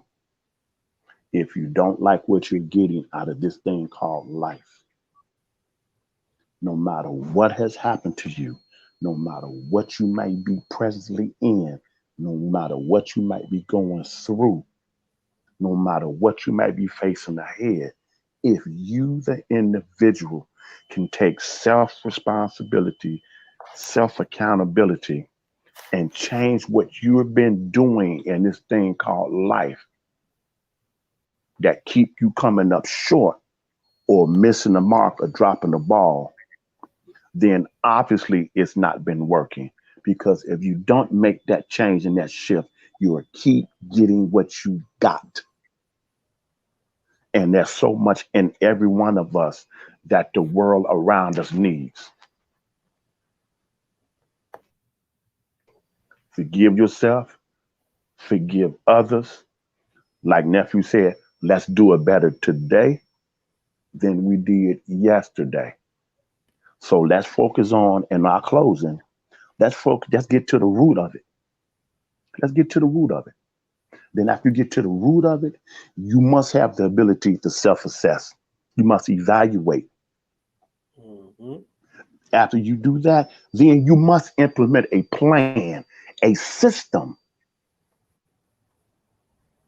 to help you shift gears and go to the next level and fulfill your purpose and your calling, whatever that is in life. Then, when you get the plan, along with that, then you need some steps that you can execute that can complete that and do that. Keep dreaming big. Nothing wrong with dreaming big. Whatever it is that you want, you feel you need, deserve, and want to have. But also remember, there's work involved with that. So that when you get it, you keep it. Meaning you have to be able to be a good steward and care for it. You know what I mean? And remember, a gift in isolation is no longer a gift. So whatever your talent, your gifting in, your purpose is, if it's in isolation, it's no good to you or nobody else. And I yield back. So according to God's riches and glory and his prosperity and his blessing, his peace, his grace, Father, we've asked that you forgive us for what we've strayed and what we've fallen short. Build us up. Strengthen us where we've been weak. Reestablish us. Press the reset button and help us to navigate as you show us what's going on. Now help us navigate to completion. So we thank you for your joy, your peace, your sovereign power that's still in control. Regulate our mindset and flush out all the negative stuff that prevents us from seeing your direction and purpose and calling for our life in its clearness. Strengthen, bless, and visit every single family that is represented in this chat. A special spirit of anointing on Big Vi, from the crown of his head to the very sole of his feet. Fill him with your presence. Fill him with your spirit. Surround him with your protected hand as he continues to be a man of honor, integrity, an upstanding father, an entrepreneur, a visionary, a problem solver. And I'm speaking into existence that he will become an author of a book, that he may be able to compile everything that he has witnessed and heard to this point, that it may be to help people of all ages and ethnicities. I'm speaking that in his life. So heal, forgive, protect. Your healing hand on Brother T. Glenn. Please show your power strong and mighty, Father God. Please touch his life, touch his bloodstream, touch his vein, touch every organ, Father God. You can turn it around because you are indeed the great physician. So we know you to be a mind regulator. You are a heart fixer. So as David coined the phrase, create within us a clean heart and renew your right spirit within us. Place our foot and reset it on solid ground of your positive truth and your goodness, and help us to withstand and be thorough, 10 toes deep, and know that you got us and you're going to keep us. But you will not violate our free will and free choice. We must do all that you have put in our mind and our DNA and our potential to do. And then you come alongside with that and making up for what we drop short and that we can't do on our own. Name of the Father, the Son, and the Holy Spirit. And we count it done according to your riches and glory and your time frame. Amen and amen. Bless you, nephew, and I yield back. Amen. You know how we getting up out of here, man. The devil doesn't want you to become what God has spoken over your life. But you cannot afford to be afraid, because fear is the enemy of your faith. I've come this morning to speak to your possibility. You are royal, you are chosen, you are God's people, and you are anointed to finish. The Bible says that he that beganeth the good work shall complete it. Somebody repeat after me. God finishes what he starts. It's simple as that. God finished what he started. That's right. All right. Y'all be blessed. Until next time. We out of here.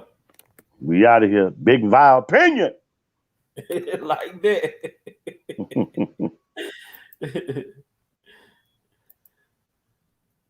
Hold on.